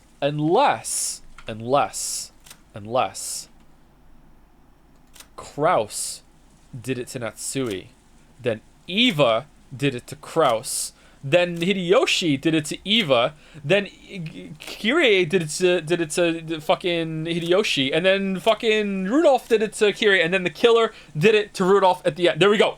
Done. We did it. And then the person who did it only has to clean up one mess instead of 6. There we go. Done. So they remembered it well. Ooh, ooh, ooh. Mama, give it back. Ooh, ooh, ooh. Wow. Well, if you're right, if you have to be pretty important. Actually, if one of them is somehow faking it with an elaborate bodysuit like that like they only ripped open, then they could sit there still messy in the scene and they wouldn't have to clean up. Ooh. Well, if you're right, it'd have to be pretty important. Why would this mighty witch give something that important to Maria? I don't get it. Every once in a while, the refreshing morning atmosphere was completely wiped out by the sound of thunder. It was only natural. Since the moment they'd woken up, they hadn't met anyone else. It felt like only they were left, as if the mansion had become an empty husk. Hey, anyone there? Answer me. Jessica called out into the hallway, and eventually an answer came back. It came from the entrance hall. Did Goda ever bring the dessert? I can hear you. Has something happened? Oh, it's Nanjo! It's Dr. Nanjo. Thank goodness. It looks like everyone else hasn't disappeared from this island after all. Dr. Nanjo, good morning. Can I see your hands, please? Hands, please. Hands, let's go. Sorry. Do you know where our parents went? Who but Nanjo would be able to set this up in such a way that would minimize the amount of time and mess? Gotta be Nanjo. Nanjo, #1 suspect. Gotta be Nanjo. Dear me, I only just woke up and came here, you see. Suspicious? I have no way of knowing for sure, but let's see. It was only natural. Nanjo was a guest just like the rest of them. He'd come just now to pass the time in the parlor until breakfast. Ooh, Dr. Nanjo, Mama took my letter. Give it back. Ooh. Maria buried her face in Nanjo's plump stomach, sobbing and crying. Stomach, you say?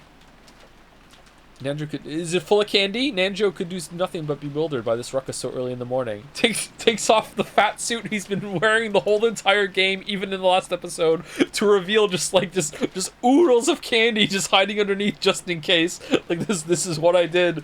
This is my design. Someone's running this way. Jessica, someone's coming.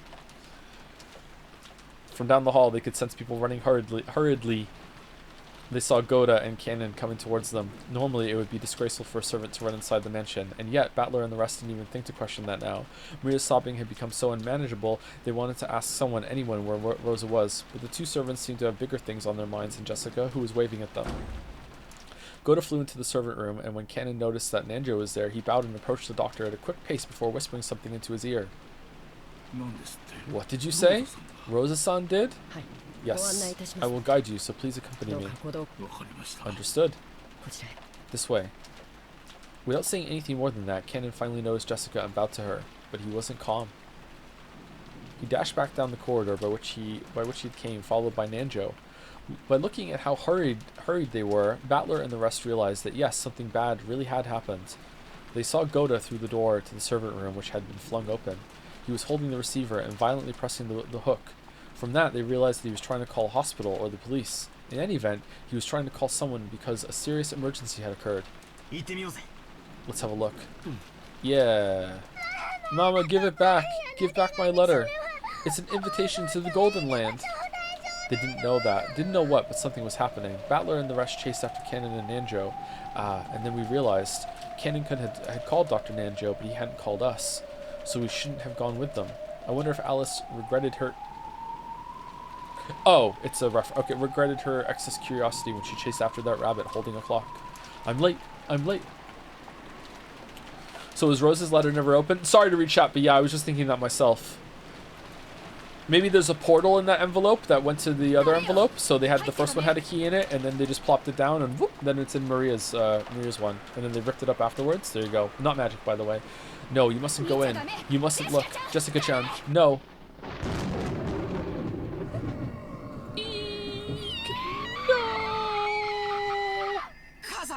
Mother, father, what happened? Ooh. What the hell is this? This goes way beyond bad taste. Isn't taking someone's life bad enough? What the hell is this? Go into all the trouble after they died of sitting them on chairs, slicing their stomachs, and pulling their entrails out? You went to all the trouble of stuffing their stomachs full of sweets? Why the hell would you do something so fucked up? Damn it. Nice job, you bastard. Just great. Yeah! You get so aggressive. It would be best if everyone went outside. They certainly wouldn't want you to see them all like this. Nanjo told the children to go outside, but no one listened. Rosa-san, please tell them. If they keep looking at something like this, it will do nothing but harm. Rosa regretted her own carelessness. She should have realized that the children would eventually come here. She should have quickly locked up instead of standing around stunned. So the children had come here. They had seen it. surely at this very moment they were having a sight burned into their eyes that was far more grotesque than the shocking meal Rosa had witnessed in her youth. While she hugged Maria, who seemed to be too shocked to show any emotion at this gruesome scene, Rosa cried for them and their parents. The four groaning and crying voices of sadness continued to echo in a place that should have known God's love.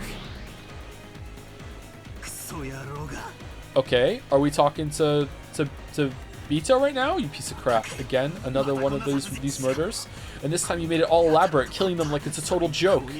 Oh, he is! Cackle, cackle, cackle. You can do that? I was rather hoping you'd thank me, not cry out in grief. Thank you? Did you say I should thank you, you old bitch? Damn it, if there's something wrong with your ears, I'll cut them both off so you can hear better. Why should I have to see that insane way of killing and say, oh, thank you very much, Beatrice-sama, I'll beat your brains out. Oh! In the last game, you lamented the fact that you couldn't see your parents' faces after they died, right? So this time, I left them, didn't touch them. Take a good look, for without a doubt, your father and the rest have been killed. Really, what a nice treat. I'm so fucking happy. I swore I'd plow your face after I choked the life out of you, but I'll take that back now. I'll rip your guts out instead. Oh! Don't give in to emotion. Don't stop thinking. My game has already begun, right? Cackle, cackle, cackle. I decided to leave you neat and tidy corpses this time. Do you know why? When you denied my existence in the last game, you used this line of thinking. Their faces were crushed, so the identity of the corpses can't be confirmed. Therefore, we can't eliminate the possibility that fake corpses were prepared to create an alibi. Unless that possibility is denied, a human culprit theory can still be built. Yeah, but they might be cake. Maybe they're cake. What you say? Cackle, cackle, cackle.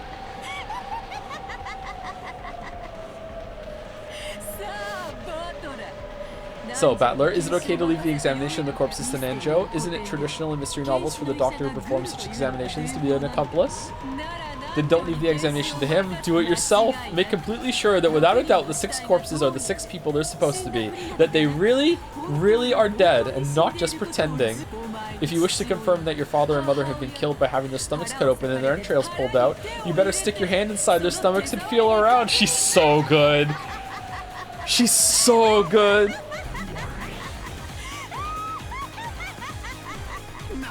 I won't cry. Damn it, I won't cry. Battler suddenly yelled. His tears were dripping down, but as though scolding himself for being a sissy, he slapped his face hard several times with both hands. Even so, the tears still wouldn't stop. However, he felt a hot blaze in both his eyes. Whoever's responsible for this piece of work, I'll make them pay back their debt completely. So this isn't the time to cry. Gotta think about what to do. It's useless. It's all useless. If you've got enough time to cry, then think. This is no time to let yourself cry. Rather than genuine anger, maybe it was more of an invasive anger to blot out his sadness. However, it gave a little courage to George and Jessica, who'd been crushed by the sadness. That's right. Even if we cry, it won't change the reality of what has happened. Damn it, damn it, damn it, damn it, damn it, damn it, damn it. Then what should we do? What should I do for Mom and Dad's sakes? I almost said it right! Rosa-sama, I have returned. Goda-san, what happened with the police? What did they say to do? Did they say when they think they'll be able to get here? As to that, it seems the phones have broken down. I also tried the emergency wireless, but maybe it's the weather, but that isn't working either. What did you say? So we can't contact the police? It's that person. They did something to the phone line, made it so we can't reach the cops. When she heard that the phones had broken down, Jessica immediately decided that it was the work of that mysterious guest. Her eyes were bright red after so much trying, and they began to grow even redder with rage. God, there's no need to talk about it, right? I understand everything. That's right, I get it. Who killed Dad and Mom? It's obviously her! It's gotta be that witch or whatever who came yesterday. I'll grab her by the collar. Damn it, damn it, damn it! Jessica-chan, wait. Goda-san, Kennen-kun, go. Yes, ma'am. Milady, wait. Covering her uncontrollable sadness with anger, Jessica ran outside, torn apart by emotion. Thinking about it hastily, maybe the mystery guest who'd arrived yesterday, Beatrice, was suspicious. However, in that instant, there was absolutely no proof she was the culprit. At this moment, she's just another guest, no more, no less. So Rosa, making an adult decision, was forced to stop Jessica in her rash rampage. Goda and Cannon picked up on this immediately and chased after her. Could the guest that no one invited, Beatrice, be the culprit? I understand how Jessica feels. I wish I could do that too. Sorry, think that too. It doesn't matter who, I want someone to be the culprit so I can bash him right in the face. But before that, we need a clear understanding of what's going on. Who is this Beatrice? I haven't even seen her face.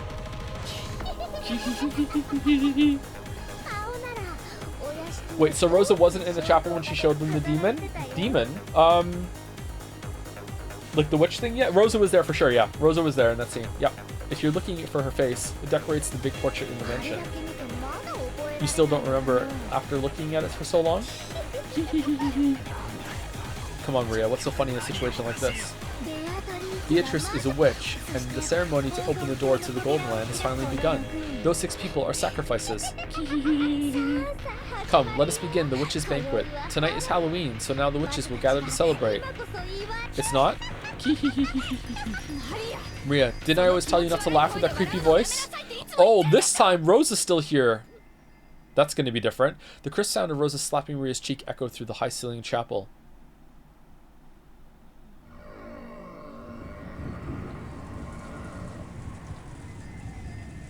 Ever since it started raining yesterday, no, ever since the island was swallowed by the typhoon, I felt as though something was wrong. It was bright and sunny when I arrived on Rikinjima, but since I'd gotten up early and was sleepy, I took a nap.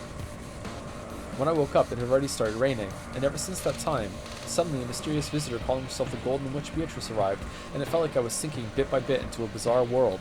What the heck happened while I was napping? Am I supposed to believe this island was sealed off inside a different world where common sense doesn't apply?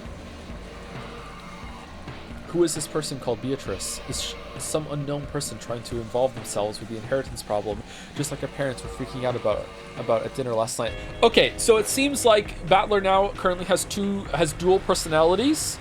There's the one that's in control of like the regular line that does not remember the other ones at all. But there's also like a passenger like conscious riding with him that seems to be able to like stop time and talk to Beatrice whenever he wants, or maybe go to sleep. I think that seems to be, because these lines don't match that at all. Or he's just like role playing as what he would act like at the same time to play the game. Seems like that. Or is the culprit this witch from the Legend of Gold, just as Maria said? Even if we set Jessica's temper aside, given the circumstances, it's probably safe to say that this visitor person is the most suspicious. But we mustn't make up our minds based on that alone. It's useless. It's useless. It's all useless. I smacked my face with both hands again, cooling off my brains before they overloaded, even though it might have been a wasted effort. This is one of Grandfather's envelopes. On a tray piled up with sweets that decorated the table, George and Nikki found a Western envelope that had the Ushirimiya family crest on it in gold leaf. And it was unopened.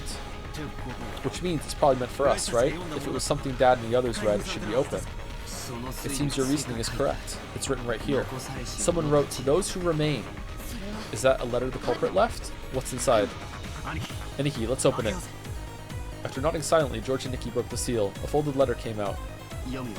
I'll read it. Welcome to Rikinjima, members of the Ushirimiya family. I am Beatrice, the alchemist for this family, employed by Kinzo-sama himself. Okay, I wonder if it's always going to be some variation of these ones, and then one, maybe perhaps 2 split parents left, so the kids actually can have some agency. Because if all of them were alive, they'd be like, "Shut the fuck up, get out of here." Like they would be united. The only reason this is going on right now is because Rosa is like alone. I wonder if it's going to work that way every single time. I don't know. So far I've been wrong a lot, so I'll read it. Welcome to Rikinjima, members of the Ushirimiya family. I'm Beatrice, the alchemist for this family, employed by Kinzo-sama himself. That letter really was a joke. This Beatrice, who called herself the family alchemist, had announced that she was collecting the gold she lent Grandfather along with interest, and that interest was everything Grandfather had created. Since this tragedy was right before our eyes as this paragraph was being read aloud, it clearly wasn't referring just to the wealth that Grandfather had built up. It was literal. Everything that Grandfather had created. In other words, all of the Grandfather's descendants were included in the interest. You bastard. What a screwed up contract. Lives as interest for gold, you say? That's almost like a contract with the devil, isn't it? You think it makes you look more like a witch? Don't make me laugh.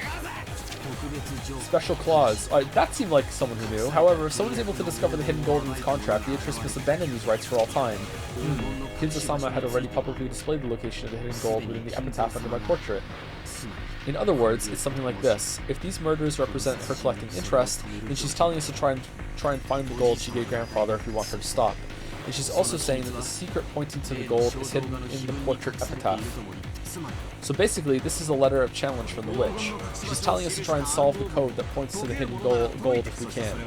And if we can't, she'll keep collecting the interest as planned. I'll beat you to death. Bring it on. Battler. Look, look. The table was covered with sweets, so even though those things were right out in the open, we just assumed they were sweets too. I mean, come on, you see them a lot, right? You know, those boxes of chocolate shaped like gold ingots. This is no box of candy, it's the real thing. This is a real gold bar. It's inscribed with the crest of the one-winged eagle. I heard Mother talking about this earlier. This is a gold bar from Grandfather's Legend of Gold. Alright, we found it. Game 1. Get fucked, Beatrice. Gold ingots weighing a full 10 kilograms. A whole 3 of them were piled up in the very center of the table. It was where a cake would be placed if it was a birthday party. In other words, this was without a doubt the birthday cake of the party known as the family conference. If these are really 4 nines quality ingots, God, it's worth about 60 million yen. Dumbass! That's too cheap. Our parents have been killed, and all you've got is this pile of 60 million yen in gold. Don't take this for fools, damn it.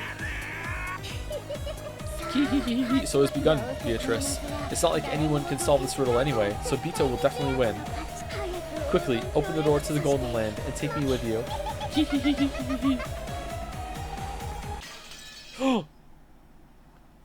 Well, well. How far ahead are we going? Do I have to hit a button? I don't.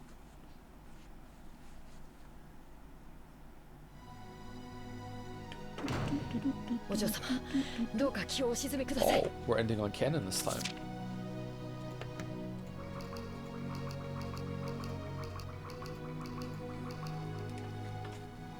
Is this not? Yeah, we're done. We're done. We're done. We'll be back on Saturday, and Mouse and I are going to read this together. So if you would like to see more, it's going to be easier with someone else doing half of the reading.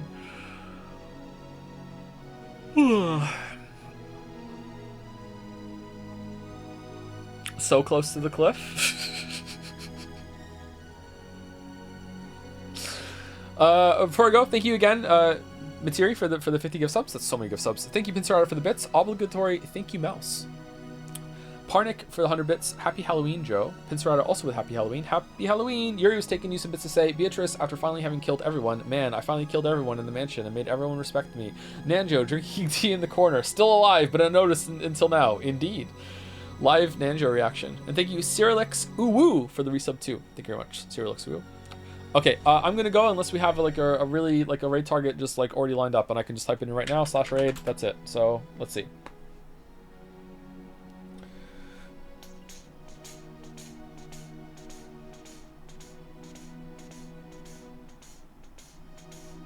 Northern Lion?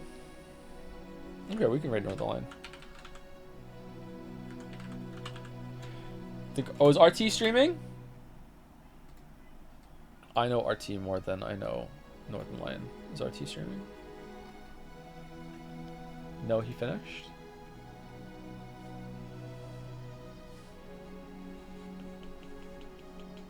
Okay, let's not do a raid today. It's fine. It's fine. It's fine. Alright, I'll see you all tomorrow for Persona 3.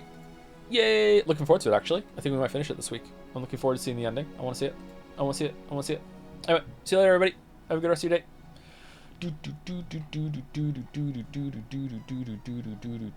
Have you ever read Pillars of the Earth? I just started. I have not read Pillars of the Earth. Sorry, I do not know that one.